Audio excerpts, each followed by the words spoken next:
Looks curvy and fried. Ready. Good morning, everyone, and welcome to the third meeting for the Joint Interim Standing Committee on Growth and Infrastructure. We will call the roll first. For those members attending virtually, I would ask you to turn on your cameras and respond when your name is called. Ms. Harper, would you please call the roll? Assemblyman Ellison.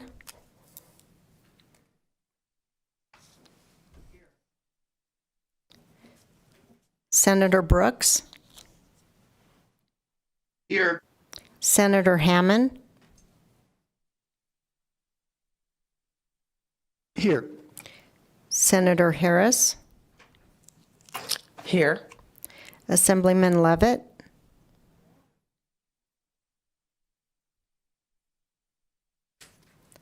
Assemblyman Miller.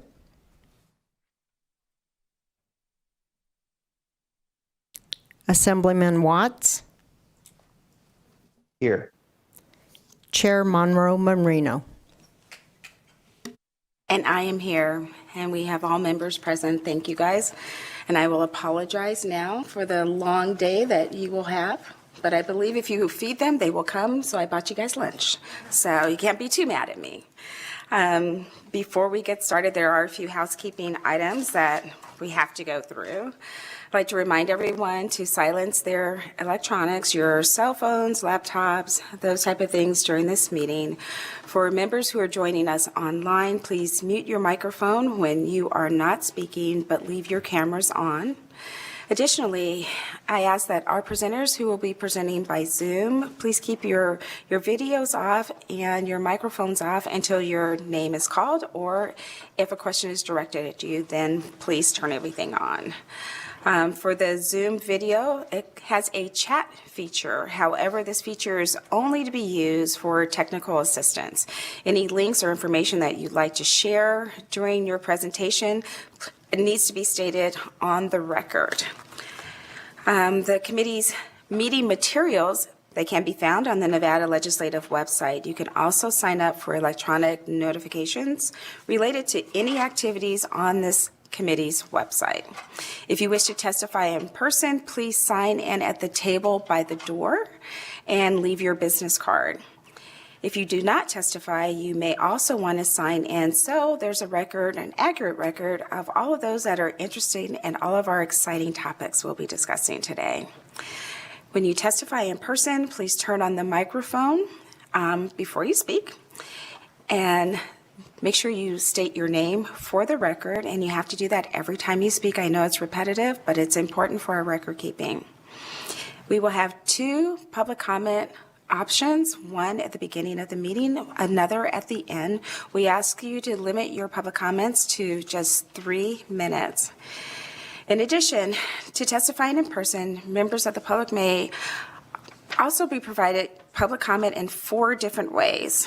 You can call in at 669-900-6833, then enter the meeting ID, which is 842-7691-6802, then press the pound sign.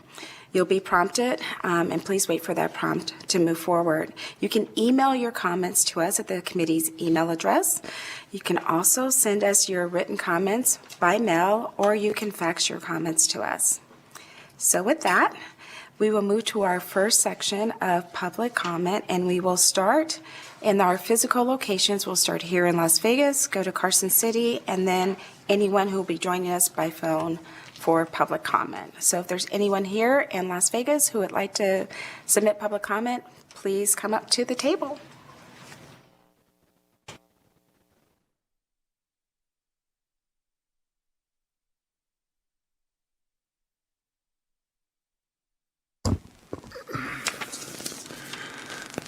Madam Chair, members of the committee, I'm David Goldwater, Opinion Public Affairs representing Captain Transportation and their partners.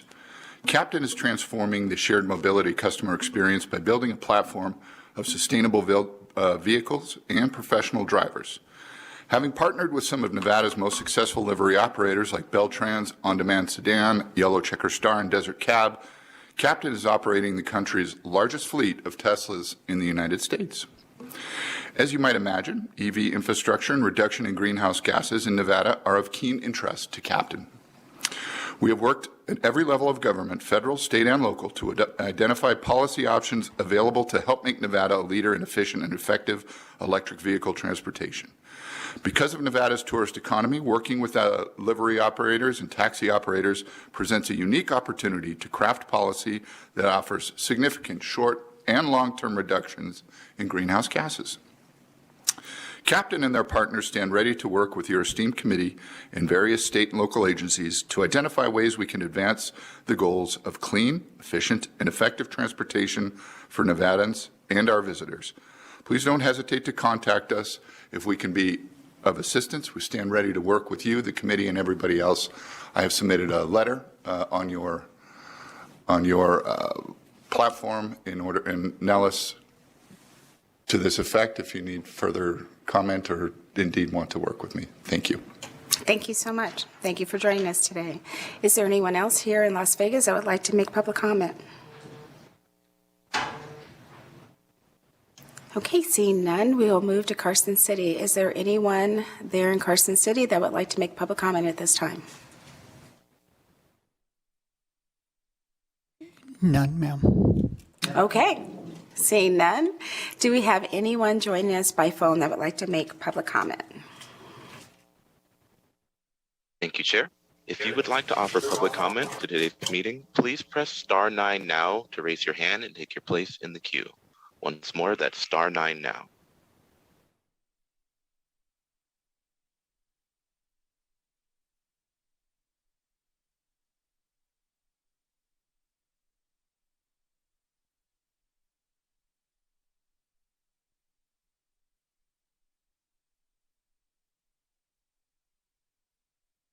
Good morning, Chair and members of the committee. For the record, my name is Christine Saunders. That's CHRISTINESAUNDERS, and I'm the Policy Director with the Progressive Leadership Alliance in Nevada. We believe everyone has the right to live in a clean and healthy environment, regardless of their race, income, or immigration status. Addressing our dependence as a nation, and especially in Nevada, on an extractive economy is central to achieving a just transition. Currently, poor and marginalized communities are disproportionately affected by pollution and climate change, while dirty fossil fuels and mining corporations rake in millions in profits. Moving away from fossil fuel dependence is not only long overdue, but critical to mitigating the current climate crisis. And while electric vehicles are an improvement from the fuels we use today, the mining of lithium needed for their batteries harms our environment, rural, and indigenous communities. Many of the true costs of mining are left for communities to pay through intergenerational impacts to land, air, and water.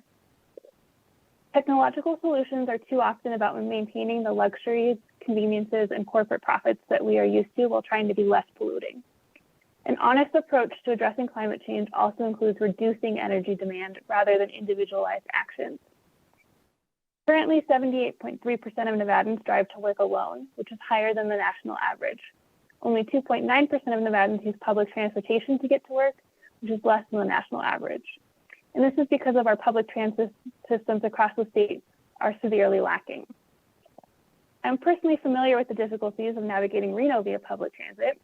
When I moved to Nevada from Portland, Oregon, I didn't actually have a driver's license. In Portland, I could catch the light rail, the bus, or the streetcar throughout the city, and they ran on a schedule of every 15 to 30 minutes. The bus by my house in Reno comes once an hour, as the route is a single bus that drives a loop. We'd be making a huge mistake to continue down this path alone, and the safety of our roads and air depend on expanding public transportation in an equitable and ethical way, prioritizing communities of color and lower income communities that need access to transit right now. Thank you. Thank you so much for your comments. Do we have any other callers?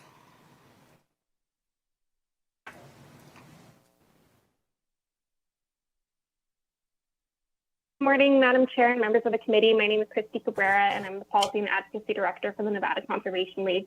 We'd like to thank the legislature for your leadership and commitment to addressing the climate crisis. Today, you'll be hearing presentations about some of the impacts of climate change in our state, our greenhouse gas emissions, and some of the actions we're taking to reduce them. The transportation sector continues to be the #1 source of greenhouse gas pollution in Nevada.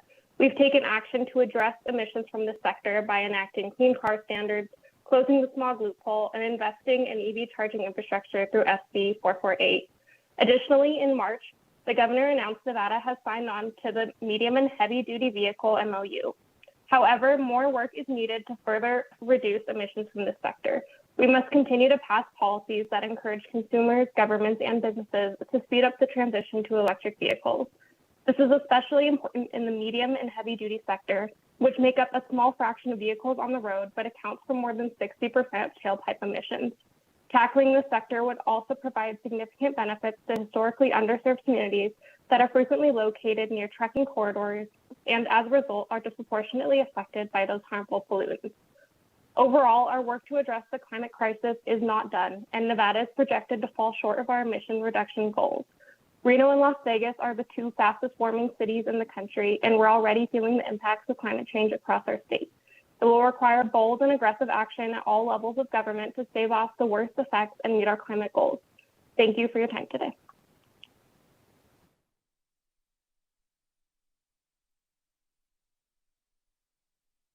Thank you so much for joining us and for your comments.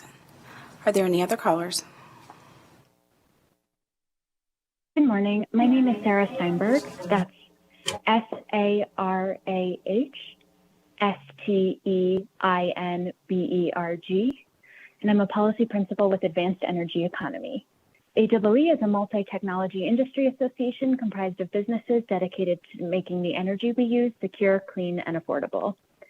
Because we represent businesses working across the energy spectrum, we understandably have many priorities with respect to how Nevada spends new federal dollars coming from the bipartisan infrastructure bill.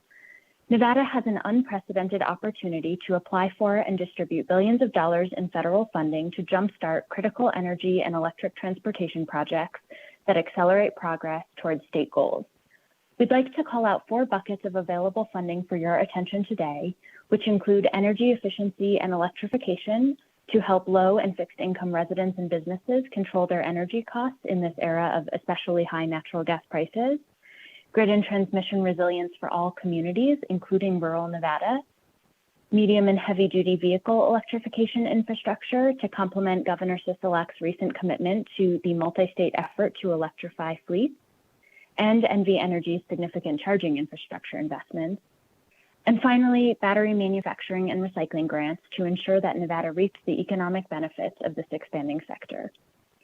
With respect to the agenda items today that focus on transportation electrification efforts in Nevada, we are encouraged by all of the investment and activities at the regional, state, and local levels, which have made Nevada a priority state for the electric vehicle and charging sector industry.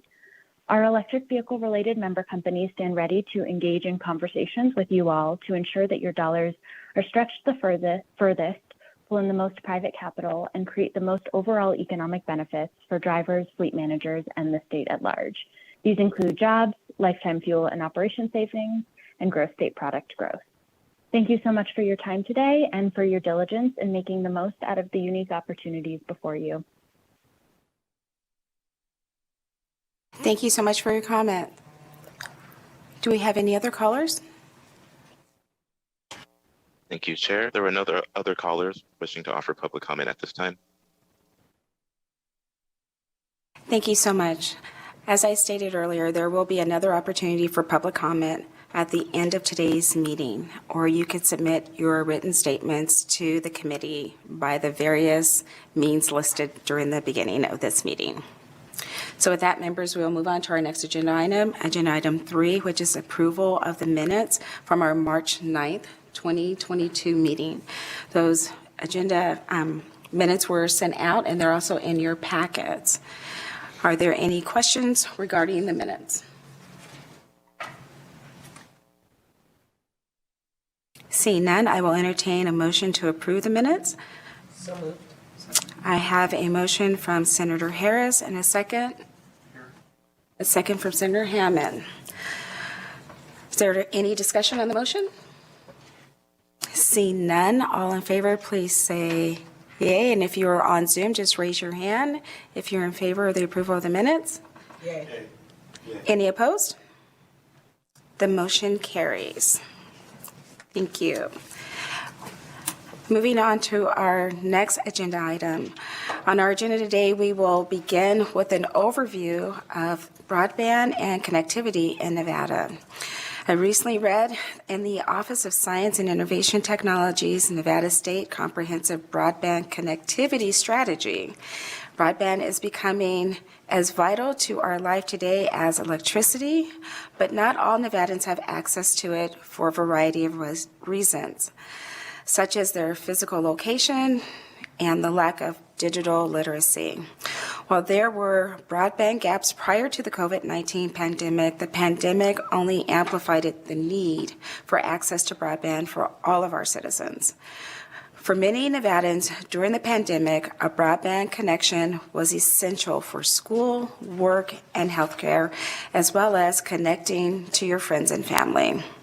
So today, we will have Mr. Brian Mitchell, Director of OSIT, who will provide an overview of broadband and the connectivity in Nevada. Mr. Mitchell, you can begin.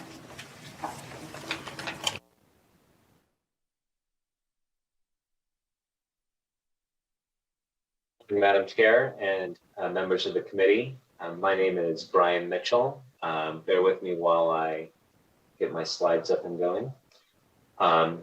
I really appreciate the opportunity to be here today. I'm Brian Mitchell, the Director of the Office of Science, Innovation, and Technology, or the State Broadband Office, and it's a pleasure to be here.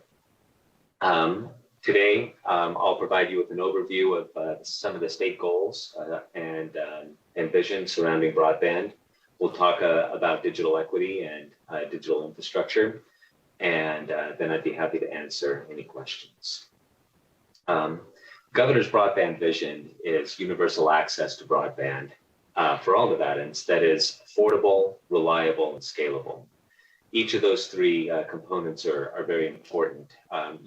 We want to make sure that Nevadans are able to afford their connection, and that's certainly something that I'm going to get into in more detail here in a minute.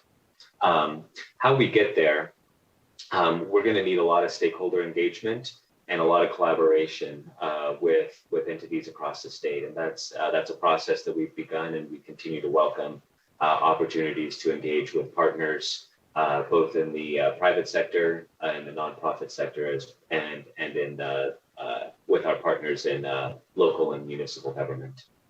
I'll talk a little bit about funding as well, and we're certainly going to need an efficient and a very efficient use of funds and to stretch the dollars as far as possible in order to meet our universal access goal. And then finally, I think what you'll see from us are we'll have a focus on making long-term investments in broadband. We don't want to end up in the same situation as we were during the pandemic. And so the investments that we make, we want them to be long-term assets that the state will have access to, and that our citizens will have access to as well as we work to improve internet access for everyone. In the state broadband connectivity strategy that the chair mentioned, we, in addition to our focus on universal access, we want to make sure that every student has access to the internet for digital learning, and both in the classroom and at home. We want telemedicine to be more prevalent, so that folks who live in areas without a primary care doctor or without specialists are able to access the healthcare that they need.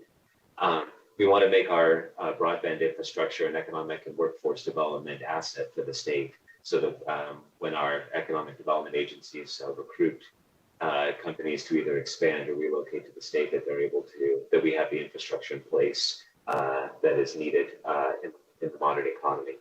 And then finally, ensuring that digital equity inclusion is our North Star in all of the investments that we make.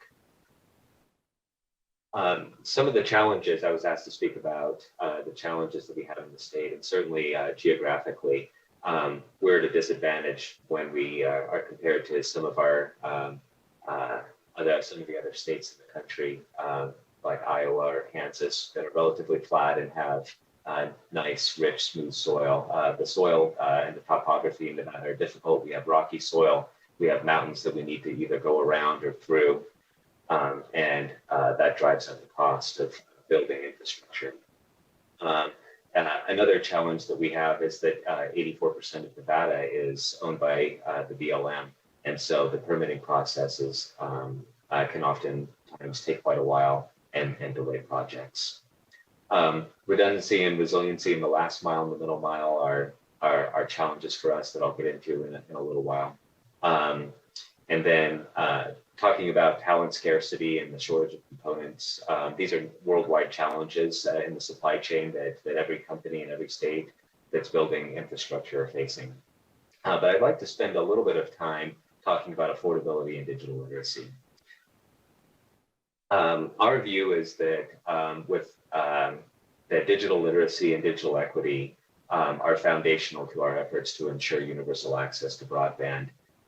If you don't have access to a computer or you can't afford your internet connection, then you're just as unconnected as you would be if you lived in the most remote parts of the state. I want to start by talking about a few definitions just to make sure that we're all on the same page. And I know it can be tedious when someone reads their slides, but I do want to read what these definitions are. So digital equity is the condition in which individuals and communities have the information technology capacity that is needed for full participation in society and the economy of the United States. Whereas digital inclusion are the activities that are necessary to ensure digital equity. And so digital equity can be be termed the what, and the digital inclusion can be termed the how. And this language is lifted directly from the Digital Equity Act that was included in the Infrastructure Investment Act that was passed by Congress and signed by the president last fall. The specific covered populations that are called out in the law are individuals that are, 1, living in poverty, 2, that are members of racial or ethnic minority groups, 3, reside in a rural area, 4, have a language barrier, 5, are aging individuals, 6 are individuals with disabilities, 7 are incarcerated individuals, 8, and finally 8 are that are veterans. So when we talk about digital equity and the plans that we will make in the state, these are the populations that we will be focused on in terms of ensuring that we have the digital inclusion strategies in order to achieve digital equity for the residents of Nevada. So the needs for digital equity can be summed up very briefly as having affordable home broadband that families and households can access, having an appropriate connected device that allows you to navigate the internet and use it in a way that is productive. And finally, digital literacy, which is understanding how to use the internet, how to be safe online, and be cyber aware and so on. When we talk about an appropriate device, as you all know, it can be very difficult to do your homework on a cell phone. And many in our low-income communities, maybe are marginally connected to the internet because they have a cell phone plan with a prepaid plan. But we want to ensure that our students and that people who are accessing healthcare or other services online are able to do so on a device that is made to do that. I want to talk a little bit about the funding that's available, and so how do we achieve digital equity? How are we going to go about and do this? The Infrastructure Investment and Jobs Act, I know that there's a lot of focus on the infrastructure, the hard infrastructure part of that, but there's also infrastructure funding for affordability and digital equity programming. So I'll talk about 2 different programs here for you. The first is the Affordable Connectivity Program, and then the second is the Digital Equity Act. And there was significant funding that Congress set aside for these 2 programs. Let's first talk about the Affordable Connectivity Program. This is a benefit program or a subsidy program for individuals who qualify. And what the benefit is they receive $30 a month discount on their broadband service or the associated equipment rentals. The benefit is higher in tribal lands. It's up to $75. And there's also the possibility of securing a one-time discount for a connected device, such as a laptop or a desktop or a tablet. The eligibility for the program, the IIJA increased the eligibility threshold to 200% of the federal poverty guidelines. So anyone 200% or below or living in a household that meets that standard would qualify for the program. Automatic eligibility, if a member of a household is participating in the SNAP or Medicaid or housing assistance or some of the other programs listed there, they would also be, if you're able to prove that you are receiving those services or those or participating in those programs, then you would automatically be eligible for the Affordable Connectivity Program. Getting people signed up for the program and enrolling households that are eligible is a big challenge and one that we are actively working on. As a state as a whole, we've signed up 33% of eligible households across the state. I'd like to give a specific shout out to the folks in Clark County who are leading the state with a 39% total enrollment rate of eligible households. Enrollment in rural areas lags behind the rest of the state, generally speaking. The White House just earlier this week on Monday announced a new initiative, and the president and the vice president had a rose garden ceremony to announce an initiative to help get people signed up for the Affordable Connectivity Program. The website that you see on your screen, getinternet.gov. If folks go to that website, they will be able to find information on how to enroll in this program. And I want to first thank the administration for all of their efforts in helping to move this forward and to get people signed up for the internet. I also don't want to steal the thunder of any of my fellow presenters that will be presenting afterward. But the White House secured the commitments of 20 companies that have offered to lower their prices and increase their speeds so that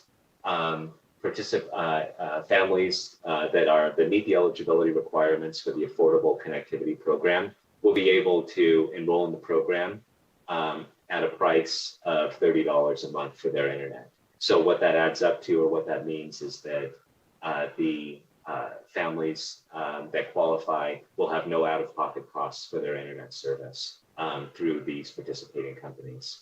And so I'd just like to take this moment to publicly thank the companies that will be presenting hereafter for participating in the White House program and helping us to close our digital divide. Without our partners in the internet service provider community, we wouldn't be able to do this. Next, I'd like to talk a little bit about the Digital Equity Act. The Digital Equity Act is a $2.75 billion pot of money that is available for efforts to close the digital divide and achieve that digital equity. The Digital Equity Act is divided up into three different components. The first step, and what's very exciting for us is that later this week or at the beginning of next week, so within a week, the NTIA that manages this program is releasing the notice of funding opportunity for this funding, and that will allow the state, starting in June, to be able to begin. So there's three components to the Digital Equity Act. The first is a state planning grant. All states, in order to receive their state capacity grant funding, will be required to put together a statewide digital equity plan and have that approved by the NTIA. The plan has a couple of different elements that I'll go over with you. The first is it will be asked to identify barriers in the state to digital equity. The second thing is to establish measurable objectives for promoting access and availability of digital equity and digital literacy resources to Nevadans. We'll also be required to put together an assessment of how we will achieve those objectives and how those objectives will impact other state goals in things like economic and workforce development, education, healthcare, civic and social engagement, and the delivery of essential services. We'll be required to put together a description of how the state and how OSID will collaborate with key stakeholders in the delivery of programming that supports digital equity. And then finally, we'll have to put together a list of the organizations who collaborated with us in developing the plan. We're really excited to get to work on this and look forward to partnering with you and with other interested parties throughout the state in the development of the plan. Once we've submitted our plan, the NTIA will begin to allocate the $1.44 billion to states on a formula basis. That formula is based on the number of households in the state that meet that are one of the covered populations that I talked about earlier. So Nevada will get a formula share of the state capacity grant program, and that is the money that we'll use to then implement the program. The way without having seen the notice of funding opportunities, the way I see this working in the state is that rather than having state programming that we develop and administer, we would much rather partner with local entities, local nonprofits, or organizations that already have relationships with the covered populations, and we can build capacity in local actors and partners to be able to deliver services. One example might be partnering with a local library or local senior center to deliver digital literacy training. You know, how to turn your computer on, how to turn your Wi-Fi on, how to bring up Facebook so that you can chat with your grandkids. You know, how to use the internet to apply for a job and participate in the workforce training program, for example. Those are different. We could fund digital navigators with this funding. So the bottom line is we will, in partnership with the community, develop different strategies and then administer a competitive grant program with those funds. Separate from that, you'll see on the right-hand side of the screen, there's a $1.25 billion pot of money. It's a competitive grant program that the state and OSID will not be eligible for. And so different community entities across the country will submit applications for programming for this. One of the things we want to do with our state capacity grant dollars is provide assistance to community partners throughout Nevada to be able to go after these competitive grant dollars. We want to make sure that Nevada receives its fair share of the dollars and that our communities are able to draw down additional funding that they need for digital literacy. I'd like to next move on to infrastructure. On the infrastructure side, we have needs throughout the state for last mile infrastructure, for middle mile infrastructure, and for infrastructure built to community anchor institutions. Last mile infrastructure can be compared to the neighborhood roads that connect homes and houses to bigger networks. Middle mile infrastructure are the state highways that connect cities together in broadband terminology. When we look at the estimated needs that we have in the state versus the funding that we get, you'll see that there's a shortfall. And I realize that this slide is kind of hard to read, but let me explain to you what you're looking at. The blue line that you'll see here on every state is an estimation of the amount of need that we have in the state for connectivity, how much money we would need in order to deliver a better connectivity solution to each location in the state. The orange line is an estimation of how much money we are going to receive from the federal government. And so the gray line then is the delta. If it's above the line, we'll get more than what we need, and if it's below the line, then we'll get less. As you can see, Nevada, we're going to have to be very efficient and very smart in our allocation of funds in order to ensure that we meet our universal access goals. And so let me lay out for you what our plans are in that regard. Phase one of what we're calling the High-Speed Nevada Initiative involves the use of American Rescue Plan's state fiscal recovery dollars for broadband. As we examined the rules and regulations surrounding state fiscal recovery dollars and compared those with other pots of money that the state would get, we determined that the best use of funds for these dollars would be to build fiber to community anchor institutions and state government facilities throughout the state that aren't connected to fiber now. Here's the list of state government facilities that we proposed and was approved by the Interim Finance Committee last month. We've identified 223 different state facilities that are in nearly every community of the state that we will build fiber to. As you can see, our total ARPA request is $93 million, or the amount of money we plan to spend on this from the State Fiscal Recovery Fund is $93 million. But the total cost of the project is $181 million. And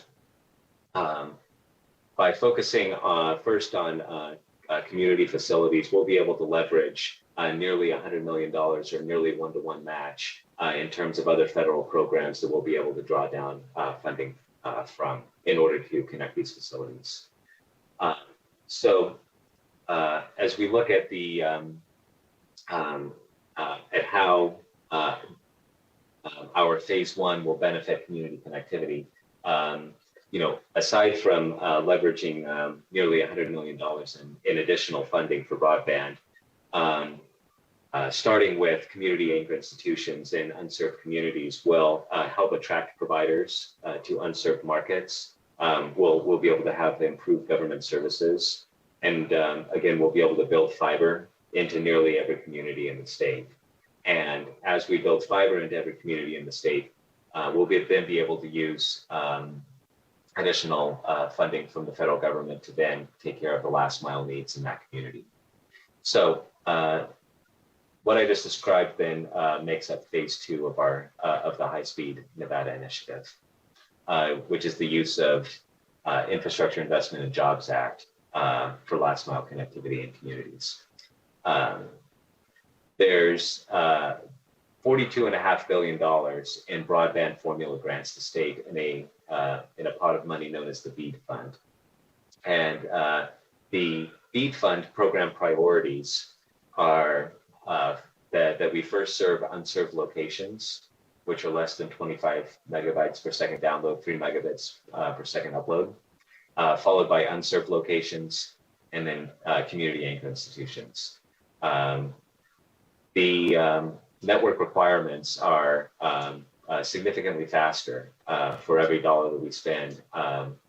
And so we want to make sure that every community has a scalable solution that will continue to serve their bandwidth needs as bandwidth needs grow over time. There's a 25% match for these funds, and every provider must participate in the Affordable Connectivity Program that I discussed earlier, and also offer a low-income plan or a low-cost plan to those that qualify. The NTIA has put out a very handy 37-step flowchart for how these funds will work. I won't bore you with it, but the bottom line is that we have a number of different steps that we'll have to take in order to plan and submit proposals to the NTIA for funding. And then once those are approved, we'll be able to start construction. How we're going about this right now is we are engaging communities throughout the state to ascertain their needs and to help provide them with the tools and technical assistance that they'll need in order to apply for funding. OSID has established broadband action teams in nearly every county, and we're working with county leadership in every county in order to meet their individual needs. So the state will then kind of set the parameters for a grant process, and then seek approval from seek federal approval for our local projects. And then we will distribute the funds and assist with project implementation. The role of the county broadband action teams then is first to ensure that providers that have already won federal money for funds in their communities meet their deployment milestones. Certainly, we want to make sure that we're not putting money into areas where federal money is already building infrastructure, and that those that have already won funds are deploying and meeting their milestones. Then the second step of the process is that local community stakeholders on the broadband action teams are convening to identify their needs and then create a priority list based on the needs that they've identified. We know we won't have enough money to meet every single need in every single community, and so we want communities to prioritize their needs. Then once communities have prioritized their needs, we will assist the broadband action teams in soliciting partnerships from service providers to meet those needs in a fair, open, competitive, and neutral manner. And we at OSIT will prescribe to our broadband action teams what that looks like to ensure that every provider that wants to has a open and competitive opportunity to serve the needs that have been identified in the communities. Once a county or a broadband action team has selected their partner, then they will develop a grant proposal to the state, which the state will then review and fund. With that, that concludes my presentation, and I would be happy to answer any questions. Thank you so much for the presentation. Members, do you have any questions?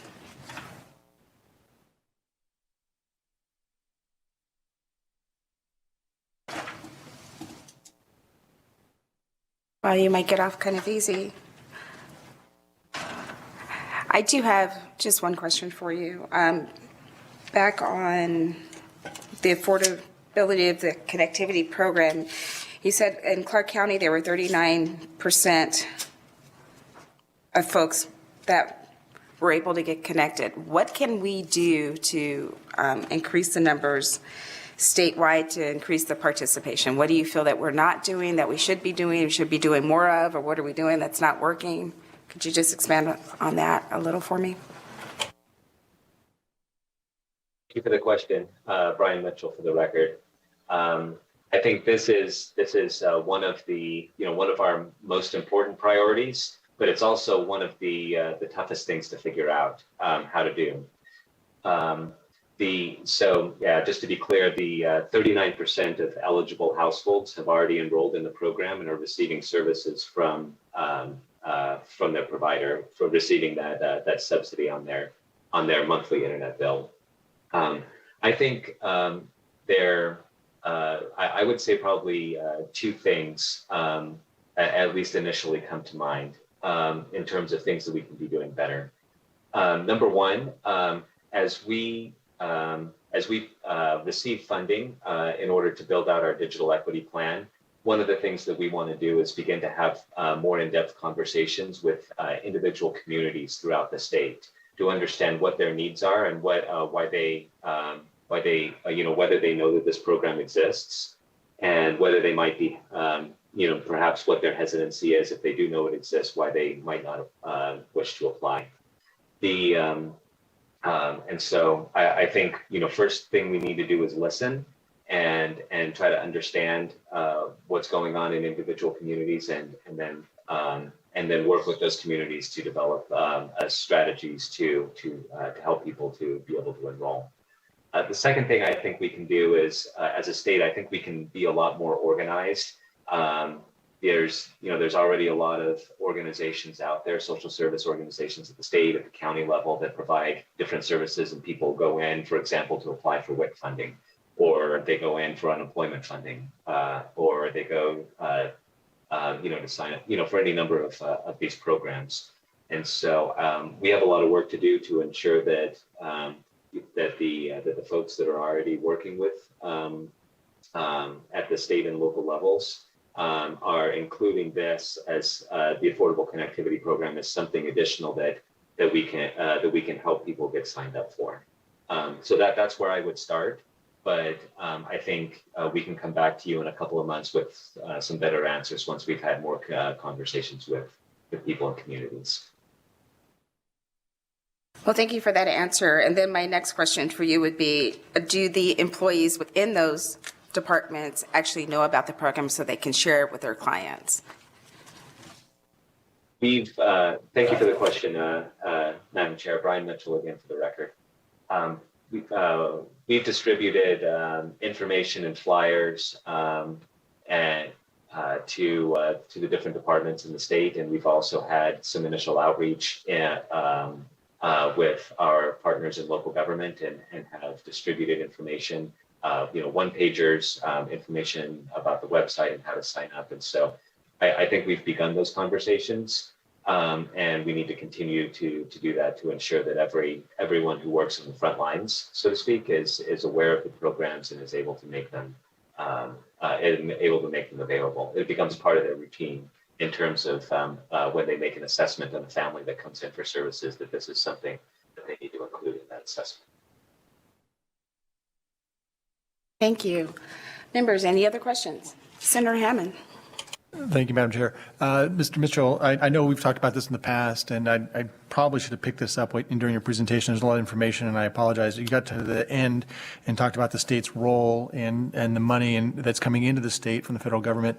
I think one of the questions I asked you weeks ago was one of the things you're going to assist the local communities is with making sure that they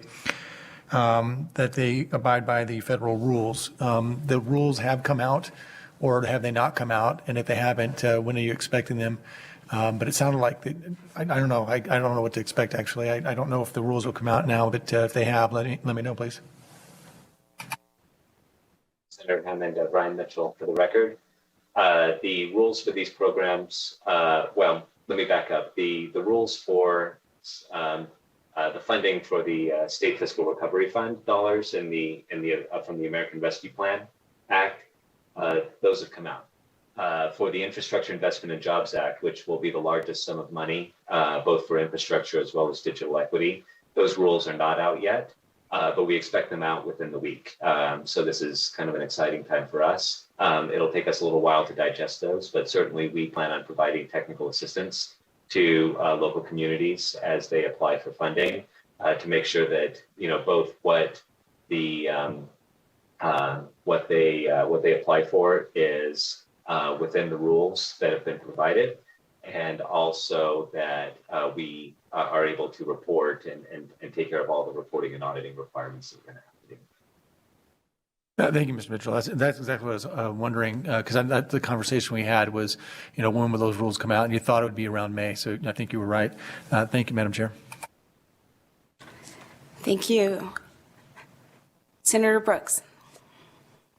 Thank you, Madam Chair. I know that the federal funding that for broadband to the states came with a suggestion that urged the states to use project labor agreements in those construction projects to build out the broadband system.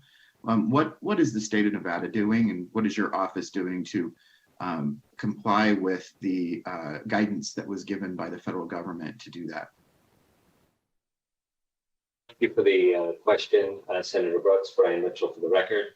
The governor intends to follow the spirit of the law and have a strong focus on hiring Nevadans to do the work. So Nevada jobs for Nevada workers.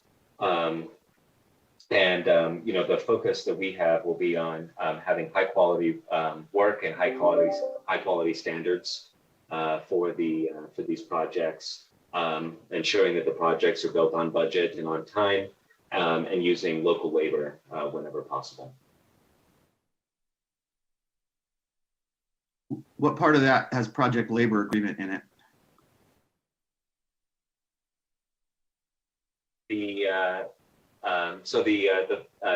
Just to be clear, Brian Mitchell again for the record, the federal rules surrounding the State Fiscal Recovery Fund of ARPA. In the rules, there's an encouragement for states to use project labor agreements, and when I said that the governor intended to follow the spirit of the law, that is what that's where I addressed that.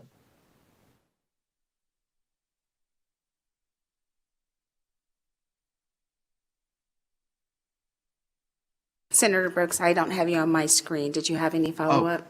No, thank you, Madam Chair. Thank you. Members, any other questions for Mr. Mitchell? Okay, seeing none, Mr. Mitchell, I'd like to thank you so much for your presentation and thank you for joining us here today. Enjoy the remainder of your day. All right, that moves us on to our next agenda item number 5. It discusses the issues and challenges faced by some of our larger broadband providers during the COVID-19 pandemic, as well as expanding coverage for consumers in Nevada. As I mentioned, Nevadans without broadband connection during the pandemic were often isolated and without the support from schools, work, and their social networks. Oftentimes, this occurred in our most vulnerable and disadvantaged communities across the state. Access to affordable and reliable broadband service is important as our state continues to recover from this pandemic. Today, we'll hear from AT&T, Charter Communications, and Cox Communications. I've asked the representatives from all 3 companies to make their presentations before we ask any questions. After they finish their presentations, there will be available for questions, and I know we have some other providers that are in the audience, and if you members have questions of them, you may ask that as well. So at this time, I'll ask all 3 of the representatives to come up to the table. There should be enough chairs. Please let me know if there are not. We can.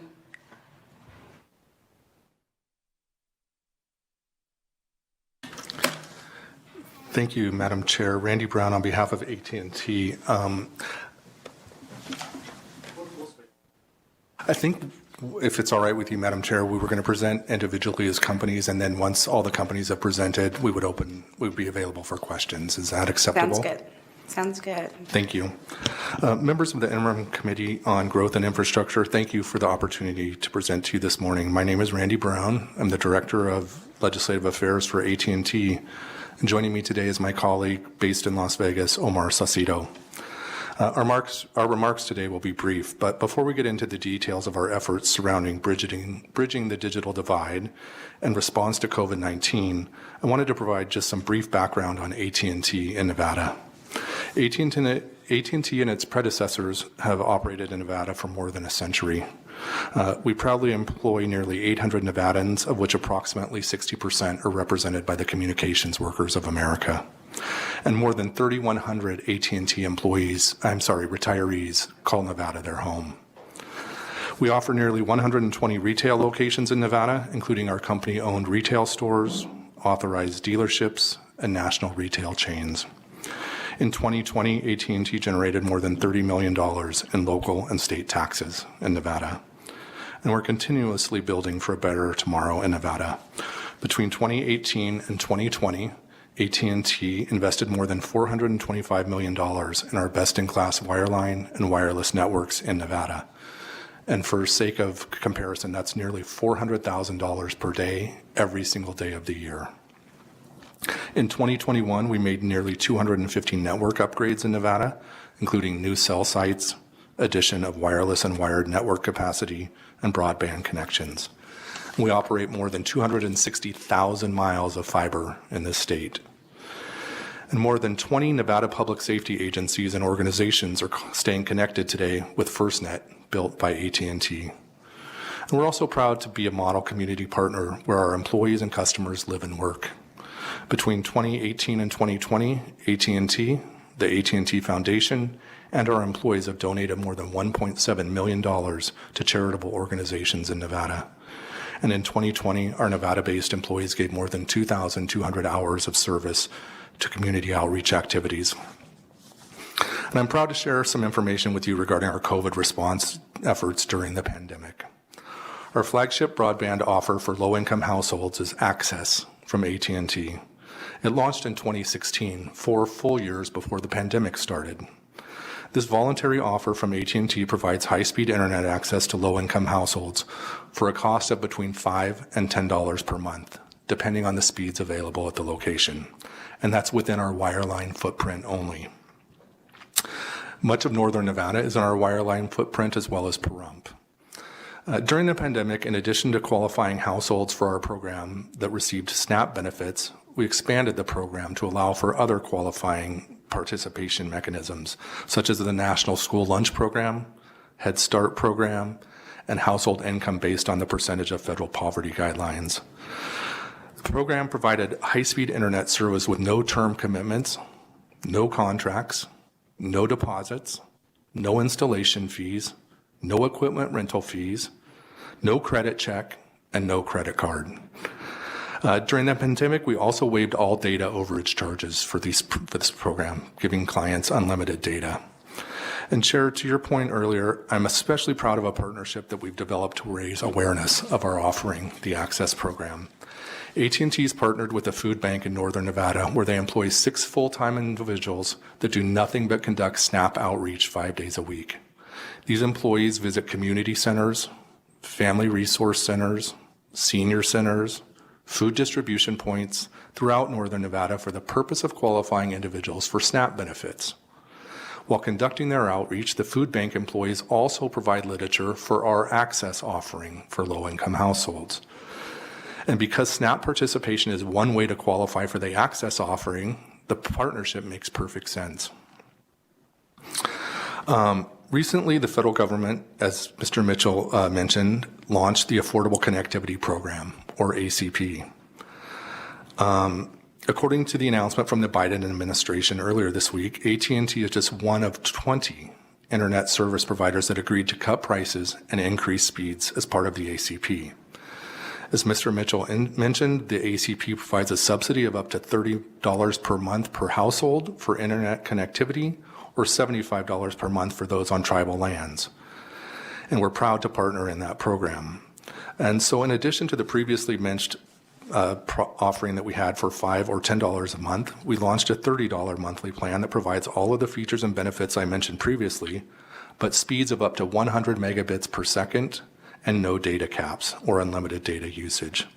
Households can qualify for the Affordable Connectivity Plan by meeting just one of the following criteria: 200% or less of the federal poverty guideline, or participation in any one of these programs: Supplemental Nutrition Assistance Program, or SNAP, formerly known as food stamps; Special Supplemental Nutrition Program for Women, Infants, and Children, or WIC; Medicaid; SSI, which is Supplemental Security Income; Federal Public Housing Assistance; and important to Senator Spearman, Veterans Pension and Survivor Benefits; the National School Lunch Program; federal Pell Grant recipients; households that qualify for Lifeline; and numerous tribal assistance programs, including Head Start, temporary assistance to needy families, and others.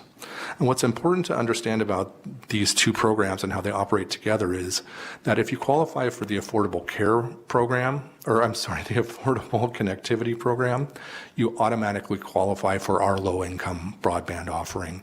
And the same in reverse. If you qualify for our low-income broadband offering, you're automatically qualified for the ACP. So I trust you'll agree with the $30 subsidy, you can get 100 megabits per second for no out-of-pocket expense per month, and that's a pretty hard offer to beat. The next thing I wanted to mention regarding our pandemic response is AT&T was a member of the Connecting Kids Task Force created by Governor Sisolak and chaired by the very capable Elaine Wynn. Both Mr. Cicito and I participated in the task force activities, and on January 5th, 2021, the task force had confirmed and announced that 100% of Nevada students participating in digital learning had confirmed at-home internet access and a computer. We also work tirelessly to connect families outside of our wireline footprint via our wireless offering. And since we're a wireless-only provider generally in Southern Nevada, my colleague, Mr. Saucedo, will speak a bit about what we did in that arena. Sure. Thank you, Randy. On a national level, in November of 2020, AT&T committed $10 million towards Connected Nation to deliver free wireless hotspots and AT&T internet service to 35,000 students affected by the homework gap. Also, during the COVID-19 pandemic, AT&T, like many of our wireless competitors, stepped up to the plate with a wireless hotspot offer. Our offer was 2 years for $20 a month. The offer also included a summer suspend program, which allowed the customer to suspend their service during the summer when school was likely out at no additional cost. On a personal point of pride and privilege, I would also like to highlight the AT&T Food Heroes program. AT&T has a long-standing partnership with the City of Las Vegas through the Believe Las Vegas initiative. Due to AT&T's inquiry to offer support during this critical time of need, a partnership was developed and formed between Delivering with Dignity, AT&T, and McDonald's, in which AT&T employees delivered hot breakfast items to the facility on a daily basis. In addition, AT&T provided to the Cashman Quarantine Facility free DirecTV service, which allowed their patients that were there quarantining some form of entertainment when they had nothing else to do. AT&T also provided 200 tablets for the facility for staff to utilize and 6 wireless routers to ensure connectivity 24 hours a day. We also partnered with Project 150 to develop a computer lab at their facility. This computer lab would allow students who were at the site collecting food or clothing items to utilize this space for homework gap purposes or other connectivity needs. AT&T also made contributions to Nevada State College and CSN to their student COVID relief funds.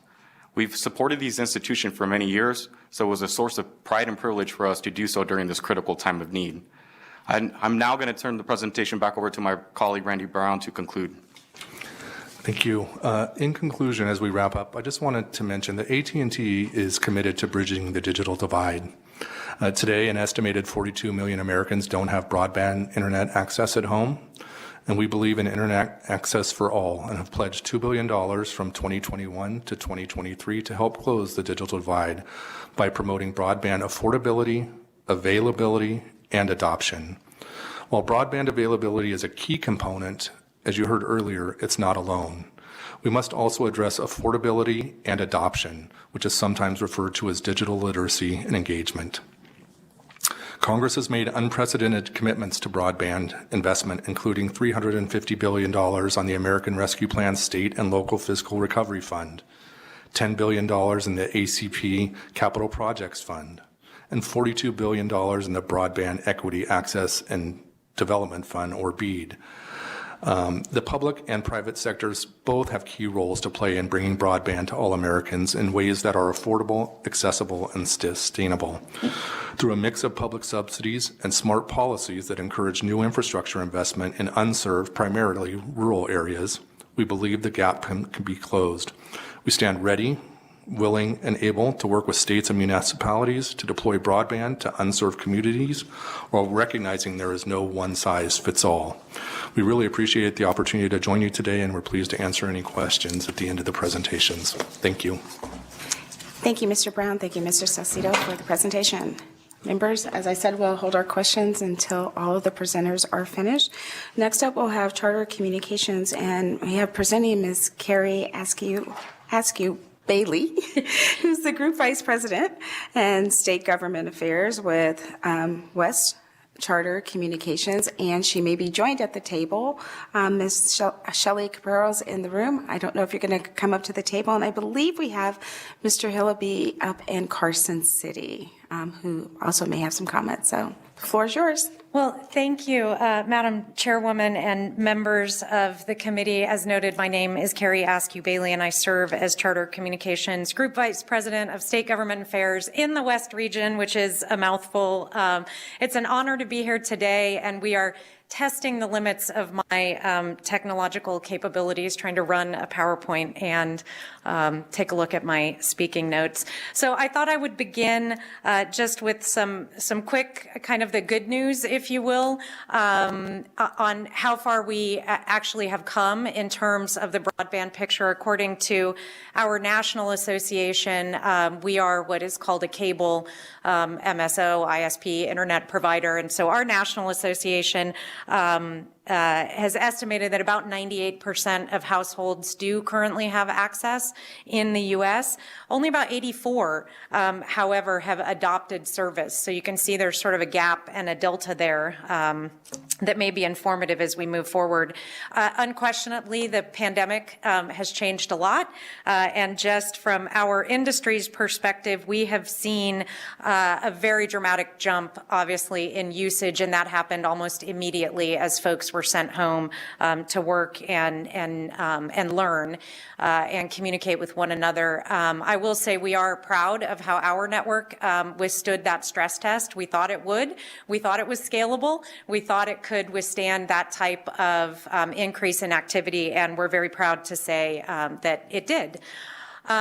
Our industry as a whole has also managed this pandemic and that increase in traffic and technological advancement over the last couple of decades while really maintaining the value proposition for customers. So from year 2000 to 2020, we actually saw the price per megabit for service decline while it was increasing exponentially in terms of the megabits available, right? And so from a charter perspective, that means you can see that back in 2009, it cost our customers almost $9 a megabit for the service that they subscribe to, and now we're down to about 37 cents per megabit. So we think we've managed the increase in usage.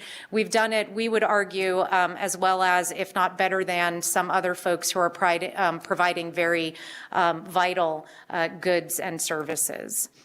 So now just a snapshot about our company generally. Most of you may know us more familiarly as Spectrum, which is our brand name in the marketplace. Nationally, we operate in 41 states.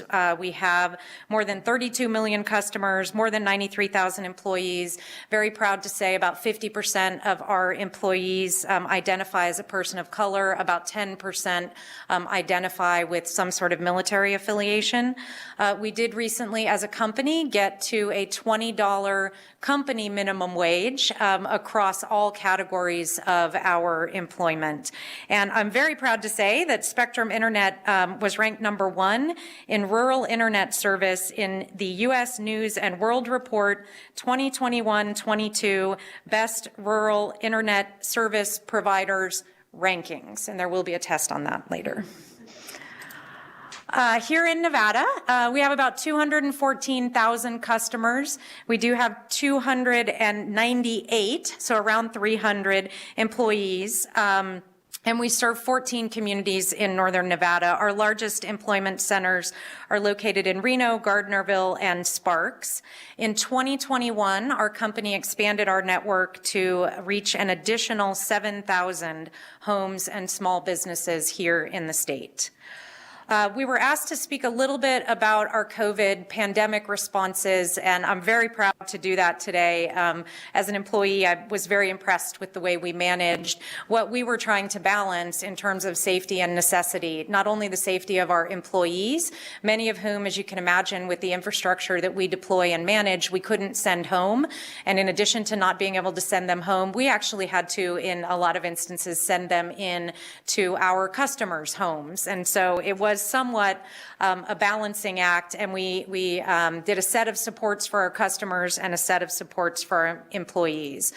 So I'll start with our customer supports. Early on in the pandemic, we launched what we called a remote education offer, which was providing high-speed internet to new subscriber households free for 60 days if you had a K-12 student or an educator in your household. We were able to connect nearly 450,000 students and teachers through that offer. We also temporarily suspended late fees for disconnections for non-payment for residential and small business customers. That kept about 700,000 of our customers connected. Ultimately, nationwide, we ended up forgiving approximately $85 million in customer overdue balances. During the pandemic, we opened all of our public Wi-Fi hotspots for about 60 days to anyone who needed to access them. We also, as a company I believe we're up to 14 markets now, operate a 24-hour news channel. That channel and the websites associated are generally restricted to Spectrum subscribers. During the pandemic, for a period of time, we opened up the web portals to anyone who wanted to visit so they could access information. And then we also had a major partnership around public service announcements. For our employee supports, we pretty much immediately provided employees with 3 weeks of additional paid leave on top of their regular sick leave or vacation benefits. And that was actually a very flexible program that you could use not only for impacts directly to you from a health perspective, but anything that was going on in your household related to COVID that you may have needed to take some additional time off. Just like many companies, we did our best to adjust and move as many people to work from home. We also did things in our workplaces where we still needed to have people in terms of shift scheduling, in terms of, scheduling lunches so people wouldn't congregate. We complied not only with CDC recommendations and guidelines around things like PPE and masking, but we also had a number across 41 states of state and local requirements that we obviously complied with. We did everything we could for our technicians to adjust our delivery mechanisms to self-install or to troubleshooting outside a home before we had to send somebody into a household. Our frontline workers that we had to keep out there in the community also received a $1.50 increase in their hourly wage, and that was regardless of what they were making at the time. And then finally, a longer term support, but it started during COVID. We did a couple of increases in our company minimum wage, and as I mentioned, we got that to $20 here in 2022. So we do have some ongoing responses around the affordability issue. First of all, we have for a number of years, including predating COVID, had a Spectrum Internet Assist product in the marketplace that is low cost, so below $20 a month, high-speed broadband, free internet modem. You can add in-home Wi-Fi. We have no contracts. We have no data caps.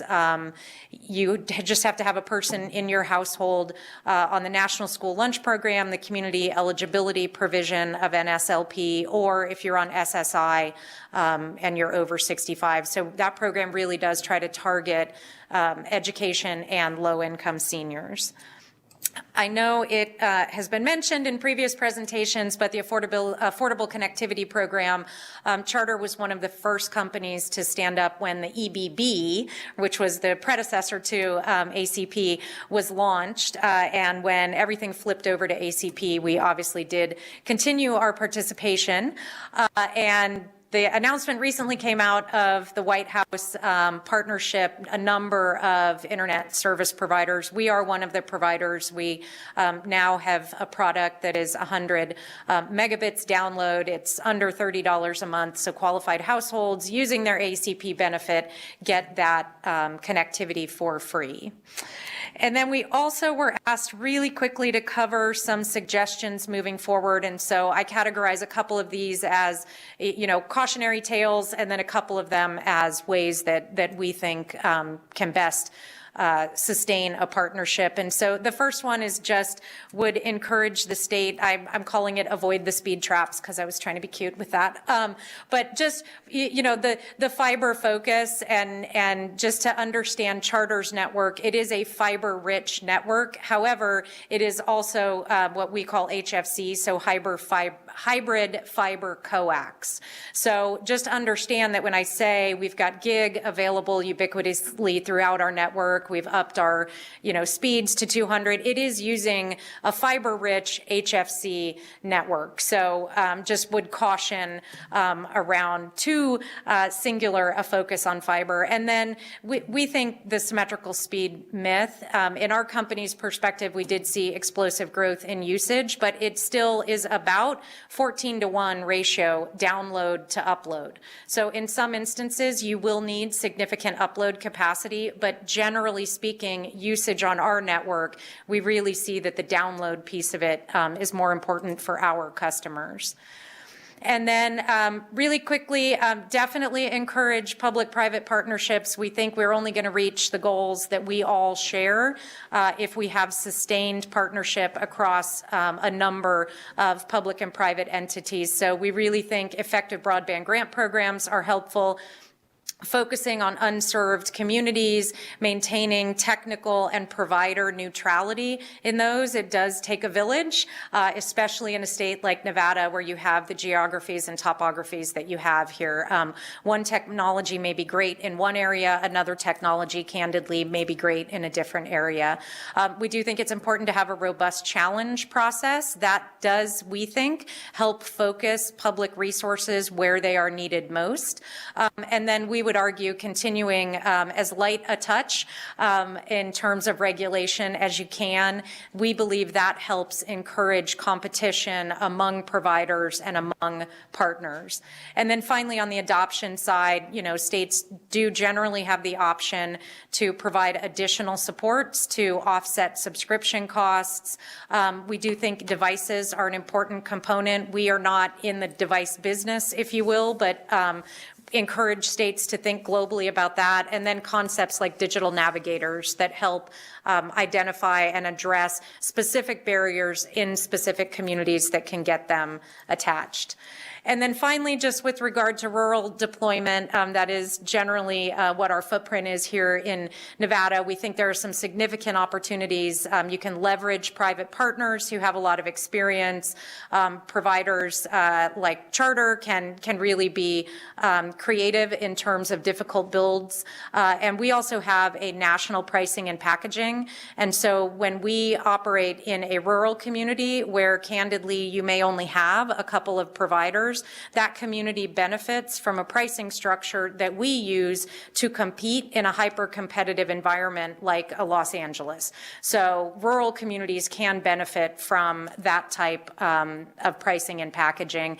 And then just really quickly, you know, pole attachment issues, they're another animal in rural communities. In an urban community attached to one pole, you may be able to reach 10 households. In a rural community, that may be flipped on its head. You may have to string 10 poles to get to one household. So those issues can be significant.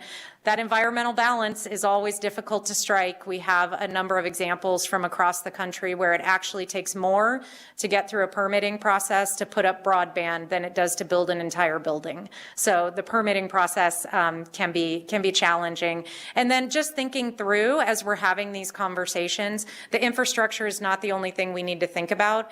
We also need to think about long-term support of those customers. Where are the technicians going to come from that are serving those rural communities? And so it's kind of scoping it for that longer-term, long-haul investment that we all probably need to talk about on the front end. So happy to answer any questions, and I will try to exit out of this. Thank you so much. So next up for this agenda item will be Cox Communications, and Mr. Craig Stevens, who is the Senior Manager of Government and Regulatory Affairs with Cox Communications, is here, and I'm very excited that he's going to be joined by the new market leader and Vice President, and she's going to introduce herself to our community. Welcome to Growth and Infrastructure.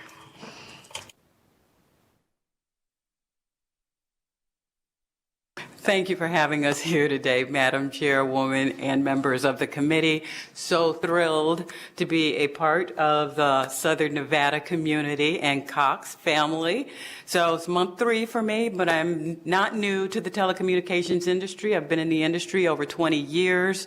My previous role, just wanted to give a quick intro, led sales, marketing, particularly multicultural marketing, as well as diversity and inclusion. So I just wanted to share that because you all have my commitment that my passion is working to eliminate the digital divide, but also engaging with those communities. So not just sending out direct mail pieces, but getting out in the community and spreading our messages to the churches and members of the diverse chambers. So I'm a member of the Executive Diversity and Inclusion Committee for Cox for Arizona as well as Nevada, and I've already put the charge out that we need to get out there and start spreading the message, get our employees, I represent 1,600 employees in Southern Nevada, get them out there in the community and talking about our program. So I just wanted to take a quick moment here to introduce myself, but wanted to save the lion's share of the time for my partner,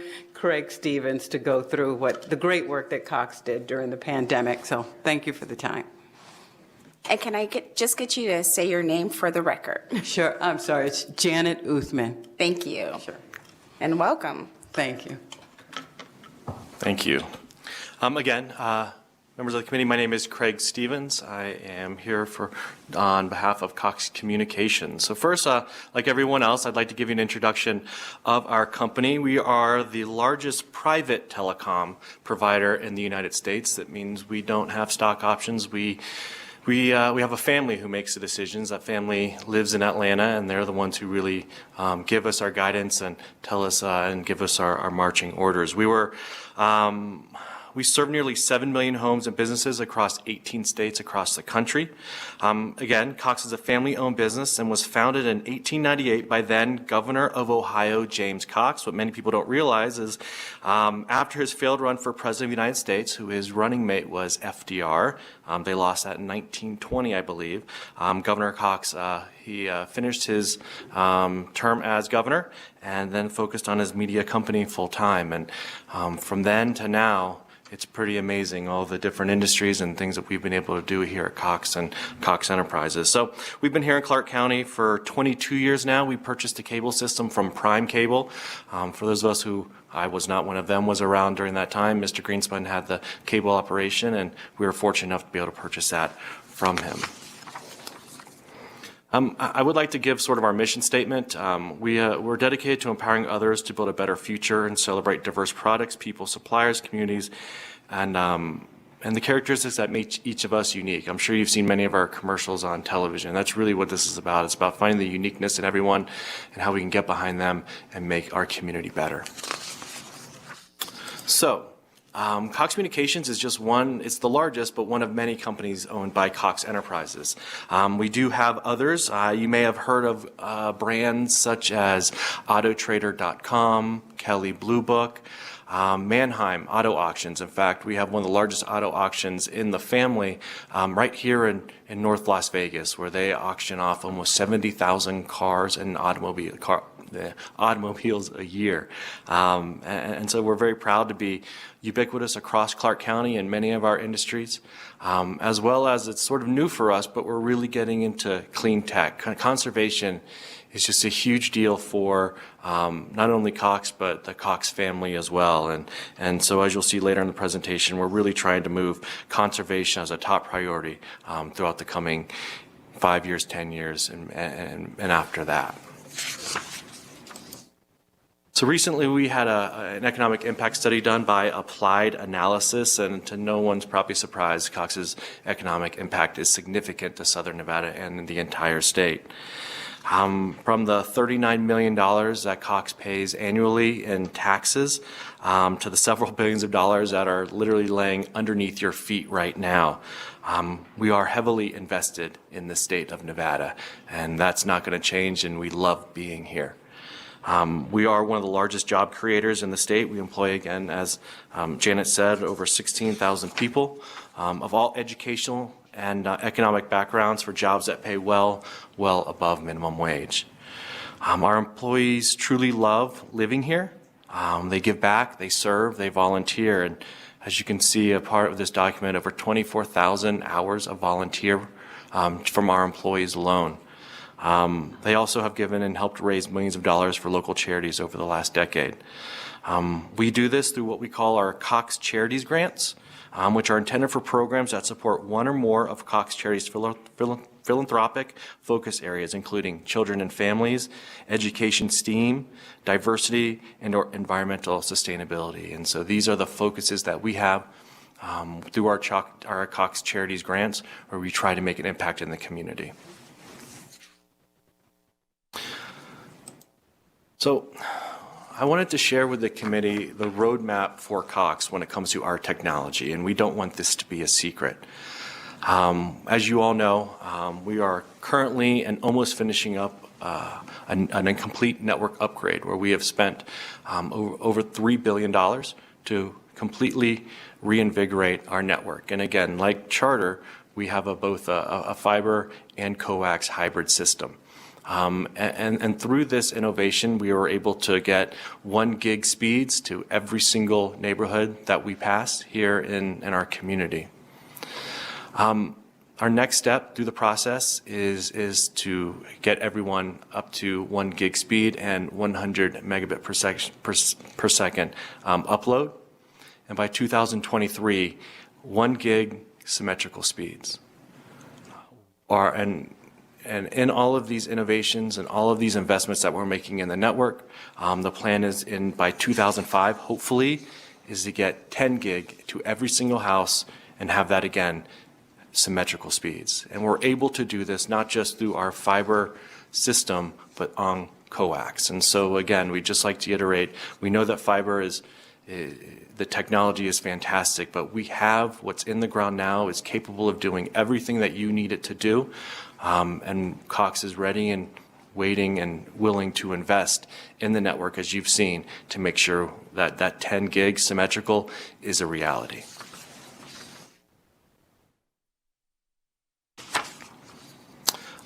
I mentioned this briefly, but I just want to share this very, very quickly, that we do have also a Cox Conserve 5-year strategic plan.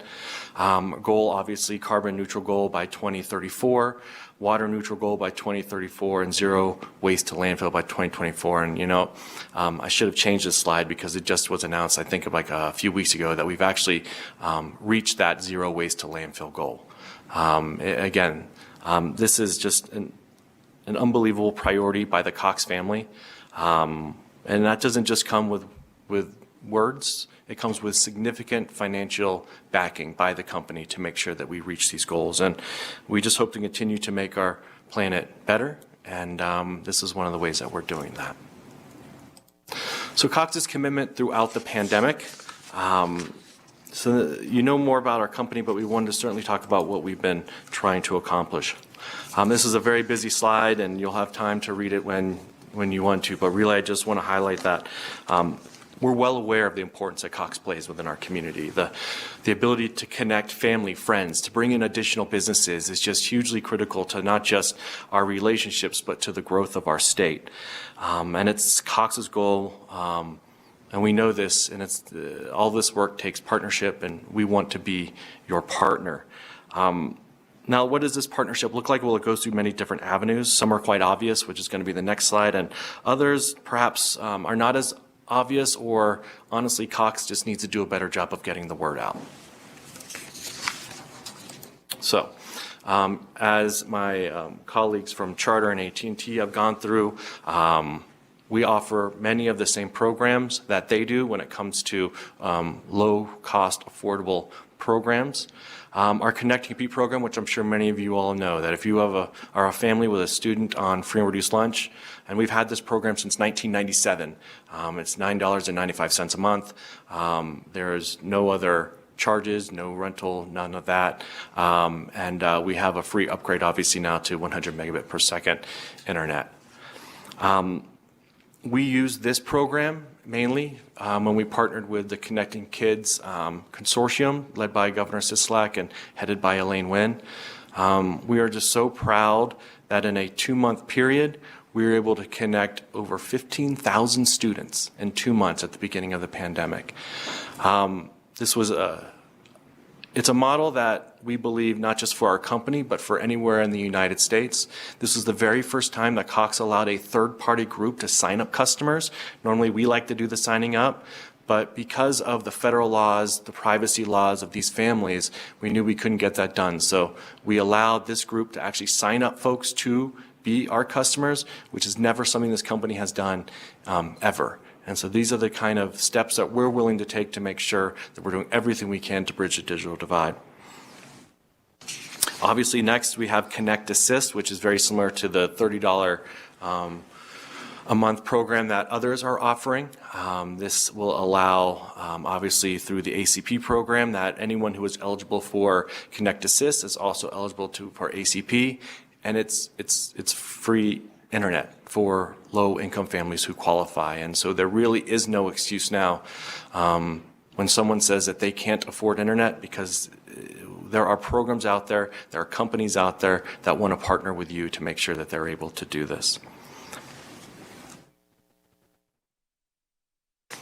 So we have some other things that we're doing. Obviously, I mentioned the 15,000 students for a low-cost program for Connect to Compete.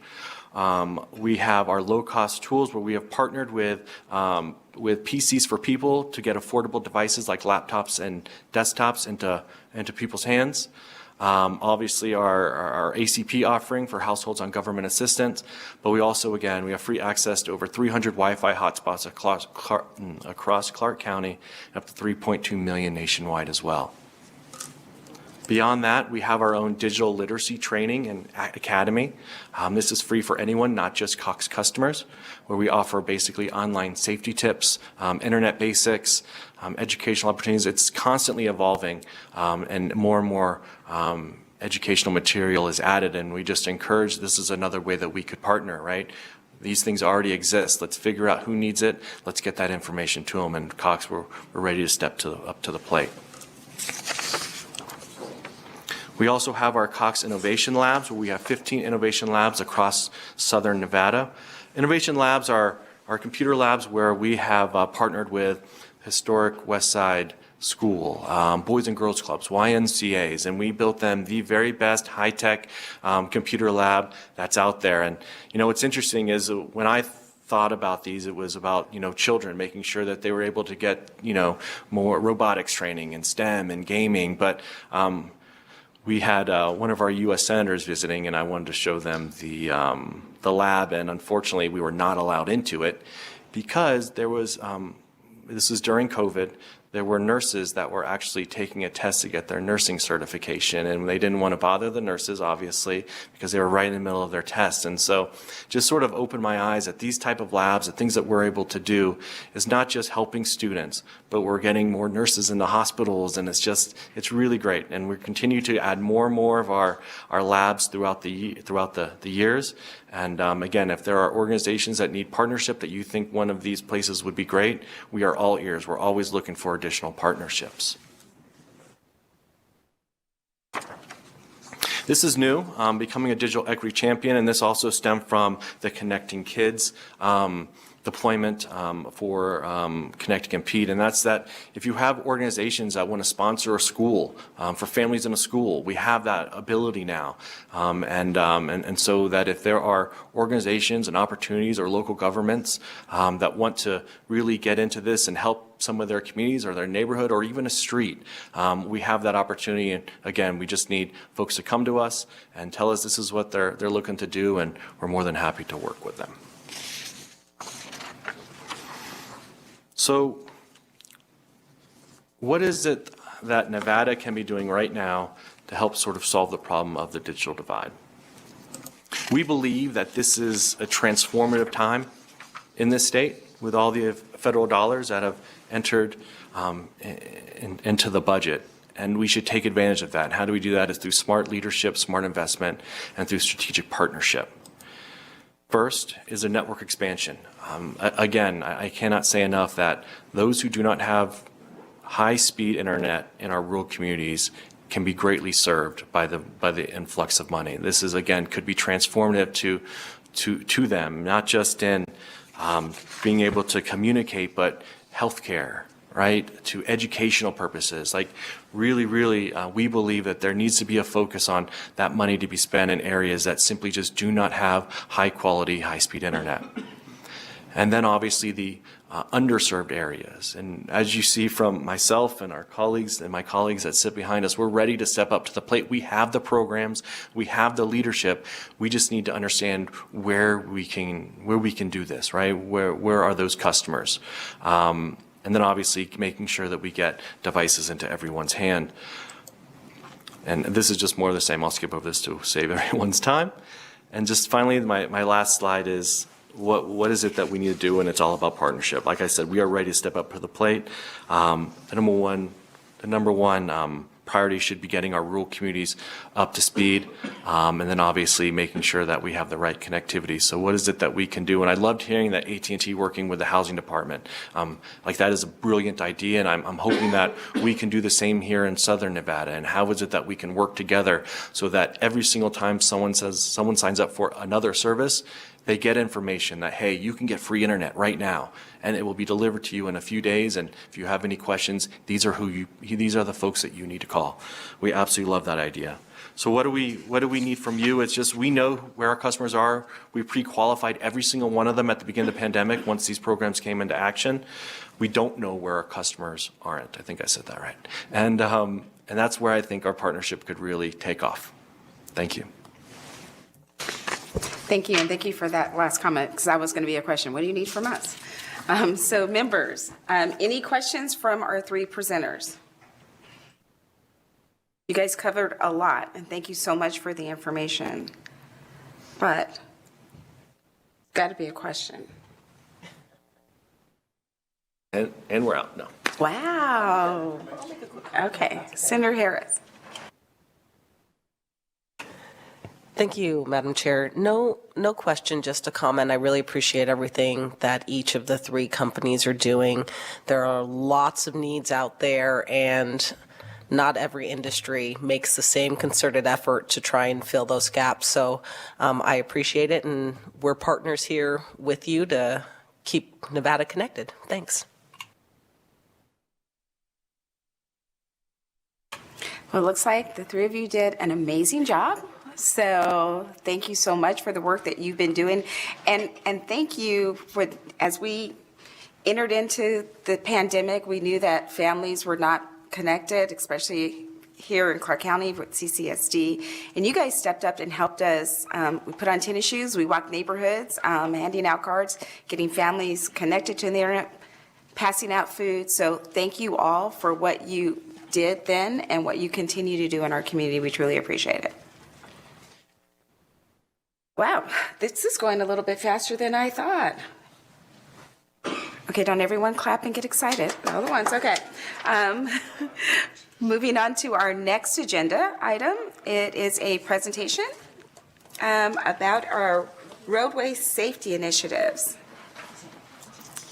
And I believe we have Garrett Delaney, Chief Marketing Officer with Worldwide Environmental Products, and Michael Delaney, Chief Development Officer with Worldwide Development Products. Hello, how are you? Welcome to Growth in Infrastructure. As we look at our insurance bills and the fatalities on our roadways and initiatives at the federal, state, and local levels, how we can increase the safety of motorists and pedestrians in our community is extremely important. So welcome to the committee. Looking forward to hearing your presentation. Good morning, Madam Chair, esteemed committee members. Thank you so much for having us today. My name is Garrett Delaney. I'm the Chief Marketing Officer at Worldwide Environmental Products. I have my brother and colleague Michael Delaney with me as well from Worldwide Environmental Products. And we'd like to do a presentation on roadway safety and vehicle inspections and how they can have a great impact on road safety, vehicle collisions, and fatalities on the roads here in Nevada. So Worldwide Environmental Products, we are a family-owned and operated company founded in 1982, headquartered in Southern California, so right next door. We are a designer, developer, implementer, and operator of vehicle emissions and safety inspection programs. Relevant here in Nevada, we are the supplier of inspection equipment to the licensed businesses that perform the emissions testing for vehicles as part of the DMV registration process. We have a fully integrated solution from the hardware that's used to perform vehicle inspections to the software, database management, service and support, as well as web-based applications for state agencies and jurisdictions to actively and efficiently manage these vehicle inspection programs. We have presence in more than 60 countries internationally with global certifications such as ISO, relevant certifications for equipment from the Bureau of Automotive Repair in California, Department of Motor Vehicles here in Nevada, and other federal agencies as well. We hold several information technology partnerships with major IT firms. We're a Microsoft Gold partner. We have other partnerships with Oracle, Intel, Cisco, which all helps us to provide a cost-efficient and a technologically advanced solution for our customers. More recently, in 2020, our company had an opportunity to acquire a business based in Spain, Técnicas Reunidas de Automación, otherwise known as REME. Michael now serves as the Chief Executive Officer of REME. And REME manufactures vehicle safety inspection equipment that is utilized for periodic technical safety inspection programs across the globe. We unfortunately don't have any of these types of programs here in the United States. We're one of the few developed nations in the world that actually does not maintain a federal standard for periodic safety inspection of vehicles. There are some states that have implemented visual safety inspection programs as part of their emissions inspection programs that are required by the US EPA, but there is no federal standard for safety inspections here in the United States. A little bit about our mission statement. We do build public and private partnerships with state and local agencies to provide innovative total solutions with superior customer service for motor vehicle inspection and maintenance programs. Our goals with this mission is to increase the efficiencies of these programs, reduce customer costs, increase public acceptance and understanding of the reason why we do these vehicle inspections, and all in the end goal of providing safer roads as well as a cleaner environment. Our objectives at our companies are to continue leading in the development of cutting-edge vehicle inspection technologies as well as data management solutions. And through innovative collateral creation and unprecedented communications, we build long-term successful relationships that help to improve the standard of living and protect our world. You'll see here is a map of the more than 60 countries where we do business, whether it's providing hardware and software solutions to perform vehicle emissions and or technical safety inspections.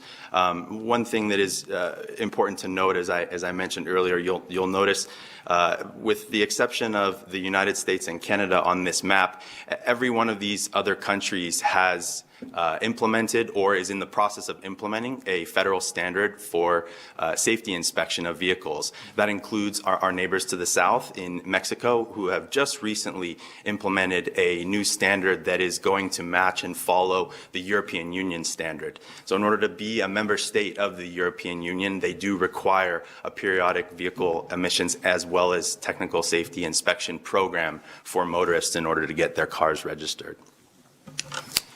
So here in the United States, we have an unfortunately alarming trend over the last several years. And we've seen U.S. traffic deaths soar by over 18% in the first 6 months of 2021. We don't have the complete data for the rest of 2021, but we do expect to see that number continuously trending upward, which is a problem. You can see there's nearly 40,000 deaths in 2020 due to collisions on the road. Now, with that said, all of this is at the same time, the European Union, which, as I mentioned, has a vehicle safety standard. You can see from 1991 all the way through to date, there has been a progressive decline in the number of both collisions and fatalities on the road. And we see that as a direct correlation of getting cars inspected and fixed as part of these programs.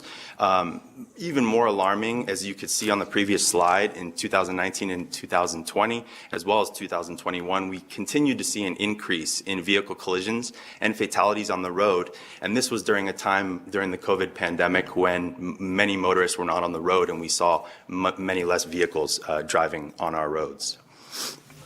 Here in Nevada, in 2021, there were 382 lives lost on Nevada roadways due to vehicle collisions. That was up 18% from 2020, up 21% from 2019, and up 37% from 2009, making it one of the worst years on Nevada's roadways since 2006. as many may know, the Nevada Department of Transportation crash data is available for 2015 through 2017. And there are some unfortunately alarming numbers. We see nearly 150,000 vehicle collisions on the road with over 80,000 instances of property damage, as well as over 63,000 collisions that caused injury or bodily harm to motorists or others. This does not track, as mentioned here, long-term injuries that take place to individuals who end up having to spend a lot more time and money on fixing their health issues due to these collisions. The actual dollar amount of property damage, both to the state and to the citizens, is also not calculated. The loss of productivity and quality of life, and again, importantly, as was mentioned in the beginning, these increased insurance premiums. So in areas where there is a periodic technical inspection of vehicles, there is a significant decrease in the insurance premiums that are paid from motorists. So we unfortunately have seen, especially in lower income areas, this has a greater impact as we see older vehicles driving on the roads that do not receive any type of inspection or periodic review of the components of that vehicle. And we see in numerous studies, both here in the US as well as globally, there is data and information to show the benefits of these vehicle inspection programs. So with that, I'm going to pass over to my brother and colleague, Michael, who's going to go into some of the studies and reports. Thank you. Okay, just before you get started, we live in Nevada. So I know a few people are like, he's pronouncing our state wrong. So My apologies. that's okay. You didn't know, but now you do. Now I know. We're Nevada. My Thank you. apologies, Nevada. Thank you. Nevada. Okay. Michael Delaney on the record. Thank you very much, everyone. Thank you, Garrett, for presenting the company and talking a little bit about the current crisis we have in the United States and in Nevada when it comes to road safety, a crisis. Nevada, that's here in the state as well as in the country. I'm going to go ahead and talk about some studies that have been done domestically as well as around the world. But before we jump into that, it's important to note that international government organizations and institutions like the UN, like the World Bank, the European Union, can identify three main causes for road collisions, right? And in the United States, we do a fantastic job when it comes to the human factor as well as the road environment, right? So driver training, the way we issue licensing, and of course, when it comes to the road and the environment with our infrastructure that continues to improve on an annual basis. But we don't talk at all about the vehicle condition, right? We don't talk about brakes, tires, steering, and suspensions, completely overlooked in majority of states in the US, and that's what we're really focusing on here today. So in the United States, as Garrett mentioned, we have in some of our states a visual vehicle inspection, right? So it's not using objective technology to test the efficiency or the effectiveness of the brakes, the headlights, and other items. We do a visual inspection. And in 2019, based off the information that NHTSA have provided in their FARS, their Fatality Analysis Reporting System, these next couple stats I want to share with you are quite impressive, and they're important to note, take into consideration that we're only doing a visual inspection in these states. States with vehicle inspection programs experience 17% fewer fatal crashes per 100,000 miles traveled compared to the national average. Also, the states with vehicle inspection programs experience 23% fewer fatal crashes. And we're talking about 100,000 miles traveled. That's the figure we're going to use here, compared to states without vehicle and safety inspection programs. And now we talk about fewer deaths, 19% per that 100,000 population compared to the national average, and 32% fewer, right, compared to states without vehicle inspection. So you could see the impact that these programs are already having, and we're not even actually implementing and managing the programs the way they're implemented in other countries around the world. Some long-term feedback domestically, a study that was performed by the University of Texas at Austin. The study showed and demonstrated that the vehicle inspection program saves lives and enhances vehicle safety. In addition to that, they not only encouraged to keep the vehicle safety inspection program in place, but they asked for a further study to be performed to look at adding additional components and modernizing the program. Stepping outside of the U.S., when Turkey decided they wanted to become a member of the European Union, when they wanted to get ready for Europe, they had to implement a periodic technical inspection program. Why? Because it's a requirement. You can't be a member of the European Union without a periodic technical inspection program. And after they implemented the program, after the first year, 82,000, almost 83,000 accidents less a year after. Only 1 year after a vehicle inspection program was implemented, $275 million in savings. And looking past that first year, around 2,700 fatalities have been avoided, and over 100,000 less accidents. We had a quick and a very sufficient impact immediately after, and then there's been consistent demonstration of the impact it has on road safety.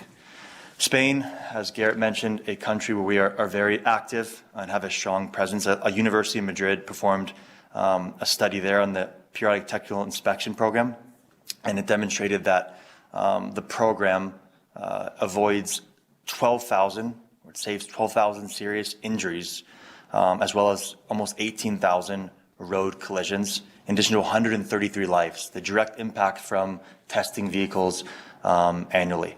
And Spain, unfortunately, doesn't have a full compliance rate, so a lot of vehicle owners don't have their vehicle inspected, even though they should. It's around 30 to 35% of vehicles that aren't inspected that are supposed to. And they said if those vehicles had been inspected, there would have been an additional, in 2016, there would have been an additional 8,800 accidents, 7,000 injuries, and 81 deaths. 81 lives would have been avoided from the direct impact of periodic technical inspection. I wanted to show in these next couple slides what a vehicle safety inspection, when it's done the right way, what it would look like. So your current vehicle emissions testing center, as Garrett mentioned, we're the supplier of technology for the emissions testing here in the States. With the current infrastructure, we have the solution, as you can see in this slide, as well as in the next slide I'll demonstrate, to provide that technology in a very small, compact space. So we're not looking to necessarily come in and remove what is currently being done here in the state. And I know it's a fantastic impact on the local community. We want to add on to what we have with this technical inspection equipment with the side step tester, a suspension tester, a brake tester, and headlight tester. The next slide demonstrates a mobile lane. Again, you can see how small and compact the technology we have implemented in over 60 countries around the world. It's very small, it's compact, it's easy to install, and it's easy to operate. So moving on past that now, we believe that it's time for the state to really lead the nation by reducing road fatalities, personal injuries, loss of personal property, and loss of productivity. And that can all be done by utilizing methods that are being implemented, not just in industrialized countries around the world, but a lot of emerging markets that are now working with us and have shown a direct positive impact from these projects. What our recommendation is, we believe that the state should consider implementing a phased-in approach for a periodic technical inspection using the recommended and proven technology we've implemented all around the world. This would then connect with the DMV's current vehicle inspection or vehicle emissions testing program, as well as connects with the current vehicle registration process. We would recommend it's implemented through commercial vehicles and for hire vehicles. If you take a step back and really think about, of course, Ubers, Lyfts, and taxis should be met to a certain standard where they carry around tourists or local state residents. But at a minimum, commercial and the for hire vehicles, and then slowly move in to having all registered vehicles inspected annually. And then that direct impact would be seen on the collisions and the road fatalities. And more importantly, something that I really like to speak about is that phase 3, which is the consumer assistance repair program.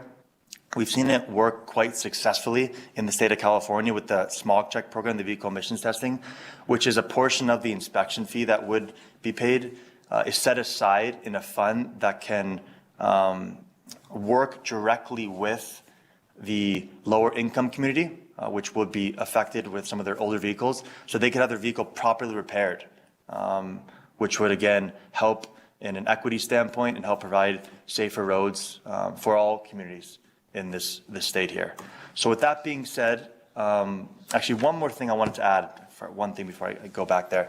The federal government announced last week, it's the FMCSA at the federal level, that this administration is reopening the discussion to make the commercial vehicles required to be inspected annually. It's being reopened. The previous administration shelved the idea that was originally posed by the administration before that, without naming specific names. And that is now being reopened and open for discussion for a commercial vehicle inspection program. I want to make sure I didn't forget that before we close out our presentation today. So I appreciate everyone's time and attention and look forward to answering any questions that are asked. Thank you so much for the presentation. I know we have a few members that have questions, but I'm happy to know that when our TNC laws were enacted in 2015, our Uber and Lyft have to have an annual vehicle inspection. So nice to see we're kind of moving in the right direction. I believe Assemblyman Watts has a question. Is there anyone else with questions? All right, Assemblyman Watts.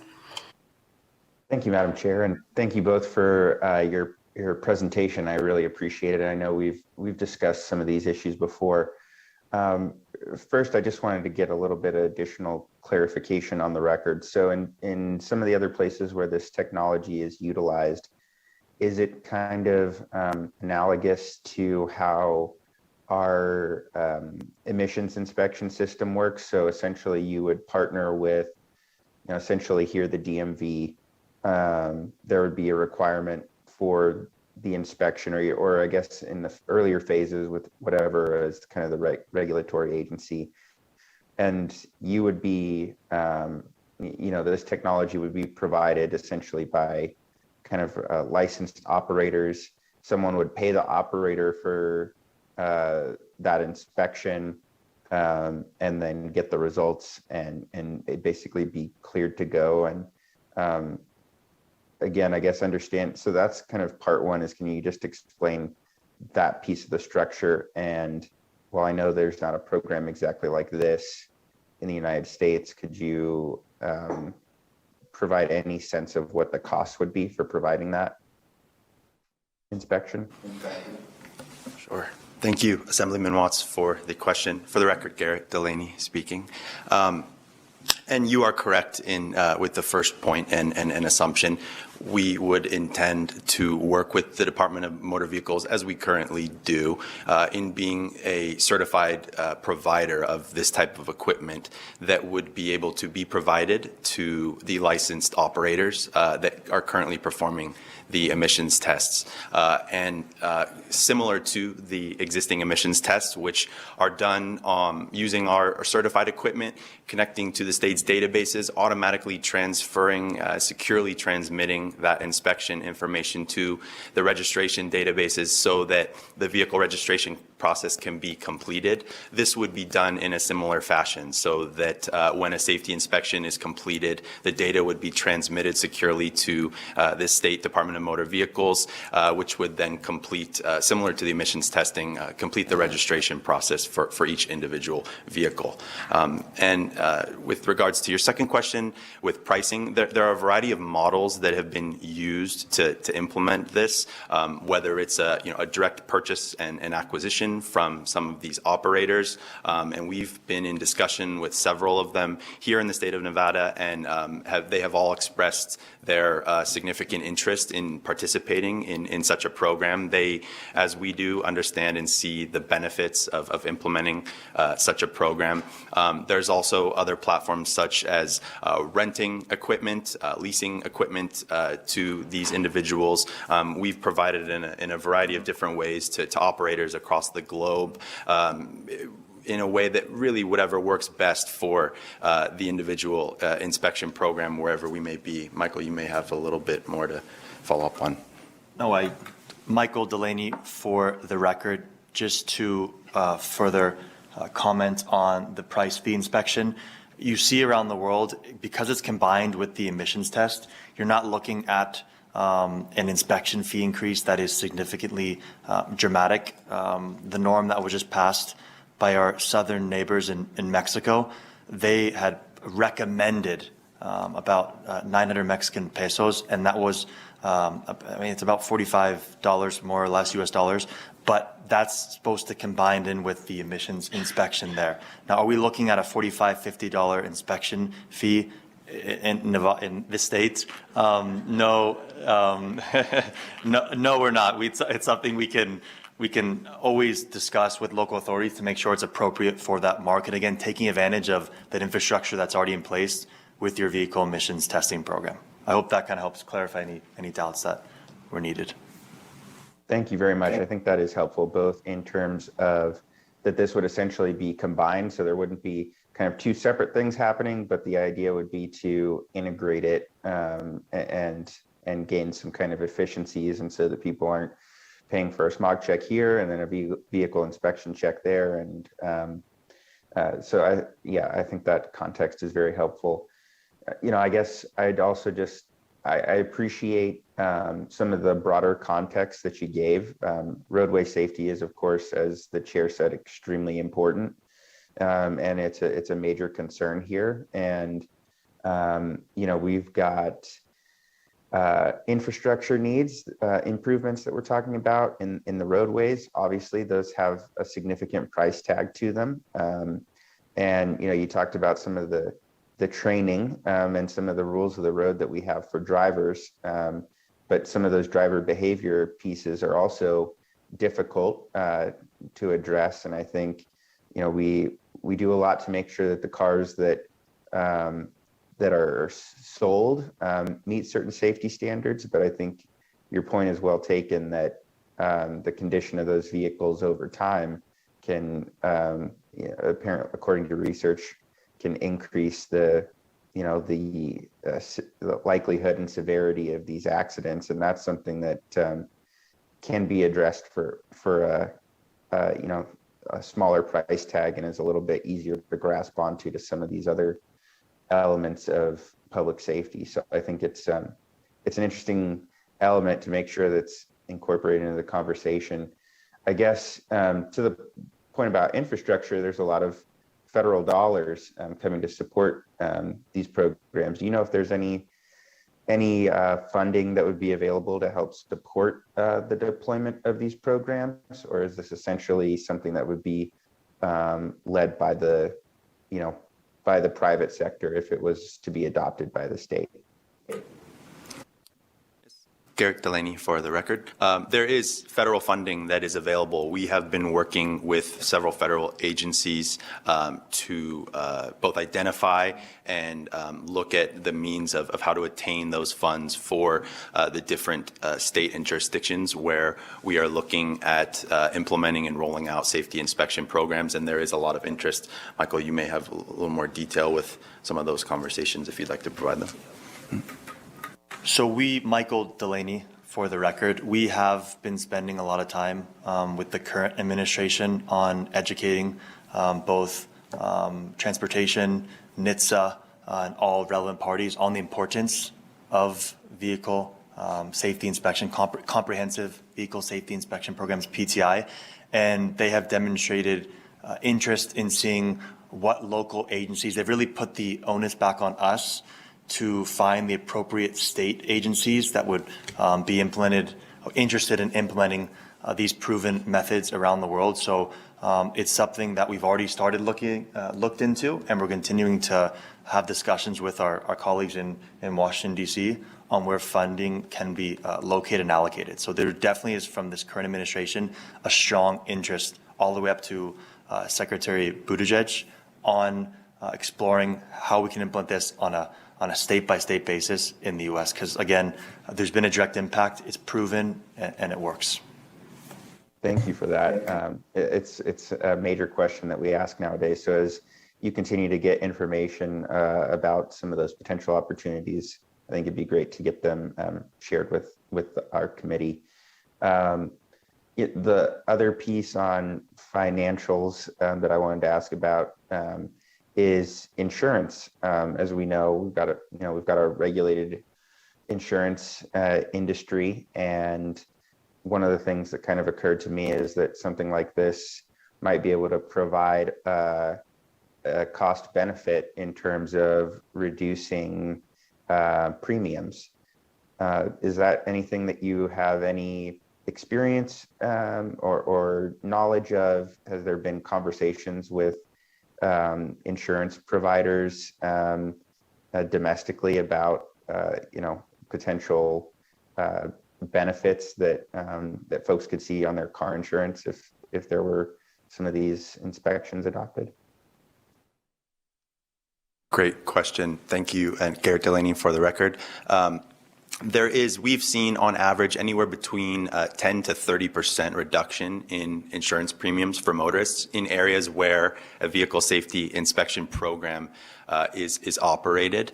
And we have been working with several of our insurance agencies here in the U.S. As part of this process, as you mentioned, there is interest from the insurance companies in helping drive these programs because they, as do we, see the data that is available, and they understand that these programs do reduce collisions on the road, they reduce fatalities, and they help reduce the payouts that the insurance companies have to pay as a direct correlation of these programs. So yes, there is a lot of interest there, and we would be very interested in working with them and with the state of Nevada in implementing that and helping reduce those insurance premiums for motorists here in the state.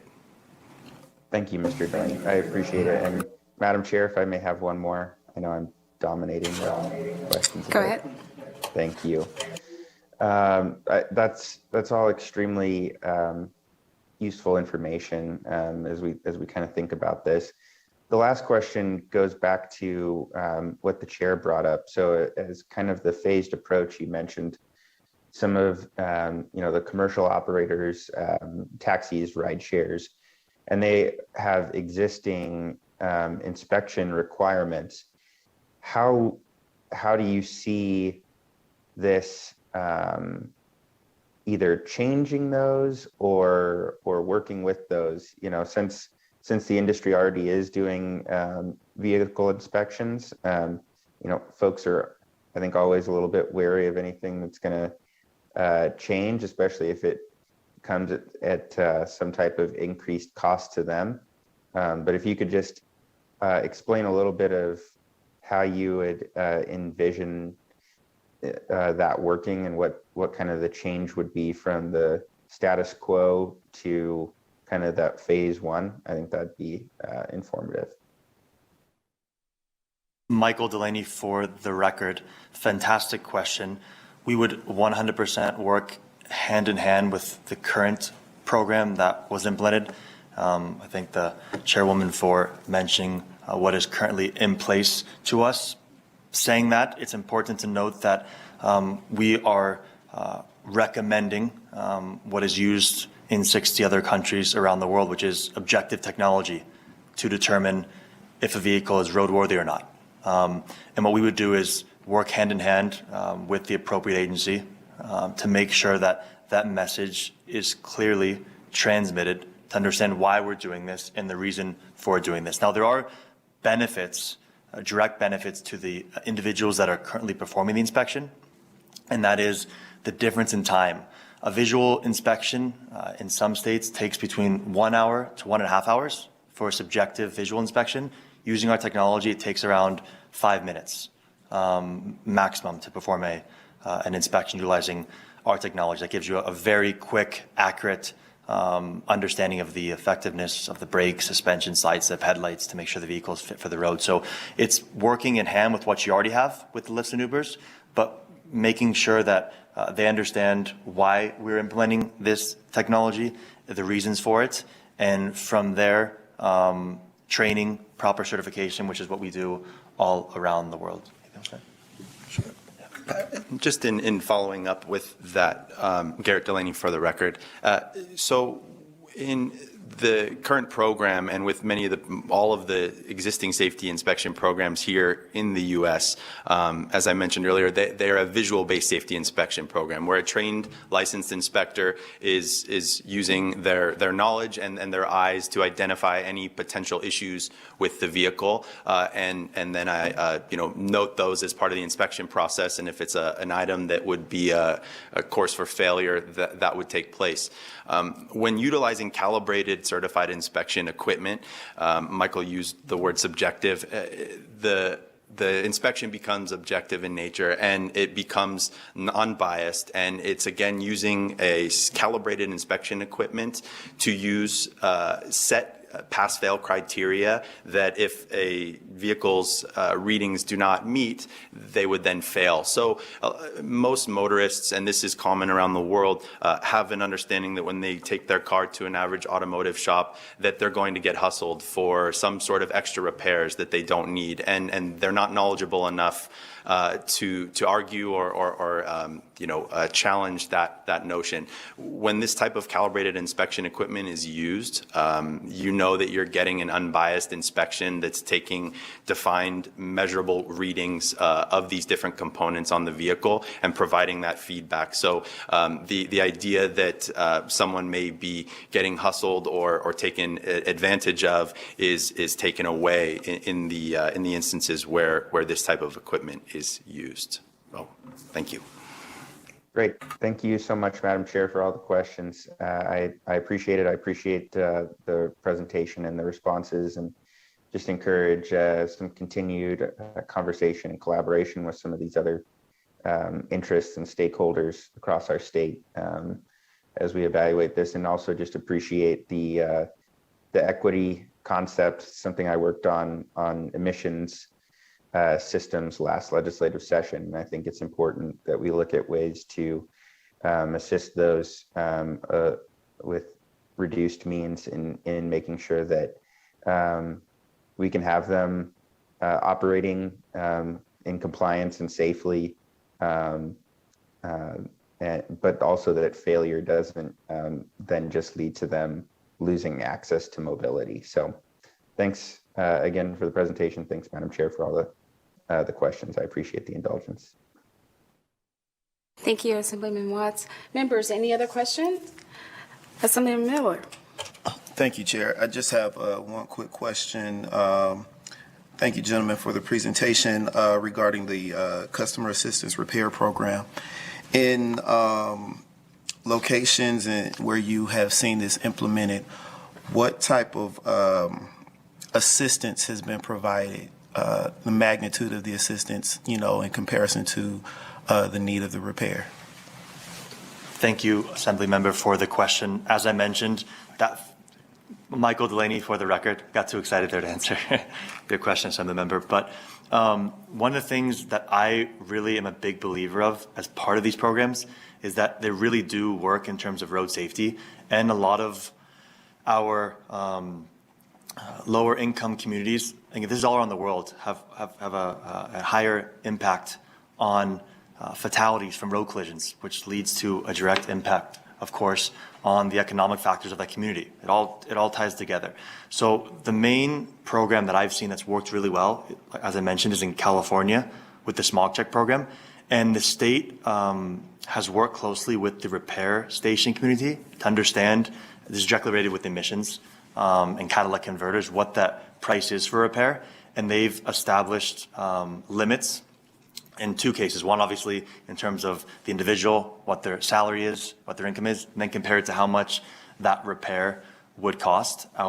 There's public information. I'll be glad to share as well any information on the program. But what they've done is they've put a cap to also protect the consumer. So the shops know very clearly that if you don't work with us on what this cap is going to be, we won't include you as a recommended shop or approved shop for the program. So it's a collaboration with the government agency. The Bureau of Automotive Repair have done a great job in California on this, working with the local repair shops to make it fair for the consumer. Anything to add to that, Garrett? Thank you. Thank you. Any other questions from the members? Okay, seeing none, I thank you both for your presentation and joining us today and getting Nevada right. We appreciate that. All right, members, we're going to take a few things out of order. We're going to go to item number 8 on our agenda. And after that presentation, we are going to take a 15-minute break, and truly a 15-minute break, not a legislative 15-minute break, like a real-time 15-minute break, and come back and go back to agenda number 7. So I believe we have Mr. Greg Lovato, Administrator of Mining Regulations, and with us. Greg will provide an update of the 2021 Nevada statewide GHG inventory and projections report.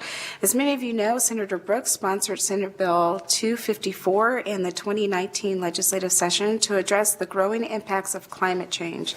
The measures, among other things, set forth economic or economy-wide GHG reduction goals of 0 or near 0 by 2050. So, Mr. Lovato, if you are here, and I believe you are up north, the floor is yours.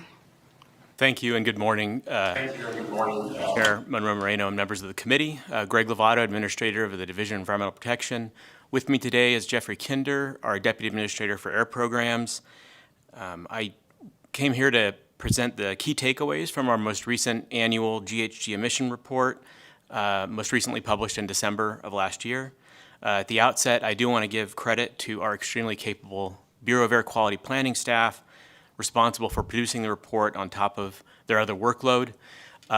We kind of look at ourselves as the scorekeeper, similar to somebody at a sporting event. We're basically just keeping track and counting, and that's the goal of this report. So ready to move on to slide 2. So compared to other states, I just wanted to give you some highlights of what came out of our report. We still remain at lower statewide emissions per capita, and this is mainly due to expanded use of renewable energy sources and more limited oil and gas production and refining compared to other states. Secondly, we've got more recent information. We actually are able to keep up 2 years behind instead of 3. We went straight to the Energy Information Administration instead of US EPA to process the information. If we want to drive the timeline down even sooner, we would need more access to timely local reporting before the information goes to the Federal Energy Information Administration. So as I'll describe later, we did include in this edition a significantly updated statement of policies that could be used to reduce GHG emissions compared to our last report. And here is, I guess, the punchline or the biggest takeaway. Although we are projected to continue decreasing emissions in the electricity generation sector, absent new policies, the projected population growth in Nevada will really drive and prevent Nevada from reaching its emission reduction goals laid out in Senate Bill 254 from the 2019 session. The projections we include in this report did include projections on the pandemic, on transportation emissions in 2020. We saw, as in Nevada, monthly consumption. Petroleum went down as much as 70% in early 2020, but returned to only a 7% reduction in August of 2021 compared to pre-pandemic conditions. So the pandemic reductions, to some extent, reset and lowered a baseline in transportation slightly, but are not enough to make a difference long term. We also included the effect of the recently enacted Clean Cars Nevada emission standards for light-duty vehicles, which will apply in model year 2025 for vehicles going on sale in calendar year 2024. While Clean Cars Nevada does lay important groundwork for future reductions in the transportation sector, it is only anticipated to reduce GHG emissions on the order of 60,000 metric tons of GHG emissions per year by 2030, while the amount of reduction in the transportation sector necessary to reach Nevada's goals is on the order of over 10 million tons of GHG emissions per year by 2030. The projection includes all future planned and anticipated coal and natural gas electrical generating unit retirements and conversions, including retirement of the North Valmy generating station, which is a coal-fired power plant, no later than 2025, and the plan to convert the TS power plant operated by Nevada Gold Mines to operate at least 50% of the year on natural gas by 2023. A couple of other things to point out. Due to the uncertainty in Nevada state level specific estimates on the use of hydrofluorocarbons, or HFCs, while emissions from HFCs are expected to be reduced due to recent federal regulation, we were not able to quantify the exact effect on Nevada. We are working to improve our estimates of HFC emissions, which make up a substantial portion of industrial emissions. Next slide. So this essentially is the entire 62-page report in one figure. Some key things to point out on the graph, which includes past statewide GHG emissions through 2019 and projections from 2020 onwards. You see here the total GHG emissions in the black line at the top, which is the aggregate of all the individual sectors added up below. You see the slight reset from the pandemic reflected in a downward step in 2020, illustrated in both the total line and the transportation line in blue. As I stated earlier, the main issue for Nevada is that we project population growth is expected to keep emissions relatively flat through 2030, absent any further policy changes, and will cause Nevada to miss the targets laid out in SB 254 from the 2019 session, showed here in red. 2015 is the point where transportation overtook electricity generation as the major source of GHG emissions for the state. You can see transportation, residential, commercial, and industrial have flat to slight upward projections through 2030, more than making up for reductions in the electricity sector. So as I mentioned before, we have a few areas of uncertainty on both our past emissions and future projections that we are researching at this time. Unlike transportation and electricity generation, which are relatively straightforward to estimate with existing methodology and data sources, the emissions from the industry sector are more uncertain due to the lack of state-level data on hydrofluorocarbons. In 2021, the legislature approved AB 452, providing NDEP the authority and resources to develop regulations for more state-specific data, and we are currently working on that. Secondly, you see a line below zero at the bottom. That's the estimated net sink of carbon into Nevada's natural landscapes, including sagebrush and rangelands.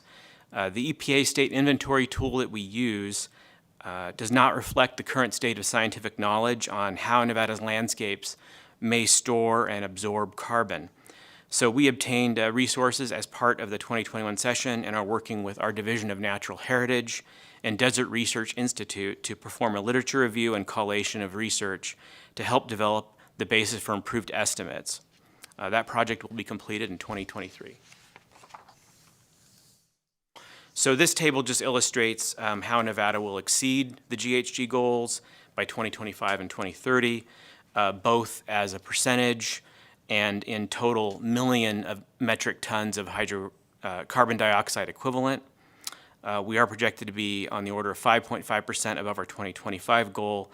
We are projected to be more than 21% of our more aggressive 2030 goal. Next. So here you can see the relative contributions of each sector over time, with electricity generation continuing to decrease from 47% in 2005, that's our baseline year against which we're comparing our goals, to 24% by 2030. And you can see the continued growth in the other sectors. Next. So this is a graphic produced for each state by Lawrence Livermore National Labs. I find it very helpful in visualizing the breakdown by, on the left side, energy source, in the middle, energy use, and on the right side, how each of these contribute to overall carbon dioxide emissions statewide. So this only counts for fossil fuel combustion. It does not include emissions from other pollutants such as HFCs I talked about earlier and methane, for instance, from solid waste landfills. However, you can see easily here the more limited contribution today, for example, of natural gas in residential and commercial use versus its use in electrical power generation, and as compared to fuel combustion in transportation. So the scale here, if you look at the number on the far right, it's almost 40 million metric tons of carbon dioxide, which is slightly less than the amount in NDEP's inventory for 2018. So it aligns fairly well with the inventory we have. So last slide, as I mentioned earlier, the Statement of Policy section has been reorganized and updated from previous reports.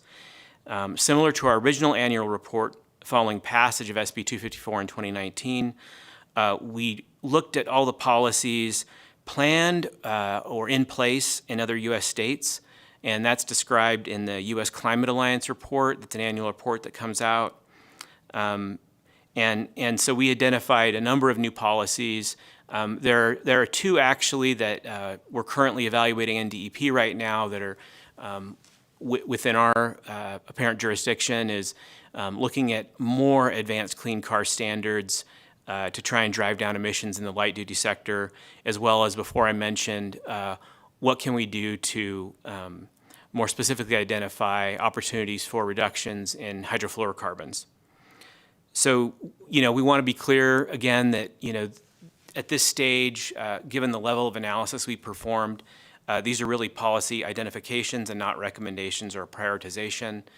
For that, we would recommend more detailed analysis, and the criteria we would use to compare and review additional policies or identified policies would be laid out already in the December 2020 climate strategy produced by the state.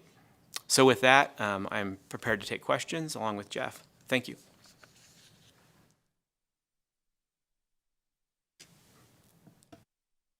Thank you so much, Mr. Lovato. Members, any questions? Senator Brooks. Thank you, Chair. Thank you, Mr. Lovato, for the report.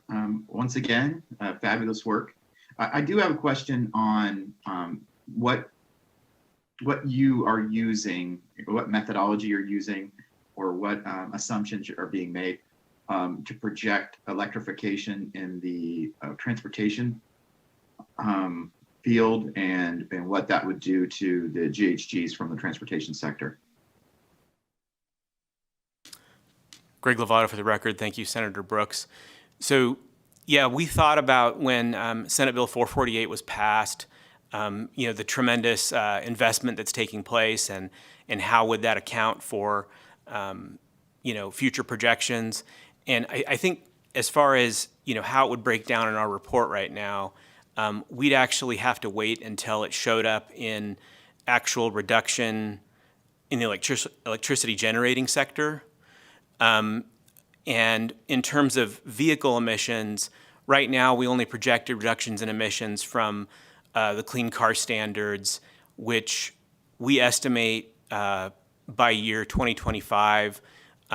We estimate that new cars, right now, new cars, maybe between 4 and 5% of new cars are zero emission vehicles. We're looking at, by the time Clean Cars Nevada comes into effect, we're probably looking at between 8 and 12% based on those projections. And so those are, I guess, the two ways in which electrification gets reflected. We don't have necessarily scenarios. It's really more what policies enacted will result in what reductions in the future. Thanks. So you are estimating in the projection, you're estimating an 8 to 12% of the entire Nevada personal transportation fleet would be zero emission. Is that what I heard by 2025? Greg Lovato for the record. Yeah, let me clarify. So that would be 8 to 12% of the new vehicles purchased in calendar year 2024 of light duty vehicles purchased would be expected to be zero emission vehicles. So you're really talking about, only a small percentage of what's on the road, right? So you're only replacing, of the new vehicles, I think maybe we're talking about 6% or 8% of the vehicles are replaced each year or added each year. Of those, only 8 to 12% would be zero emission based on our current policies. So if we're going to meet our transportation emission reduction goals, we're going to have to get a lot more aggressive. So that's based on policies that we're putting in place, not necessarily consumer demand or consumer behaviors. Thanks, Greg Lovato, for the record. We tried to estimate, based on current trends, what those might look like when we tried to assess the impact of Clean Cars Nevada. And so, obviously, transportation electrification, emission standards only play a small role. The market, as you mentioned, incentives, and also access to electric vehicle charging infrastructure are other major factors that come into play. Thank you. I appreciate that. Assemblyman Watts. Thank you, Madam Chair. Thank you, Mr. Lovato, for the presentation. Just following up on Senator Brooks's questions. So, and I noticed that the report noted the passage of AB 383 for appliance standards and AB 349 addressing some of the vehicle emissions. And so just to be clear, your agency hasn't yet been able to estimate the impact of those policies and factor them into the projections moving forward. Is that correct? Thanks, Assemblyman Watts, Greg Lovato, for the record.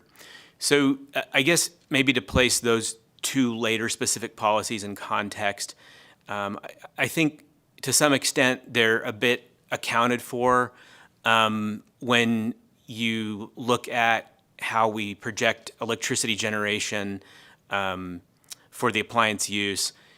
We're waiting for specific plans to be put forward by the electric service providers, and then we account for those in the projections.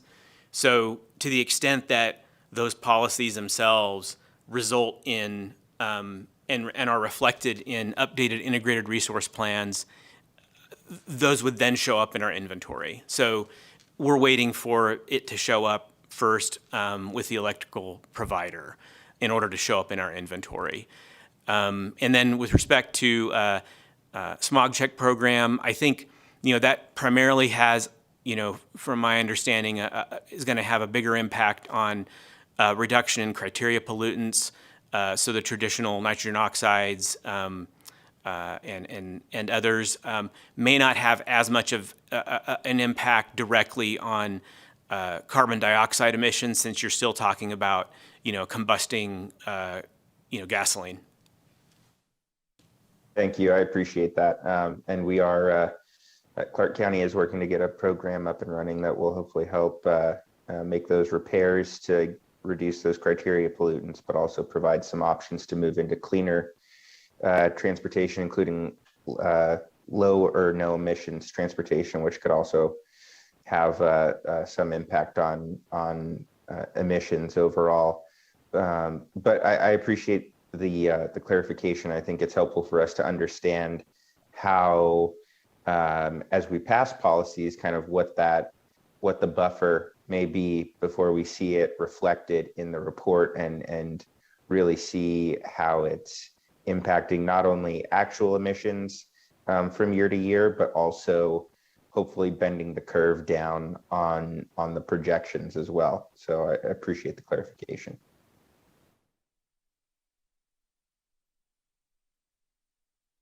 Thank you. Members, any other questions for the presenter? Assemblyman Ellison? Yes, thank you. Hello. Go ahead. Got one question that was brought up during the last session, and that was a classic cars emission loophole. They changed the licensing on a lot of these. So what is your new standards going to be? Are you preparing new standards? Thanks, Assemblyman Ellison. Greg Lovato for the record. So my understanding is that that was, I think, just the bill that Assemblyman Watts was mentioning with respect to closing the classic carb loophole. And I think what it put into effect is a requirement for a different type of insurance in order to obtain the classic car license plate from the Department of Motor Vehicles. And my understanding is that's currently being implemented by the Department of Motor Vehicles to move that program ahead. And as Assemblyman Watts mentioned, looking at incentives for helping maybe low-income drivers who need help to access repairs, to provide a source of funding for them. And I know that work's happening with the counties. But I don't have the direct answer for you on exactly what it's looking like right now, as it's the Department of Motor Vehicles implementing that program along with the local counties, but we can get back to you. Follow up, Madam Chairman. Go ahead. Yes, and I agree that the plates, I could see where they were really misused after you start looking at it. And some of these people were putting classic cars on stuff that, like a dump truck, it looked like. So I agree to that, but there's a lot of people that's got high dollar, highly maintained classic cars that you see out there.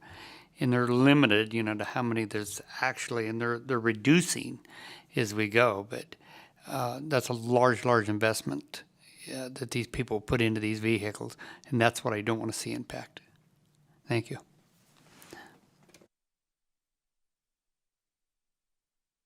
Thank you. I'm not seeing any other hands raised for questions or comments for the presenters. So, Mr. Lovato, thank you so much for joining our committee today.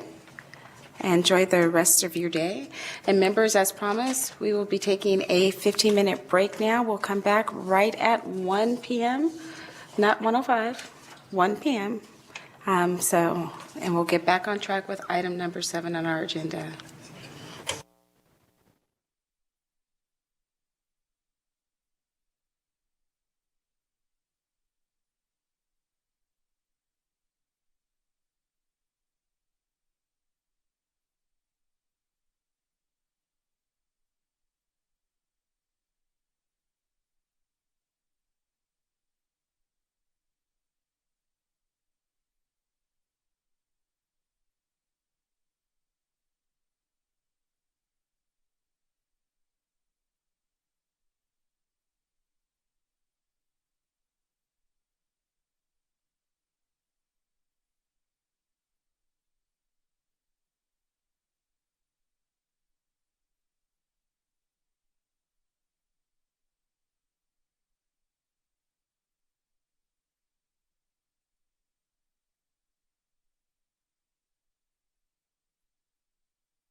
Or just let them know we're going to start in 30 seconds. Okay, well, I did take a legislative 15 minutes. I apologize.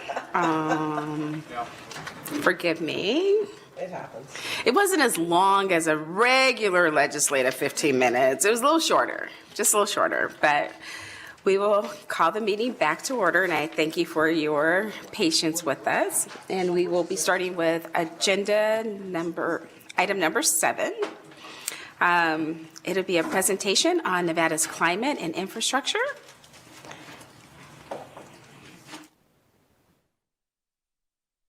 Ms. Christine Everett, who is Senior Climate Advisor, Office of the Governor, coordinates the climate policies across the state in coordination with our Office of Energy, which is the GOE, the Department of Conservation and Natural Resources, and Nevada's Department of Transportation. Joining Ms. Everett is Nelson Araujo, the Governor's Infrastructure Advisor. Mr. Araujo is in charge of navigating the acquisitions and implementation of federal dollars from the Infrastructure Investment and Jobs Act. Members, you may remember we heard an overview of this program at our last meeting. So, thank you guys for your patience with us on that 15-minute break, and the floor is yours. Thank you, Madam Chair, and thank you for the accommodation and the timing of the agenda. So I'm Kristen Everett, for the record, Senior Climate Advisor, Office of the Governor, and I'm joined here today by Nelson Araujo, the state's brand new Infrastructure Advisor. Thank you for the invitation today to talk to all of you a bit about the nexus between infrastructure and climate change here in our state. Make sure I do this. So just like the rest of the U.S. and the rest of the world, climate change truly is happening here in our state. Already, average temperatures have increased by about 2 degrees Fahrenheit, and these increasing temperatures, they're making our heat waves both longer and more frequent. Rising temperatures are also changing our water cycle. We're in a 20-year drought that is worse than any that has impacted the entire Southwest in over 1,200 years. And last year was the worst drought that we've experienced in the observational record. Wildfire season is now year-round, and increasing nighttime temperatures mean that fires are being fought literally around the clock 365 days a year. They don't lay down at night like they used to. But climate change, it's not just about hotter and drier. On the flip side, storms are increasing in strength, and the frequency and intensity of floods are projected to increase. These events have consequences for our communities, our natural resources, and for our infrastructure. Take, for example, this graphic. This shows the 20 weather and climate disasters that hit the United States in 2021. Each of these single extreme events cost the U.S. economy over $1 billion. From hurricanes in the Gulf to severe storms in the Midwest to wildfire and drought in the West, these events have the fingerprints of climate change all over them, and their frequency and intensity is increasing over time.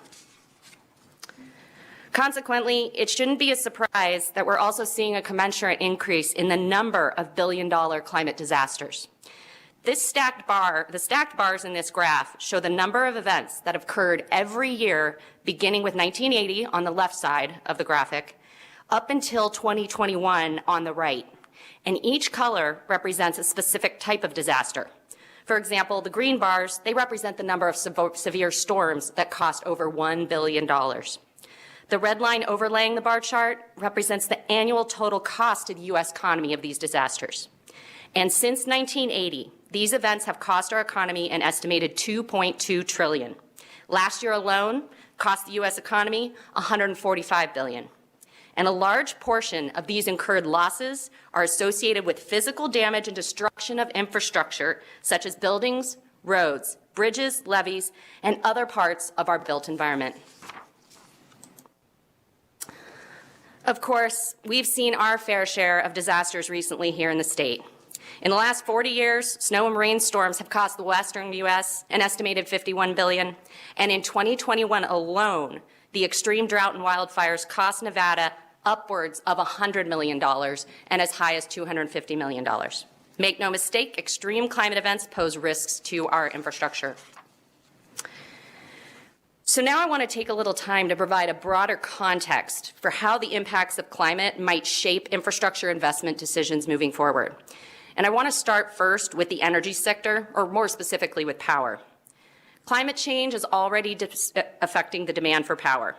With increasing temperatures, we will continue to see an increase in our air conditioning power demands. Also, as we shift towards electrification, particularly in the transportation sector, we could also see changes in not just our average power demand, but also in the timing of that demand as folks plugging their cars in overnight.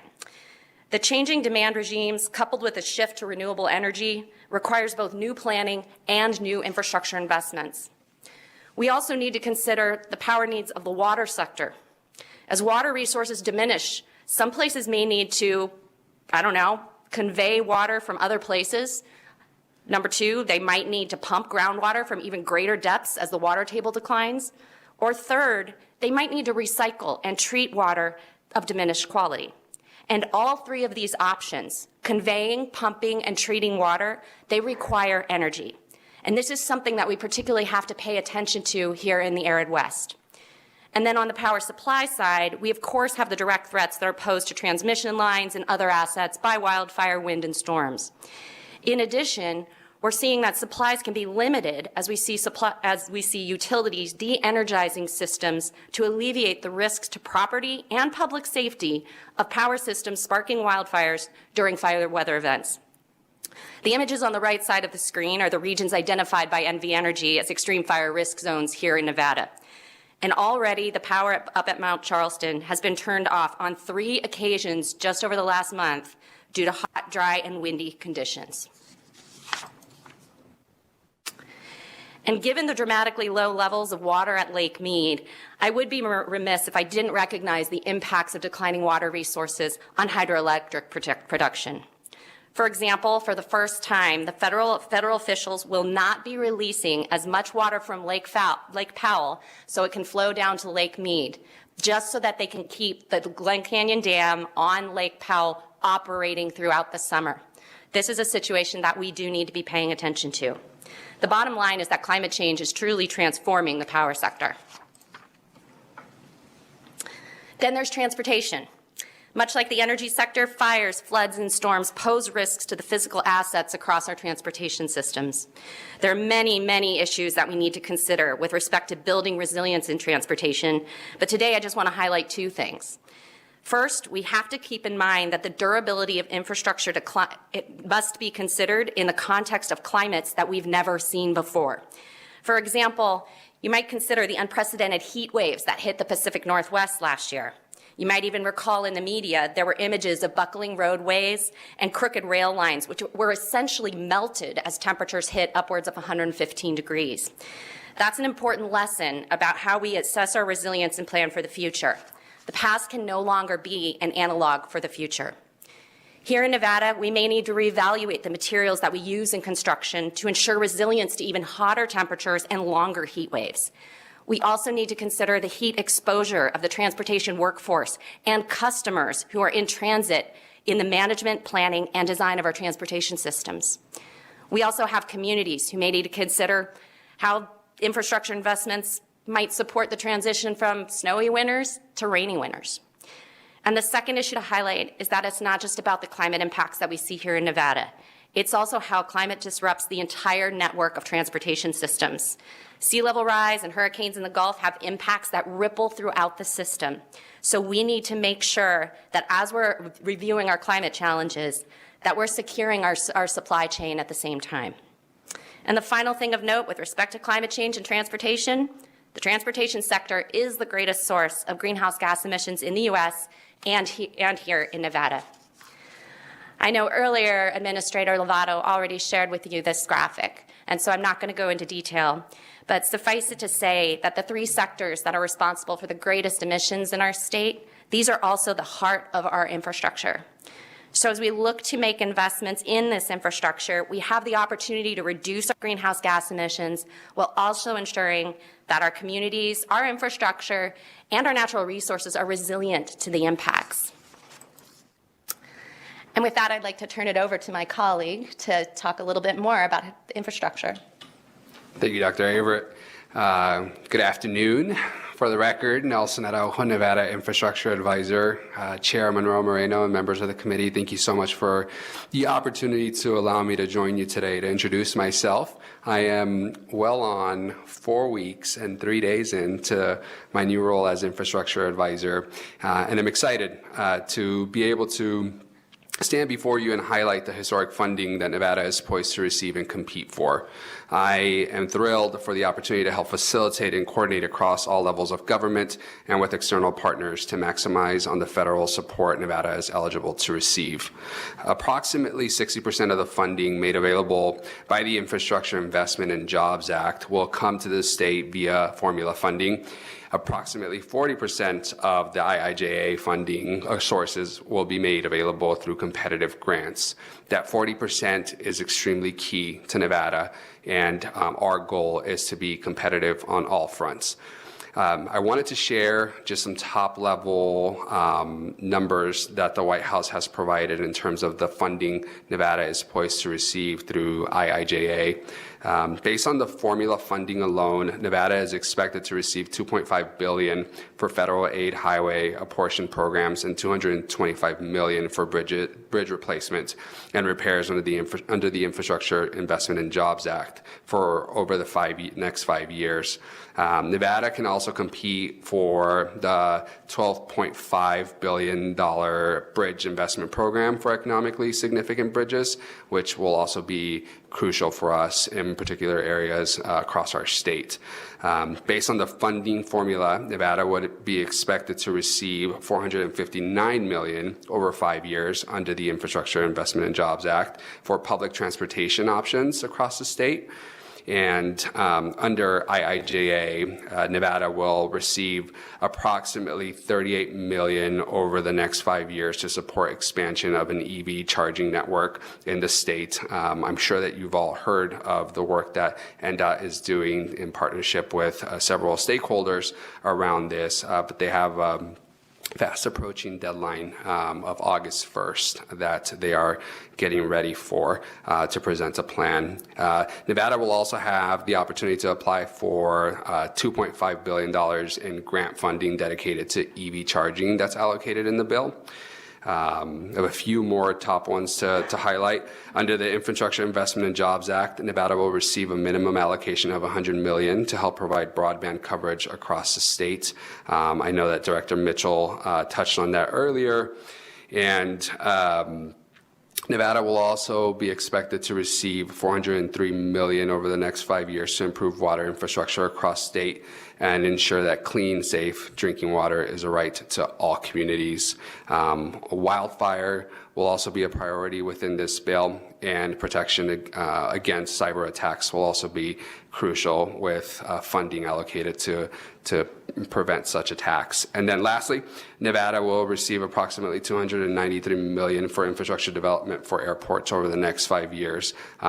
So that's a lot, and I am excited to serve in this role and to be able to have conversations with the White House, respective U.S. department agencies, through the governor's office, and work across our departments with everyone, including you and external partners, to make sure that all of our voices are included in this process, and most importantly, to ensure that Nevada is at the forefront of securing these resources that are much needed for our state.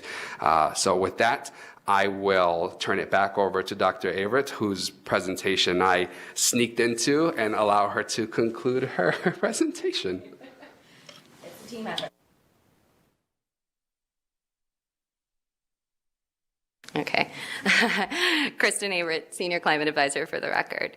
So with respect to what Nelson just articulated, I wanted to highlight a couple of the specific items within IIJA that are related to helping and really could help us achieve our climate goals in the state.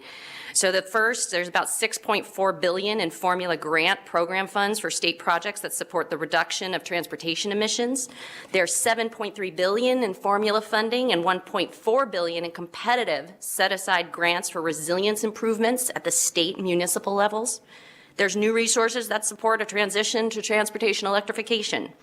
DOE has over $5 billion available for weatherization and energy efficiency investments, which are particularly important to ensure households in Nevada are protected from extreme heat and that they're saving money on their power bills. There's also, the $55 billion that Nelson also alluded to in EPA for water and wastewater, as well as FEMA funds for resilience planning.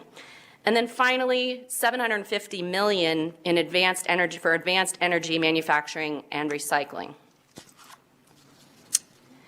On that particular item, I want to take a pause and highlight our opportunities specific to the clean energy economy. From our unique geology to advancing processing and advanced manufacturing to innovations in battery recycling, we already are home here in the state to really an economy that supports clean energy and clean transportation. Our state is really also key to the U.S. goal of a strong, domestically sourced supply chain, and we are truly positioned to lead the national clean energy economy while creating new, well-paying jobs. And we can also do all of this while continuing to be responsible stewards of our natural and cultural resources. Simply, infrastructure investments can support smart, climate-friendly initiatives that will bolster and entrench a thriving clean energy economy. And then finally, I want to emphasize the opportunity in the infrastructure bill for environmental justice. I've quoted this before in presentations before this board, but I'm going to keep saying it. From the U.S. National Climate Assessment in 2018, people who are already vulnerable, including lower income and other marginalized communities, have lower capacity to prepare for and cope with extreme weather and climate-related events and are expected to experience greater impacts. And here in Southern Nevada, we have a stark example of precisely that. On any given day, temperatures across the metro region can vary by as much as 10 degrees. So even though my weather app might say 100 degrees outside, just down the road, it could be 110. In an analysis that was conducted several years ago, there is a clear correlation between low-income households and where they're located with the highest temperatures in both the cities of Las Vegas and the city of North Las Vegas. Simply, the poorest people live in the hottest places, and they are the most vulnerable to extreme heat. Recognizing these types of disparities, the Biden administration launched its Justice 40 initiative as part of the president's executive order on tackling the climate crisis. An important component of this initiative is that 40% of all federal investments must flow to disadvantaged communities. To support this effort, Governor Sisolak recently established a state environmental justice team. The state EJ team is working with the new diversity inclusion liaisons put in place by SB 222, as well as the Nevada Indian Commission and the state tribal liaisons. The team has been evaluating the White House Climate and Environmental Justice Screening Tool, is beginning a broader suite of outreach and engagement activities, and they're specifically working right now with the EPA and with the state's new grant office about how we can increase capacity for community organizations to receive this funding. In addition, several individual agencies, including NDEP and NDOT, are directly engaging with historically marginalized communities on very specific projects for which they want to receive funding under the infrastructure bill. Environmental justice is a core tenet of climate action, and we are all working to ensure that we're appropriately engaging across all of our communities here in Nevada. So to summarize, infrastructure bill provides tremendous opportunity. We can reduce our greenhouse gas emissions, protect our communities and natural resources, create jobs, diversify our economy, and hopefully realize a more equitable society. Thank you. And we're happy to take any questions. Thank you for the presentation. Members, questions? Anyone up north, on Zoom? Well, I'm not seeing any. Wow. That means you guys did a great job. Thank you so much. That moves us on to our next item on the agenda, item number 9. The benefits of electrifying our transportation sector are economic, environmental, and may provide equity to those in underserved communities by improving local air quality. As many of you know, the transportation sector accounts for the greatest percentage of GHG emissions in Nevada today. We will hear from presenters on policies that are helping our state attain its clean air goals. And under this agenda item, I believe we have 4 different presentations, and we will start with Ms. Marie Steele, who is Vice President of Electrification and Energy Services at Nevada Energy. Good afternoon, Chairwoman Monroe Moreno and the committee. It is my great pleasure this afternoon to present on transportation electrification among much great friends and partners behind me in advancing this for the state. My name is Marie Steele, like you said, Vice President of Electrification and Energy Services at NV Energy. For those of you, that is actually a new organization inside of NV Energy. I have the great pleasure of leading a diverse team that manages all of our customer programs. That most of that policy has been set by this legislature. So I have our demand-side management programs, energy efficiency, renewable energy, electric vehicles, battery storage, so all of our distributed energy resources. And then also I'm responsible for integrated grid planning, which is under our distributed resource plan, making sure that all of this distributed energy resources benefits all of Nevadans and we're integrating them appropriately. So I'll quickly, recognizing we're late into the afternoon almost, I'll go quickly about NV Energy's electric vehicle programs and the updates on Senate Bill 448. I was recognizing last weekend that it was Mother's Day, that was actually when Senate Bill 448 just 1 year ago was actually introduced into the legislature. And I'm incredibly proud of how far and how much advancements we've made on that policy since then. So as of late, I think we'd be remiss to say that electric vehicles aren't really popular. And so we've done updated Nevada market research around our residential customers and our commercial customers and how they're feeling about electric vehicles and their barriers to adoption. And one of the things that we have found, even since 2020, that 24% prior were looking and thinking about their next car being electric vehicles, and that is now 40%. So we are actually seeing such a large increased interest in it, but that means we also need to be planning for it. And a lot of our research also is focused on historically underserved communities and low-income customers to make sure we understand their barriers too, so that we can design specific programs such that we can make sure that everybody has access to clean energy economy and also reduced fuel costs around switching to electric vehicles. So we do have this. Oh, sorry. Thank you. You'd think it was my first time presenting. So this market research is just fresh, and so we'll be happy to share this with the legislature and post it to it. We have a full detailed report across all customer classes if you are interested. So electric vehicle programs for NV Energy, we've been in the game for a very long time. Since 2009, we've actually had electric vehicle time of use tariffs. In 2013, we started our charging station shared investment program. In 2015, started the partnership for the Nevada Electric Highway with the Governor's Office of Energy for Phase 1 to connect Las Vegas to Reno along US 95, and that expanded into Phase 2, which I'm sure Director Bobzian will talk to you much more about. And then in 2017, this legislative body created the Electric Vehicle Infrastructure Demonstration Program as part of Senate Bill 145, and that is our active electric vehicle program I'll talk a little bit more about. And then in 2019, Senate Bill 299 created the Electric School Bus Program as well. Then we'll talk about Senate Bill 448, which is actually why we're here today.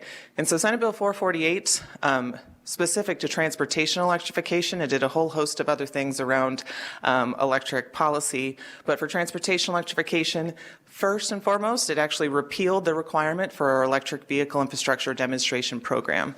So we filed our final program on February 1st of this year. We got approval for the stipulation that all of the stakeholders came to last week. So for July of 2022 through June of 2023 will actually be the last year of that program. Then it also created the Economic Recovery Transportation Electrification Plan.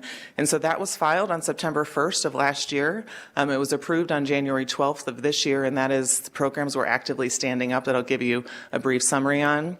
And then third, it created the requirement for the Transportation Electrification Plan.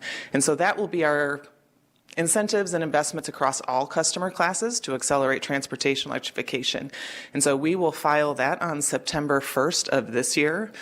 We have started stakeholder engagement, but you will start to see a lot more of that here in the immediate future now that we have some of our customer surveys done and making sure that we're engaging stakeholders on the development of that plan.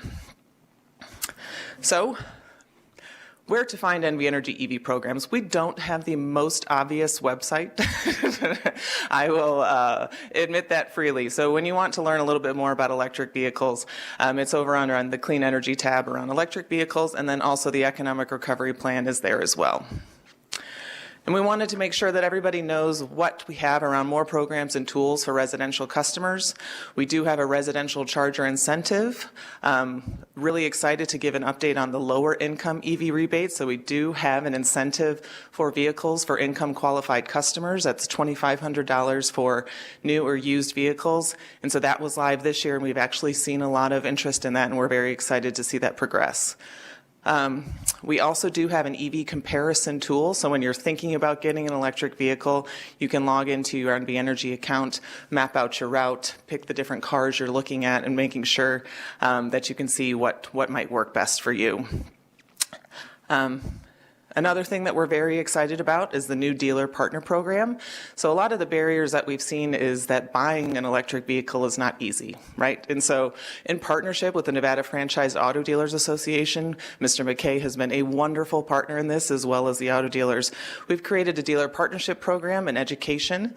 We have completed it here in Southern Nevada, where they have a certification for the dealers. We are doing our dealer training in Reno this week, actually on Friday. And so we're really excited about that, been really well received by the auto dealers and the owners there. Not only are we educating the dealers, we're also learning about some of the barriers they're having on having more electric vehicles to sell. And so how they're charging those vehicles, and it's a really fascinating partnership that's been evolving, and really appreciative of it. So the Economic Recovery Transportation Electrification Plan, that's the $100 million plan you've been hearing about. It has 5 programs that we're excited about, but the three main components of it are to accelerate transportation electrification, create economic recovery and job creation benefits while prioritizing historically underserved communities. And so it did create 5 programs: the Interstate Corridor Charging Depot program, that goes in parallel with the Nevada Electric Highway, and then having the folks up here from the state to talk about the Infrastructure Investment and Jobs Act. It's also designed to maximize federal investments from the IIJA, as well as urban charging depot programs, our public agency electric vehicle programs. So those will be level 2 chargers around community centers and historically underserved communities, the universities and colleges under Nevada's higher system of education, and also the Capitol complexes, of which we are sitting in one of the buildings that's planned for it at Grant Sawyer, and then also in the legislative complex up in Carson City. Next, we have the Transit, School Bus, and Transportation Electrification Program. And so there's about 3 different components of the program. So we'll have a transit custom grant program for the needs of the metropolitan planning organizations and the Department of Transportation for the state, working with those 5 organizations. We also have the electric school bus vehicle to grid trial. We're very excited to test out if we can use electric school bus batteries as a reliable grid resource. And so that is with Carson City School District, Washoe County School District, and Clark County School District. And then last, we have a custom grant program for non-governmental customers. And so that is actually accepting applications starting May 16th. And then last, we have an outdoor recreation and tourism program. The outdoor recreation tourism program will be 2 iconic sites, one in northern Nevada and one in southern Nevada. The one in southern Nevada we have proposed at Red Rock, and then in northern Nevada at Lake Tahoe. And both of those envision a multimodal charging, including actually electric boat chargers at Lake Tahoe. So we're looking to advance some new technologies and being forward thinking with that. And then also a tourism incentive program that is live. And so we launched that on April 1st for level 2 chargers across different tourism property types for Nevada, including ski locations, sporting centers, convention centers, resorts and casinos, and then also rural tourism sites. So like we've learned probably, or if you've heard about for the federal programs, we've been spending a good portion of the first quarter of the year setting up these programs. It does take some time, but we've tried to focus on getting them up and live and moving. Another thing that was also very important for this was the economic recovery and workforce development. We're very excited to announce that just last week we signed the partnerships with the Electrical JATC of Southern Nevada and the Northern Nevada Electrical Training Center for partnerships on increasing their electric vehicle infrastructure training program certification and advancing and investing in that training program, and also in advancing and investing in their abilities to recruit in historically underserved communities and making sure that we're bringing people to these great jobs. Additionally, the prioritizing historically underserved communities. Senate Bill 448 defined historically underserved communities and gave that target of $40 million for the $100 million investment. We're very proud to say that we proposed $51 million of the investment to go towards those communities. But how we took that back at NV Energy is we have mapped the census tracts and the definitions into our GIS mapping system, and we're also working into develop that into our billing system so that we can more focusedly target and intentionally target those customers to make sure that they're able to access not just the transportation electrification programs, but all programs in general. We're very excited to have that partnership with the legislature and also with our community-based organizations as we reach into those communities. So just so everybody knows, there's a lot going on around transportation electrification, and so wanted to make sure how people know how they can get involved. So for residential customers, we do have a live interactive map on where people would like to see charging stations in Nevada. We also have surveys in English and Spanish, the webinars and workshops, EV 101s and test drive events. We do have a live a test drive event and ride and drive in Reno this weekend as well. And then webinars for interested site hosts. So we're trying to make sure that we are engaging the community in learning about what they would like to see in future programs. For commercial customers and industry participants, they can get involved by participating, obviously, in eligible programs. They can also submit their interest forms to be an interstate corridor and an urban charging depot program. That's live right now. You can apply to qualify your electric vehicle supply equipment. You can also apply to be qualified for a third-party provider. And you can learn about the electric vehicle infrastructure training program and contracting opportunities. So we're trying to make sure that we're gauging everybody across Nevada to get engaged in transportation electrification. And just some key deadlines since I have your attention. The tourism incentive, like I said, it's actually active and open, and we're reviewing those now. We're excited to get that launched across, especially very specifically the Strip down here in Southern Nevada. The interstate and urban charging depots, the site host interest did open on May 1st. The Transportation Electrification Custom Grant, there's a lot of mouthfuls around here, I apologize. That application portal opens May 16th and will close on May 27th. We've already done webinars and outreach for our commercial customers, so they make sure that they're aware of that as well. The Public Agency Charging Program will start accepting interest forms on June 1st. Same thing with outdoor recreation. So we're very excited to keep this moving and getting some more charging stations out there in Nevada. So that is all I had for today, and I'm happy to answer any questions. Thank you so much for the presentation. Members, questions? Senator Brooks. Thank you, Chair. I appreciate that. I just wanted to say that this program and how it was implemented and how quickly it was implemented and how it turned out really has turned out better than I ever possibly could have imagined when we were collaboratively working on putting together the bill. And I try to imagine the outcomes from the legislation that we pass and how it will interact with and affect Nevadans. And I got my first plug-in car in 2013, and I have an electric vehicle now. And when I got that electric vehicle, I was an electrical contractor. I intentionally didn't install a charging station at my house because I wanted to live off of a year of public charging and see what some of the pain points were and what some of the challenges were. And so I could bring that to the bill and also bring it and work with NV Energy in creating that program. And so I drove 2,000 miles of the Nevada Electric Highway, sometimes successfully, sometimes unsuccessfully, and I've installed charging at my workplace. And so I really tried to to figure out, where, and then I've worked with NV Energy on the battery system and the rooftop solar system, as well as the charging tariff. And so I really wanted to see what every average Nevadan would experience when they were trying to use these policies. And I think you've addressed every single one of those pain points in the program that you've put together. And so I just want to, I can't speak highly enough about the work that was done during session with a lot of my colleagues here on this committee, but also after session with NV Energy and all the stakeholders that were involved.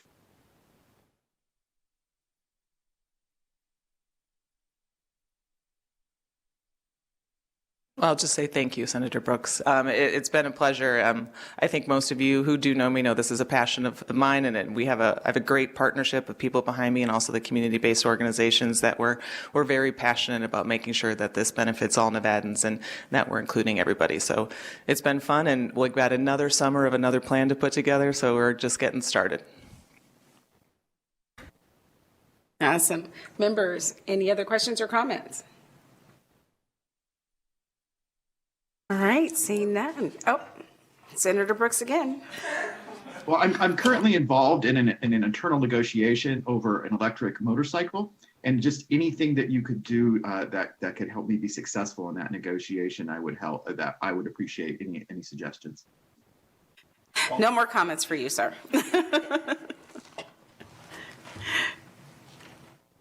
Okay, thank you so much. Next up, we will have Ms. Sandra Rosenberg. She is the Assistant Director of Planning and Program Development at NDOT, and she will provide information on the National Electric Vehicle Infrastructure Program made available in the IIJA and NDOT's role. And I believe she will be joining us by Zoom. Ms. Rosenberg, are you there?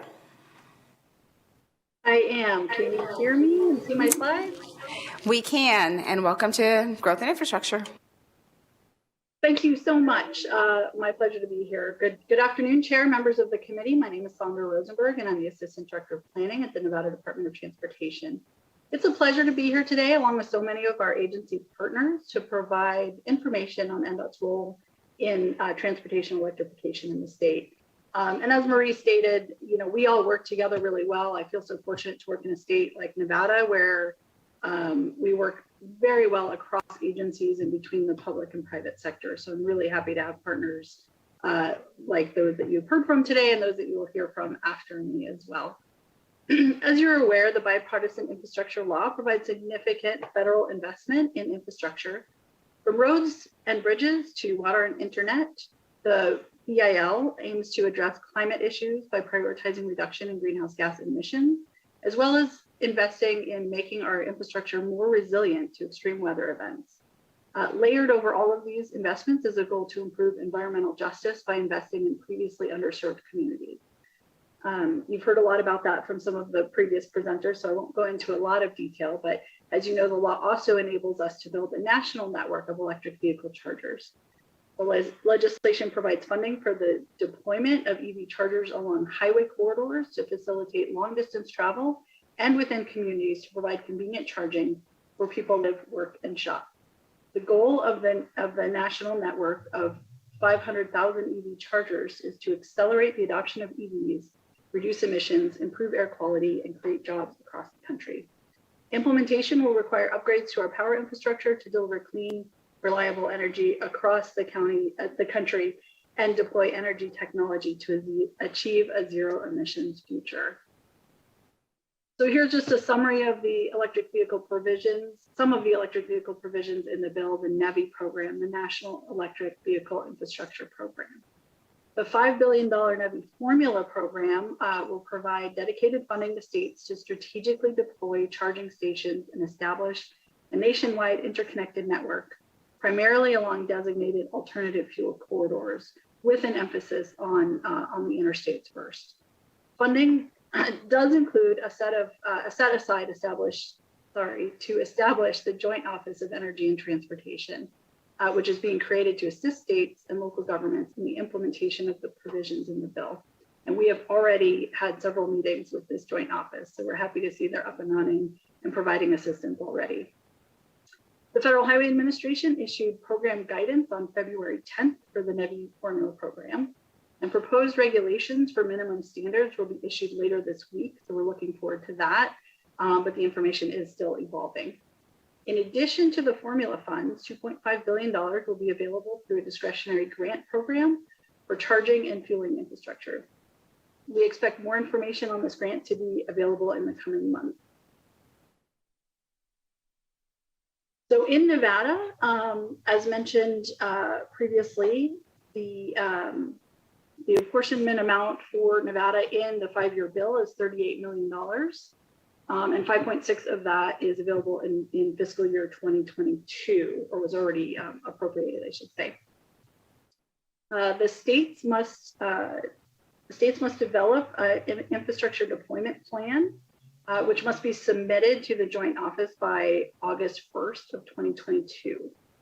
And they will review and approve, hopefully by September 30th, or at least respond to by September 30th. We have all the confidence that ours will be approved in time.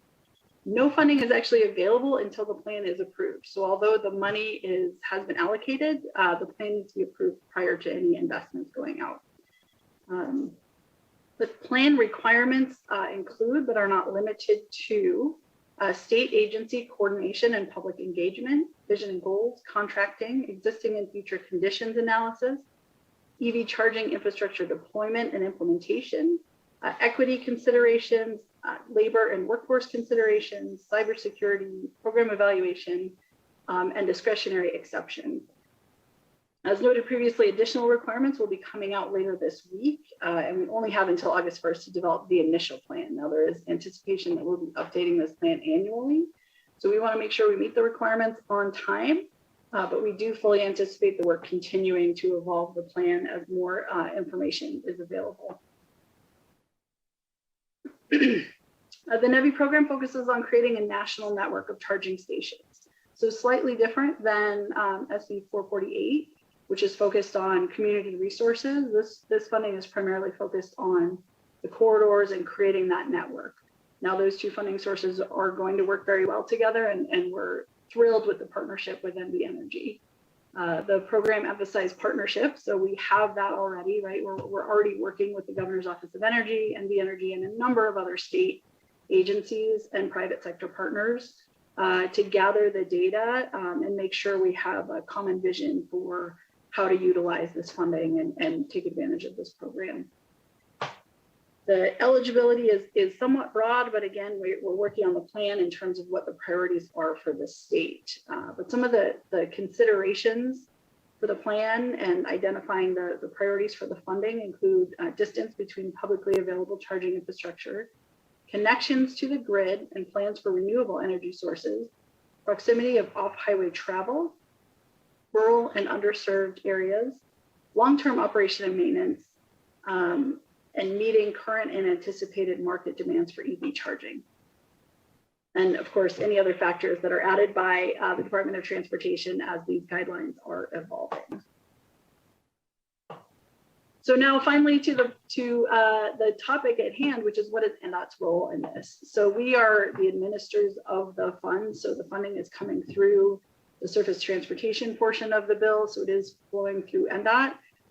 We already are responsible for identifying and designating through the administration the alternative fuel corridor program. So we work very closely with the Governor's Office of Energy and other partners in terms of designating those EV corridors, as well as corridors for other alternative fuels as well. We design and place the signage for those corridors. And as I mentioned, we're responsible for creating the NEVI plan by August 1st and likely annual updates. That will include outreach and stakeholder collaboration, some that we're doing solely for this purpose, but also documenting a number of the outreach and stakeholder efforts that have occurred already under other programs, identifying the current needs and future demands, coordinating with the joint office. As I said, we're already doing that, developing an investment strategy. So, the collaboration is key, particularly with this tight timeline and so many experts across the state. that are far more versed in transportation electrification than the Department of Transportation is, but we're happy to be a partner. So as I mentioned, we're already collaborating with NV Energy on the 448 implementation and how that can leverage these federal funds, whether it be the formula or the discretionary portion. We participate in Rev West, and I think Director Bobzian might be talking a little bit more about that, but that's a group of Western states that are focused on transportation electrification and how do we help each other achieve that. Coordination with local agencies and charging providers. We've had a number of meetings with private sector providers of transportation electrification. Right now, we're gathering all the data. We're not committing anything to anybody. We're gathering the information and data as input to the plan. We will ensure that Justice 40 targets are met for the investments in underserved communities. And as I mentioned, we're going to facilitate the federal funding as well as associated regulations. So far we have evaluated our existing EV conditions for the interstates and starting to do that for the other corridors as well. We've had several meetings with the Joint Office, established our stakeholder and outreach plan, and had initial coordination with NV Energy. A little bit of an elaboration on the Joint Office meetings. We've had a number of discussions with them regarding particularly the new, the prior and the new requirements for designating corridors. There's currently a 50-mile distance between stations requirements and 1 mile from the corridor. So really the charging stations need to be very close to the interstate or highway and no more than 50 miles apart. The new part of the requirements is that each station, in order to count towards meeting your corridor designation, each station needs to have 450 kilowatt or 600 total kilowatt power DC fast charging available. And currently some of our charging stations are not at that power. We are working very closely with NV Energy to map out where the power is available so that we can document any challenges to the Joint Office for potential exceptions to this requirement. So here's an example. I'm not going to show you every corridor, but we've kind of done a little bit of a deep dive on the interstates because that is the priority for the bill. So this is I-15. It is currently designated and there are signs up. However, it doesn't meet the new requirements. So to be designated as fully built out, according to the Joint Office, we will be looking to potentially do some upgrades to the existing charging stations or potentially ask for an exception. The distances are all met, which is how we got the previous designation, but some of the power requirements are not yet met. And that's what the yellow stations designate. Similarly, on I-80, the stations in yellow indicate that the power requirement is not yet met. And then the stations in orange show where we're slightly over that 50-mile threshold. So again, we've shared this with the Joint Office and believe we can justify why those distances are not met. We have a large state with dispersed communities, and there's not always any sort of commercial operation sometimes in the middle of these vast expanses. So we've been working with them. They seem very amenable to, as long as we can provide the data and the justification, some potential exceptions so we can get our corridors designated to comply with the new requirements. But in the meantime, we'll continue to invest in our interstates and other corridors as well. So what's next? The core team, we'll have a number of teams that are working on this. So we have a core team, which is primarily the state agencies. They had their first meeting last week, and they'll continue to meet about every 2 weeks until July. And then they'll determine some sort of regular meeting schedule for the next 5 years, so the entirety of the bill. We also have a technical advisory committee that will be meeting and we'll be meeting about monthly until July. So that's only a couple months, but we want to make sure we're getting all of the information we can to feed the initial draft of the plan. Data analysis for needs, demands, and equitable investments will be ongoing and a priority for the NEVI fund. So that's certainly a priority to get in this first draft of the plan and again, evolving. NDOT will continue with the Alternative Fuel Corridor program under the direction of FHWA and focus on electric vehicles for now, while at the same time continuing planning efforts for other alternative fuels such as hydrogen and natural gas as they become marketable. And with that, I am happy to answer any questions. I also have with me Candy Barn-Worley from NDOT, who is actually managing the program and managing the development of the plan. Thank you so much. Members, any questions for Ms. Rosenberg? All right, we are not seeing any questions. Thank you so much for joining us today and for your presentation. Thank you so much for having us. Next up, the Nevada Electric Highway began as a partnership between GOE, NV Energy, and Valley Electric Association to expand the state's electric vehicle charging infrastructure by placing charging stations at cost-effective and strategic locations, initially along US 95 between Reno and Las Vegas. Today, David Bobzien, Director of GOE, will provide an update on the electric highway and GOE's future plans concerning transportation electrification. Thank you so much. The floor is yours. Thank you, Madam Chair and members of the committee. David Bobzien, Director of the Governor's Office of Energy, and I have with me today Robin Yoakum, Program Manager in the office. Robin is our buildings expert, so she has a lot of visibility on the building codes aspects of this discussion, and I wanted to bring that to the surface as we're going through this. She's also going to be assisting with the slides.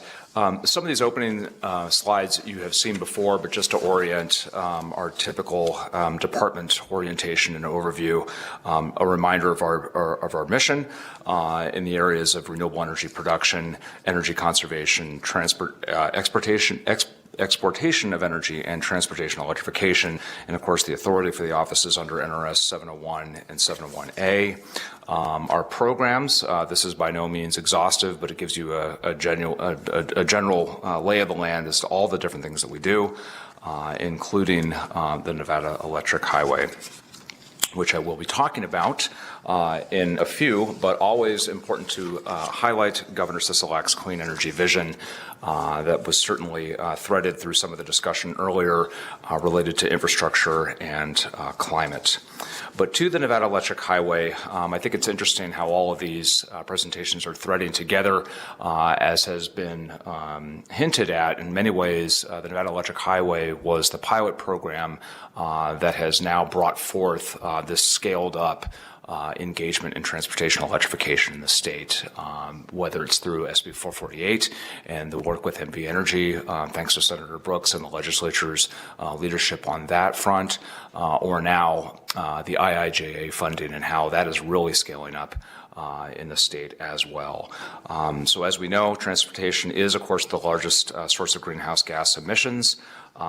We are looking at a June completion date for the Nevada Electric Highway. We do have 2 sites left to go, which will bring us to a total of 30 sites. And of course, as a reminder of how this came together, Phase 1 began in 2015. It was 5 sites on US 95, the purpose to connect Las Vegas with northern Nevada. Phase 2 made possible because of the Volkswagen settlement. That funding enabled the expansion to the other major corridors of the state, I-15, I-80, US 93, US 50, and of course additional stations on 95. So by the numbers, we can see at Phase 1 what the GOE piece of this was and how much we had with Volkswagen settlement, and then you can see how things really ramped up in Phase 2 with even more funds from GOE and an even larger investment from the Volkswagen settlement funds. Of course, it's important to recognize our partners in DEP for their work providing those funds to the program. And then, as we'll be hearing from the Department of Administration next, just wanted to preview this, that we had repurposed ARA funds that was before many of you on IFC earlier to provide for Public Works to do some installation of infrastructure at state buildings. And so we now shift, as this pilot project is wrapping up, into other important work streams related to transportation electrification. As Assistant Director Rosenberg mentioned, our engagement with the Rev West initiative, that's 8 member states across the West who have signed the MOU. That MOU was freshened in 2019, and it really is reflective of a variety of state interests across the West in transportation electrification specific to corridors, whether it's from a climate perspective, as has really been elevated by Governor Sisolak related to the Nevada Electric Highway, or just the tourism opportunities suggested through transportation electrification. And so Rev West is that convening for coming up with common standards, common vision, and in so many ways, it really was the blueprint that we're now seeing being looked at by, for instance, the joint office that Assistant Director Rosenberg mentioned at the federal level for how those IIJA investments are going to be made. Did want to note that we have EV-ready appendices for the 2021 International Energy Conservation Code, IECC. That is a unique part of our work at GOE, and I will ask Robin to talk a little bit about that, because of course all of this is really with that goal in mind that was set by the Biden administration of 50% EV sales by 2030. We see all of these efforts kind of rolling up to that big target for market transformation. And so I did want to kick it over to Robin real quick to kind of talk about our work in the building code space. I think there's some kudos for other partners in the room to be afforded, but just to give you a window into that work that we're doing. Thank you, Director, and thank you, Madam Chair and members of the committee. Robin Yoakum for the record. So part of my program responsibilities is to adopt the International Energy Conservation Code, excuse me, every 3 years. And during the development of the 2021 IECC, there were EV-ready proposals submitted for the standard development publication that were ultimately voted out, so they were not part of that publication. So when it came time for the GOE to adopt the 2021, we saw an opportunity to provide that framework for the local governments to have if they chose to adopt the 2021, or to use that those appendices for any other part of their governing items, such as Clark County, who does the transportation electrification working group. We are heavily involved in that, and it's great to work with Marcy and her team on potentially having some of these EV-ready proposals and language be part of that plan. So yeah, it's a very important part of what we do, and we are glad to have those available to the local governments.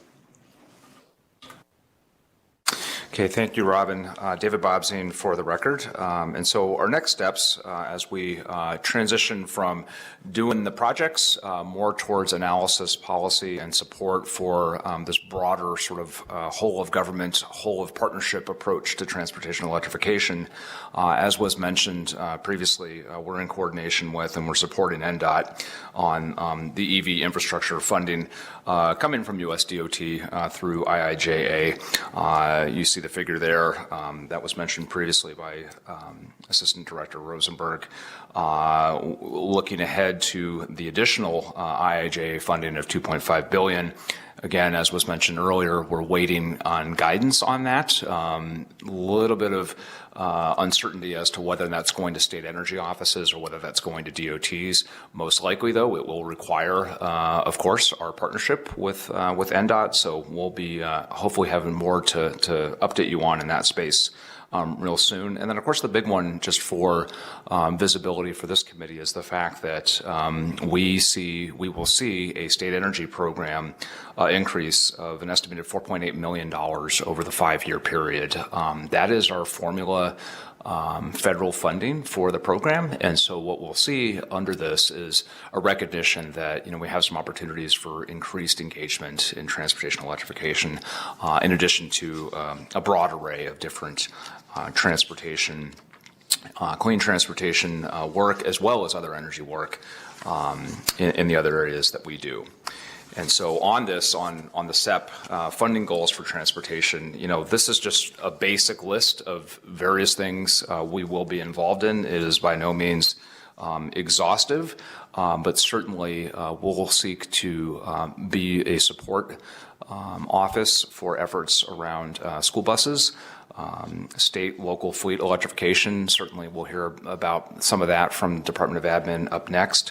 The analysis and the regulatory piece of this from an energy policy perspective, keeping an eye on the future of rate design. Certainly Senator Brooks mentioned earlier the great work that's been done in the state around time of use rates, as well as concern about demand charges. I think it's fair to say that will continue to evolve as we see greater and greater adoption, as well as impacts to the distribution system. So we'll be tracking what's going on in front of the commission, and then of course just with electricity and the grid in our state. And then of course I know we're all hoping for, and hopefully we'll see this conversation really get started as we work through the supply chain issues related to electric vehicles, but we really want to get to where we have a vibrant secondary market. I know that the chairwoman has this concern, others in the legislature do, is that it's all well and good to talk about the electric vehicles that are at the high price point, but and we are at that place where people can look at the total cost of ownership of a vehicle and say, this is no longer something that's a nice to have. This makes sense that I want to have electrified transportation in my life. So with that, we will stand for any questions that the committee may have, and we appreciate the opportunity. Thank you for the presentation. Members, any questions? Well, I just have one. I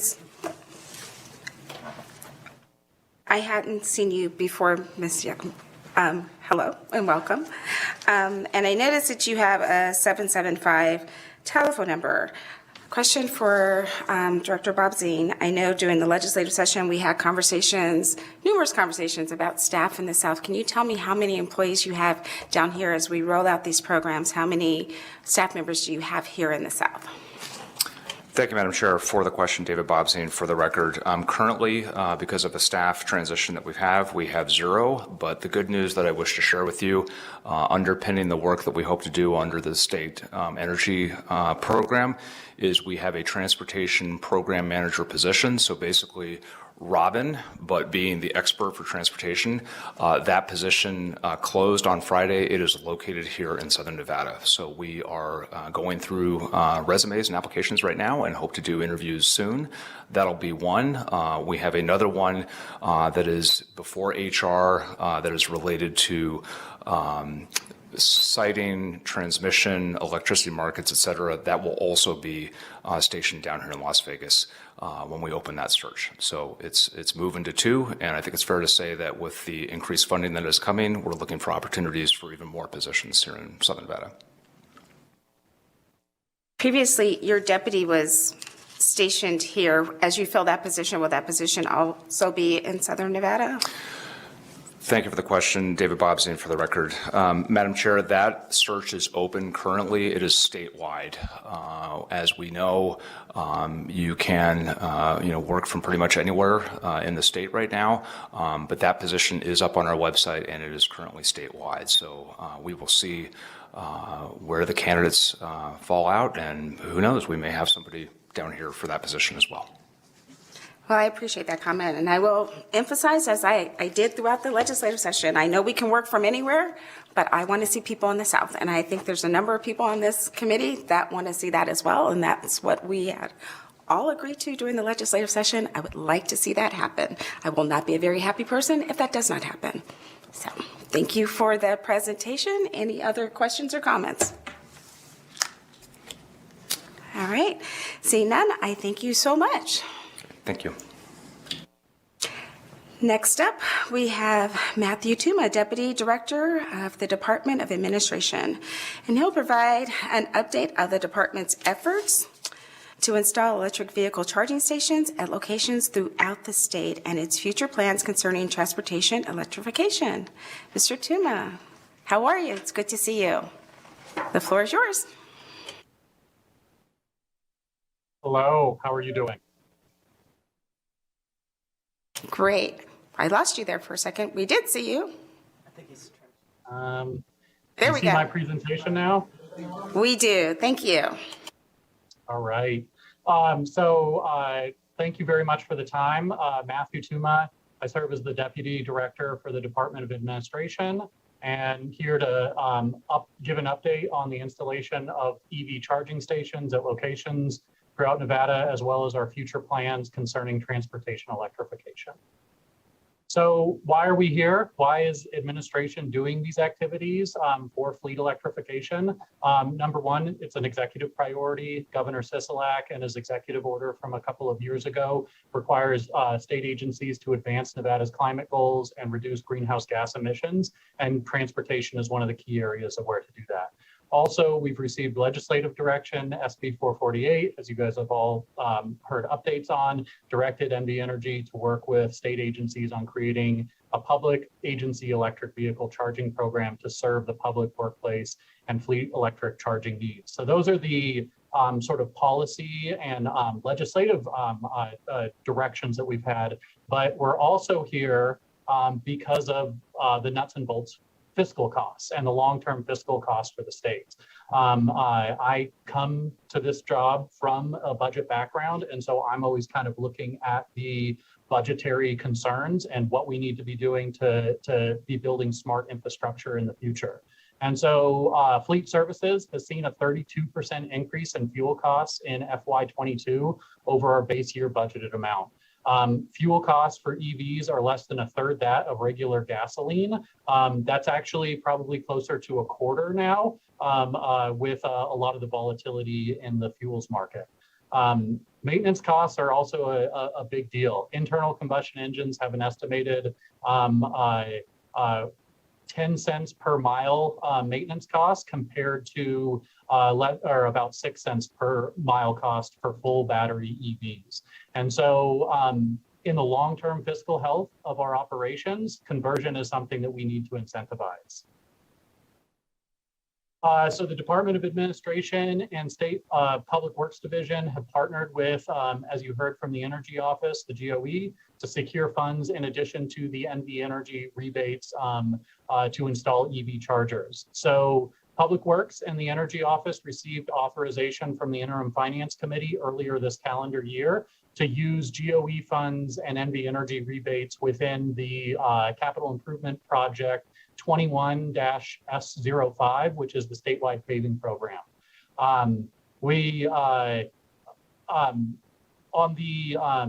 initial passage of SB 448, we had put in the fiscal note that we would likely modify this project based off of available funding and installing infrastructure, and that's what we carried out. And we're gracious enough happy enough to receive IFC approval in moving forward with those installations. So Public Works will install about 60 charging ports at 12 different locations in northern and southern Nevada.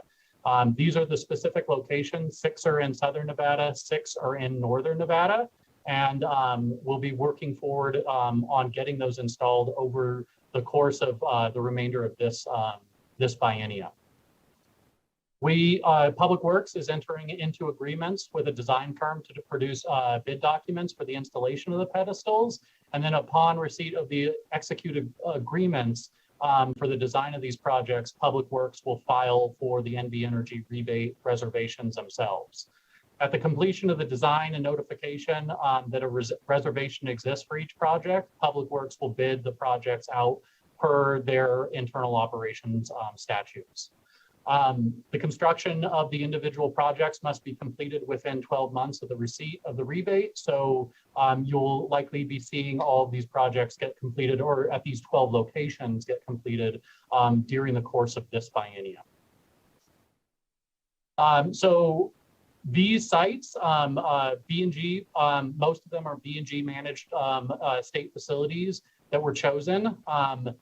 Basically because we can kind of internalize those operations ourselves, as well as the proximity to existing electrical service, accessibility to electric vehicles, and ease of future expansion at these sites. I think it's important to note that this is one step towards vehicle electrification infrastructure, and that for the foreseeable future, we're going to need to see a greater need of EV charging infrastructure, level 2 charging, and sort of targeted DC fast charging at many more state site locations. But this is sort of the first step with the funding that we were able to secure with the Energy Office and identify with NV Energy. So as we continue to sort of plan for the EV transition, vehicle replacements are a key target for the Department of Administration.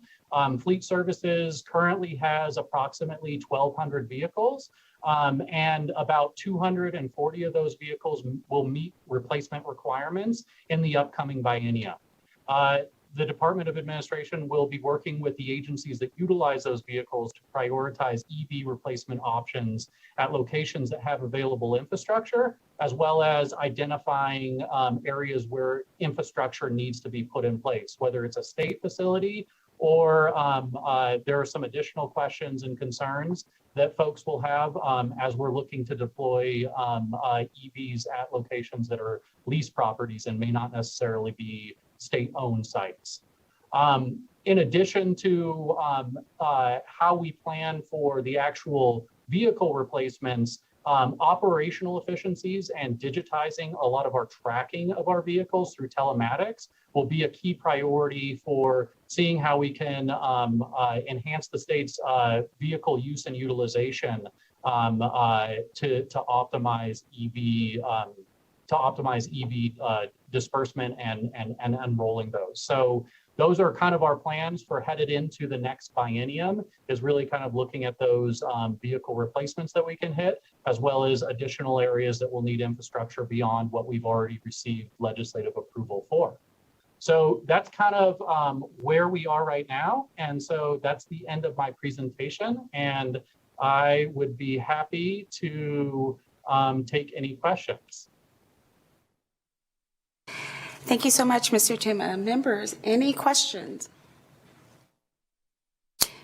Senator Brooks. Thank you, Chair. I'm glad that you're doing the financial analysis on the cost of ownership, cost to the state of ownership of an electric vehicle versus a traditional gas-powered vehicle. And I think that there's just been a lot of movement lately, and I'd like to, you to refresh those numbers, because I think you'll find it's even more savings to the state.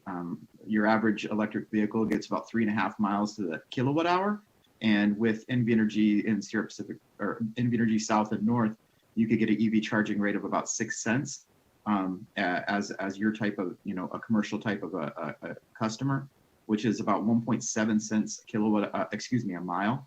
And the average fleet vehicle we have in our fleet in Nevada is 25 miles to the gallon. And at an average price of $5.13 statewide right now, that's about 20 cents a mile for our fleet that we operate on a daily basis. So the savings is more like 10 times. And so I think that based on today's economics, I think that we really should take a very close look at how much money we can save the state by switching to an electric fleet where appropriate. Matthew Tuma, for the record, thank you very much for that comment, Senator Brooks. I couldn't agree with you more. I was relying on data that was roughly about 9 months to a year old from the Federal Department of Energy for those statistics, and I wanted something to cite, but that reinforces kind of that last bullet point I had on really putting in telematics in all of our vehicles and being able to digitally track, because you're right, that cost analysis has only improved the case for electric vehicles. And we're thinking long-term about how we can save dollars and reduce the volatility of our operations. And that you're speaking my language, and I really appreciate that comment.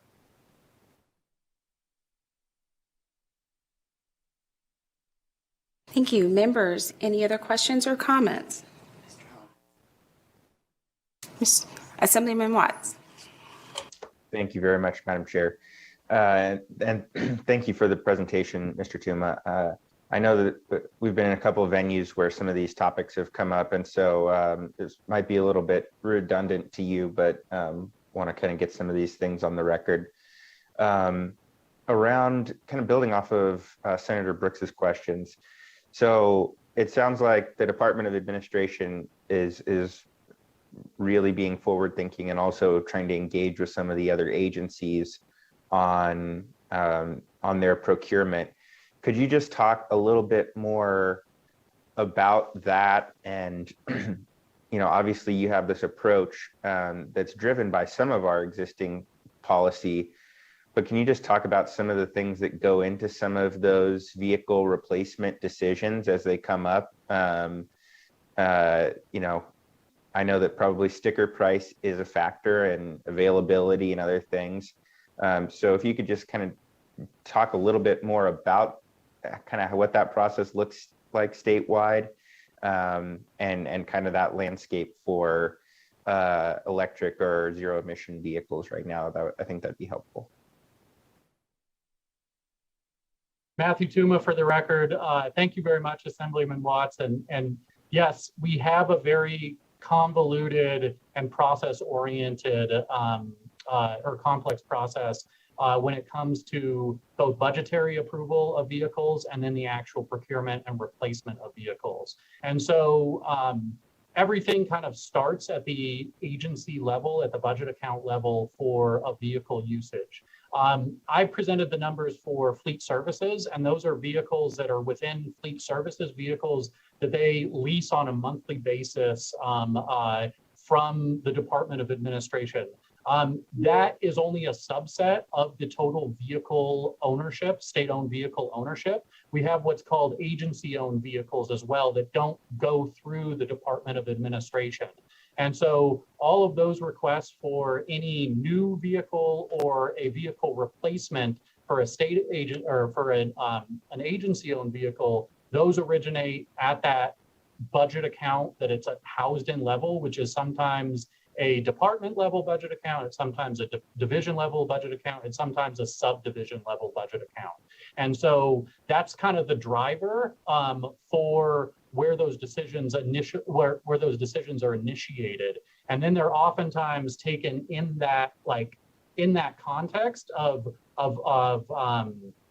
moving through the executive for approval on that budget accounts level, and then going to the legislature and to the money committees for approval for each individual new vehicle or vehicle replacement. We kind of have most control at the Department of Administration over vehicle replacements in the fleet services budget account, because those are vehicles that are assigned to us in our budget. And then we monitor whether or not they meet replacement qualifications or not. And we'll be working with the agencies who actually lease those vehicles on if a EV is an option for them. And if it's not, then understanding what that hurdle is. If it's infrastructure, then we also house public works and can put sites that are high priority sites for new infrastructure on our list of working on getting funding for those locations.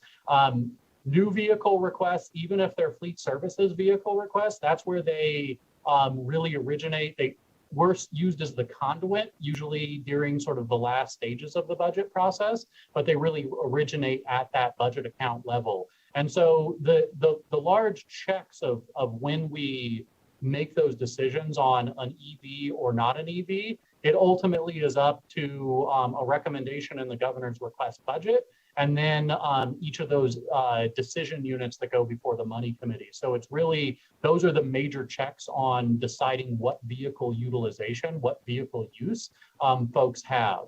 Once the budget is approved, then it goes, well, you guys can see that I'm a technocrat here. I live in this process, and administration are oftentimes a conduit of a lot of these processes. But once there's budget approval, then you have to go through the quoting process, see if a vehicle is available, and then go through approval for every vehicle purchase to the Board of Examiners for the precise vehicle that's being purchased. If there's a budget change, if the cost is increased, then work programs may need to be pursued, as well as, I mean, we've been talking about the availability of EVs at this meeting today, but we've seen a scarcity of all vehicles. We've seen challenges in just securing internal combustion engine vehicles that were approved in the last budget cycle. And so it's going to be a competitive market. We're probably going to need some flexibility in how we approach those across the 2 fiscal years going into the future, but it's kind of managed with going through that executive process and ultimately Board of Examiners approving it, and then the vehicle purchases. But it's a very convoluted process, and really it's about those key markers where there are approvals or denials on vehicles being purchased, where those checks can be to really reinforce EV first options as opposed to internal combustion options. Thank you. I really appreciate that detailed response. Just my 2 cents is I think that we really need to make sure that all of our agencies are looking at those decisions and prioritizing zero emissions vehicles when possible, not only because they align with our climate goals, but as Senator Brooks stated, they now are also the best long-term investments for the state, even if some of the upfront costs may be a little bit higher. And you know, your points about the money committees, I think, are welcome. You have many money committee members here who are going to be pouring through budgets next biennium. You know, but I think it's important that we not just look at what the cost is going to be in the biennium, but the savings that the state will be able to realize over the life cycle of those vehicles. You know, look forward to just continued discussion about how we make sure that we have the infrastructure available to support them, which I know is the major piece of kind of your presentation, but also making sure that we do our due diligence as legislators and also try and have some cohesive policy to make sure that as those decisions are being made, we're doing what's best for the long-term future of the state. The other question I had really briefly is you mentioned all the telematics, and I'm just wondering, is there any insights that you think can be gained from those telematics in locations of charging outside of just state fleet kind of facilities or state facilities? So I think that the telematics would, Matthew Tuma again for the record, I think it would primarily sort of identify what the best utilization of state vehicles would be.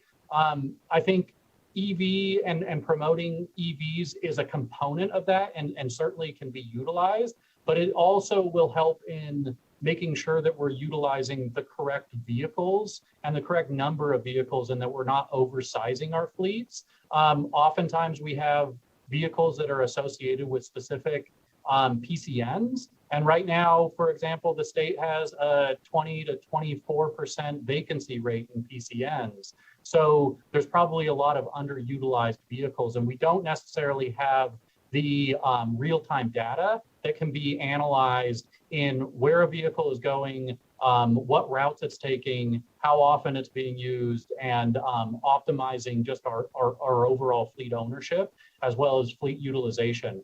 I think it probably gets a little harder to extrapolate what the benefits of non-state users would be for that infrastructure. But I think it can certainly add into sort of where we can optimize infrastructure the best, whether it's at a state site or whether it's at a location or on a route that state vehicles are oftentimes utilizing that can also be co-utilized by the public and the public and private sectors as well. Thank you. That was exactly what I was attempting to get at with that. So I appreciate that, and also appreciate the notes on efficiency. And of course, you know, there are benefits to having everything kind of divvied up by agency, but you know, when you look at it big picture, it'd be nice to be able to utilize some of that information, and like you said, be able to manage a you know, potentially a little bit smaller and more efficient fleet, move it around to where it needs to go so that we don't have vehicles that are sitting being underutilized. So again, thank you for all the information. I look forward to continuing discussion on this, and thank you, Madam Chair, for the questions. Thank you. Members, any other questions or comments? All right, see none. We thank you for presenting today. Enjoy the remainder of your day. And members, that brings us up to our final presentation for today. It's an overview of the Clark County All-In Transportation Electrification Working Group.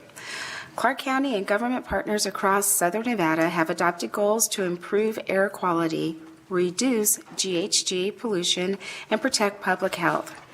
As we have heard today, the transportation sector is responsible for harmful pollutants that contribute to poor air quality and GHG emissions. In 2021, the Clark County Board of Commissioners directed the Department of Environment and Sustainability to seek input from stakeholders and interested persons on a potential electric vehicle ordinance. Ms. Marcy Henson, Director of the Department of Environment and Sustainability in Clark County, will provide an overview of the Clark County All-In Transportation Electrification Working Group. Welcome to Growth and Infrastructure.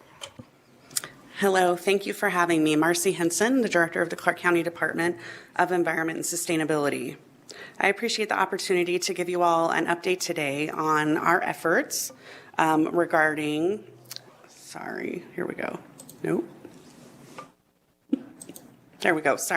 on our efforts regarding looking at the potential to adopt an electric vehicle infrastructure ordinance for Clark County, and working with partners in Southern Nevada to evaluate what those options might be. Our department at Clark County is responsible for air pollution control in Southern Nevada. We are also responsible for regional compliance with the Federal Endangered Species Act, and most recently, we have been tasked with doing sustainability and climate action planning for Clark County. Just to give you a little bit of background, this effort regarding the potential EV infrastructure ordinance is housed as part of our sustainability and climate initiative at Clark County called All In. And that effort is focused on addressing climate change and creating a more sustainable future for our residents here in Southern Nevada. Our focus is primarily on reducing Clark County's contributions to climate change, and then also preparing residents and businesses for the impacts that we're seeing from climate change and experiencing now on an almost daily basis. We're also committed to helping the Nevada Climate Initiative reach its goals as stated in its planning process to achieve 28% reduction of greenhouse gas emissions by 2025, 45% by 2030, and then to get to near zero, net zero by 2050. In Southern Nevada, we like to think that as goes Clark County with regard to emissions, so goes the state with this regard. So we need to do our part in this. Just to tell you a little bit more about that planning process, we updated the region's greenhouse gas emissions inventory that had not been completed since 2014. That's going to be a baseline for identifying where our emissions are coming from, where greenhouse gases are coming from, and then focusing targeted efforts on how we can reduce those emissions. We've also been working on a climate vulnerability assessment that looks at climate hazards to various systems here in Southern Nevada and identifies and prioritizes prioritize potential actions to minimize and mitigate those impacts and help prepare our region to increase its resiliency going forward. And both of those documents will be used to create a community sustainability and climate action plan. So we have a lot of work to do in terms of educating our residents and businesses and industry in Southern Nevada about climate change, their contributions to it, and how we might be able to work together to reduce those emissions and increase our preparedness. The planning process started in early 2020. We did a sustainability audit. We started with county operations, so not unlike the state, we have an obligation to walk the talk. So we did a sustainability audit of Clark County operations and prepared a Clark County operations plan to improve the sustainability of our operations and reduce greenhouse gas emissions.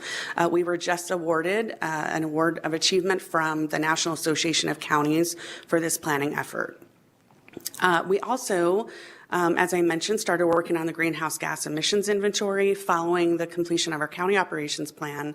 We're in the process of wrapping up the vulnerability assessment and working on the community-wide plan.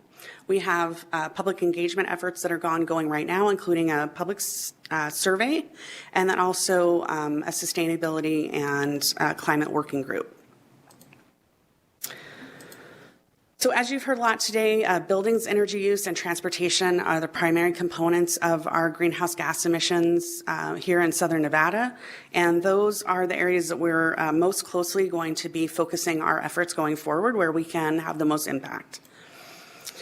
In terms of greenhouse gas emissions, on-road emissions account for 22% of greenhouse gas emissions here in Southern Nevada. And of the regulated pollutants under the Clean Air Act, 7% comes from particulate matter 2.5 from on-road emissions, 39% nitrogen oxides from on-road emissions, and then 21% of VOCs are created from on-road emissions. So even setting aside if we were going to be focused on climate change and greenhouse gas emissions, we need to work on reducing on-road emissions to improve our air quality and to comply with the Federal Clean Air Act. These are the 6 key areas of our all-in climate planning process: clean renewable energy, connected and equitable mobility, a diverse and circular economy, smart buildings and development, resilient and healthy community, and sustainable water systems. So we know that because transportation emissions are such a huge contributor, and because we have so many cars on the road here in Southern Nevada, and because of our historic development patterns, we needed to waste no time getting started on this. The planning process will result in actions that identify the electrification of transportation. So we wanted to get started on how can we accelerate the electrification of transportation here in Southern Nevada, and that started with Commissioner Jones asking staff to take a look at this potential to adopt an EV infrastructure ordinance requirement. So as was mentioned, we were asked to start working with the community to learn a little bit more about what would be involved in an electric vehicle infrastructure ordinance. And many in this room have heard me say before, since I normally do bugs and bunnies and air quality, I thought it's just an ordinance. Like, how difficult can this possibly be? I think we can get this done in a couple months. And my friend and coach and mentor, Marie Steele, has taught me a lot about all that it's going to go into this. So what we learned at that first staff workshop is that there's no lead authority for transportation electrification. There's no one body that Clark County can go to and ask, like, how do we do this? Where do we start? We also learned that despite all of our aspirations regarding climate planning and transportation electrification, we have a lot of work to do in terms of energy planning and delivery. We have current constraints that are being impacted by climate change. And so to add on to the system takes a lot of forethought and careful planning. We also have learned that costs at the parcel level might be able to be easily calculated. How much can one additional 220-volt outlet really be per household? But the costs of the total potential for energy infrastructure sort of upstream are not easily understood by all of our stakeholders, and we can't easily calculate those costs just yet. Related to costs and how those costs get distributed, we've also learned that there are current constraints on our utility energy providers on how those costs can be recovered that heavily impact cost to developers that we need to take into consideration and understand the impacts of. We've learned about NV Energy's planning. We've heard a lot today about SB 448 and understanding how their planning can help fill the gaps of what we need in terms of electric vehicle infrastructure here. And then we also heard from both the utility and developers here in Southern Nevada that they'd like consistency among all of the local governments that might look at adopting an electric vehicle infrastructure ordinance. So instead of Clark County and the city of Las Vegas doing something that's drastically different when one parcel is on one side of the street and another parcel across the street could be the city of Las Vegas, let's do something similar so that NV Energy can have an easier time planning and the developers can have a more predictable situation. And so having learned this at a staff workshop, we then decided that it might be worthwhile to put together a transportation electrification working group and to create a regional strategy. So we were fortunate enough to be able to hire a transportation electrification consultant who's done this both at the local level and with other states, and then they've worked in Canada as well, even internationally, on how communities and regions can work towards electrifying their transportation sector. And we established the All-In Clark County Transportation Electrification Working Group. We call it the TWIG for short. The expected outcome is by the end of this year that we'll have a regional electrification strategy. The members are pretty extensive. So these are all of the different organizations that have been offered formal membership. And then we also have about 60 interested parties who also participate in these meetings. So we tried to make sure that we had all of the relevant state agencies who are involved in transportation electrification, obviously the school district and Southern Nevada Regional Transportation Commission involved, all of the municipalities, some of the advocacy groups, and some representative of low-income or marginalized communities as well to help give us input on how we might go about this electrification strategy. We meet on a monthly basis. Every meeting includes an educational component. One of the things that we realized early on in this effort is that many folks in our community have yet to be able to even operate an electric vehicle, and they definitely didn't know about charging infrastructure and what is all involved in that. How it gets installed, how it gets paid for, et cetera. The committee will also, or the working group will also vet the outcomes of the consultant's work and make sure that we're ground truthing it and that it rings true for stakeholders involved in the process.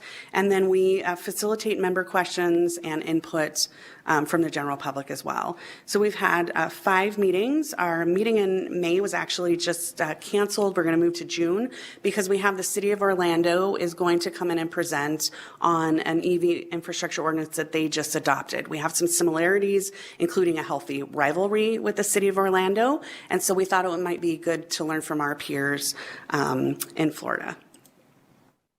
So some of the outcomes that we expect from this process is to be able to project EV demand and the charging infrastructure that will be necessary to support it. And so we're looking both at projecting demand, but then also understanding where we need to be in terms of accelerating the adoption of electric vehicles and the required infrastructure with it to achieve these reduction goals on these targets that we've set. It's a very accelerated pace. We have a lot of work to do. So we just want to understand what those benchmarks are of sort of where we need to be by when. We're also looking for recommendations on infrastructure development needs. Where do we need infrastructure? We need to understand in consultation with NV Energy how that infrastructure installation planning needs to be coordinated. We're also working on a model EV infrastructure ordinance, so not just for Clark County's use, but hopefully for the other municipalities in the region to adopt as well.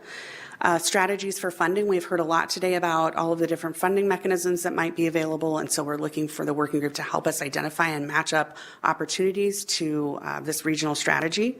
And then help us provide some strategic input to the Public Utilities Commission on dockets where we might be able to influence policy to help realize the strategy that we're putting in place. We've heard a lot today, and we completely agree with the economic and workforce development opportunities that electrification of transportation sector offers us. And then also talking with all of the municipalities about where EV goals and infrastructure planning will be housed in their different organizations. Again, trying to make sure we sort of build that infrastructure, administrative infrastructure and capacity at the local level. So these are some of the projected EV adoption needs that we have calculated in order to accelerate GHG emission reductions. So these are big numbers. They're over a long period of time. And again, these are really to be used as a benchmark and to understand the scale, scope, and pace that we're talking about if we want to reach these greenhouse gas emission reduction goals by the timelines that have been set. So it, as you can see, is sort of no small task. We're looking at projecting by 2040 of needing to have 100% of our light-duty sales be of EVs so that we can meet these greenhouse emission reduction goals. So one of the things we've also done is collect all the local data on where our current infrastructure for EV charging exists. We have 708 EV charging ports at 272 locations here in Southern Nevada. 166 of those are DC fast chargers at 41 different locations. And then we have 542 level 2 ports at 233 different locations. This is just a breakdown by city. We wanted to make sure that we were giving every municipality their specific data as we go through the process so that they can use that for their own planning efforts. And then just to look at, we've already seen a strong acceleration of EV infrastructure being installed. So as of between 2018 and 2020, there were 216 charging stations installed, and just in 2021 alone, we added 362 chargers. And we know from some of Marie's surveying that there's a strong correlation between public charging installation and EV sales because of that perceived barrier by the public. They want the comfort of they drive by a gas station on every corner here in Las Vegas. And so that's giving them a sense of confidence that they're not going to run out of charge, and we can help them get rid of some of that range anxiety. And so we know we need to make these EV charging stations more prevalent in the community. We've also broken down and collected data about where the charging infrastructure exists by facility type, and so that's what this graphic here is showing you. We've identified hotels, government locations, and shopping center facilities as having the highest number of publicly available charging stations. And then translating the EV sales and projected EV demand into charging needs. So this is a projection based on a tool that the Department of Energy has. And again, these are big numbers over a long period of time. So as technology changes and improvements in efficiency are gained, we'll have to keep updating these numbers, but just to give us all an idea of the number of workplace chargers, level 2 public chargers, and then DC fast chargers that might be necessary in our community to accommodate electric vehicles as we plan out over the next 30 years or so. So the next steps for the working group is to finish the electrification strategy, and then we're really wanting to use that document to help us position all of Southern Nevada to seize funding opportunities that are available. We intend to provide EV infrastructure opportunities that for funding that will provide regional impact to make sure we have the scale that we need to, given these numbers that we're looking at, and then get us the most meaningful results as an outcome and the amount of infrastructure that's available, and to help accelerate EV adoption.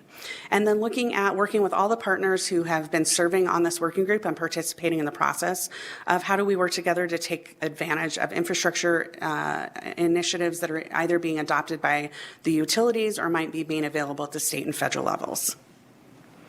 And that is an update on our efforts to electrify transportation here in Southern Nevada. I'd be happy to take any questions. Thank you so much for the presentation. Members, do you have any questions?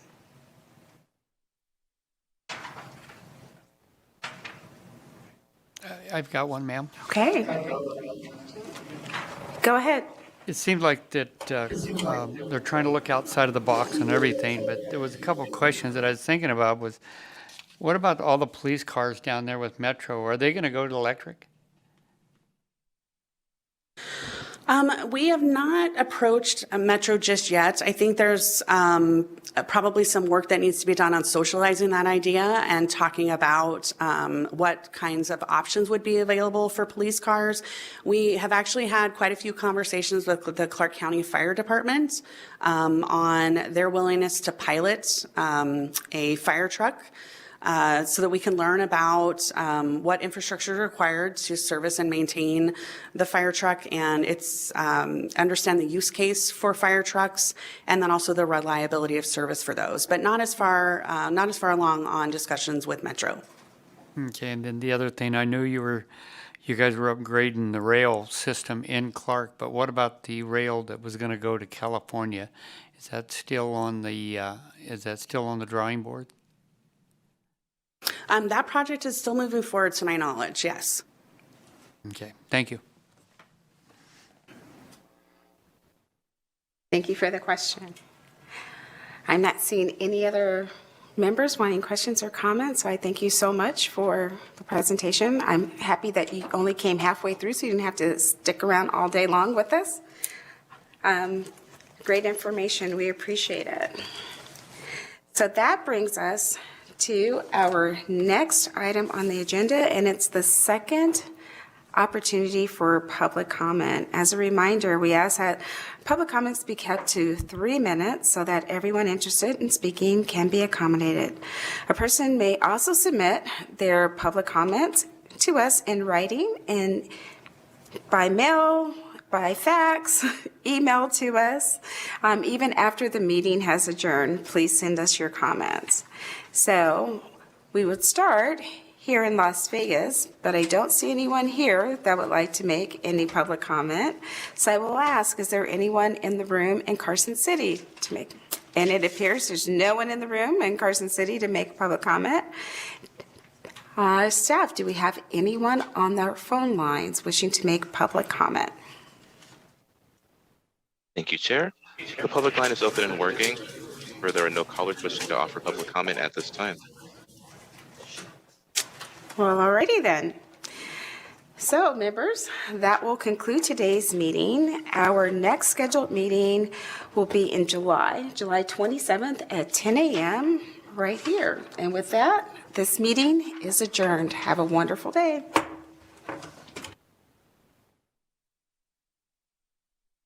Thank you.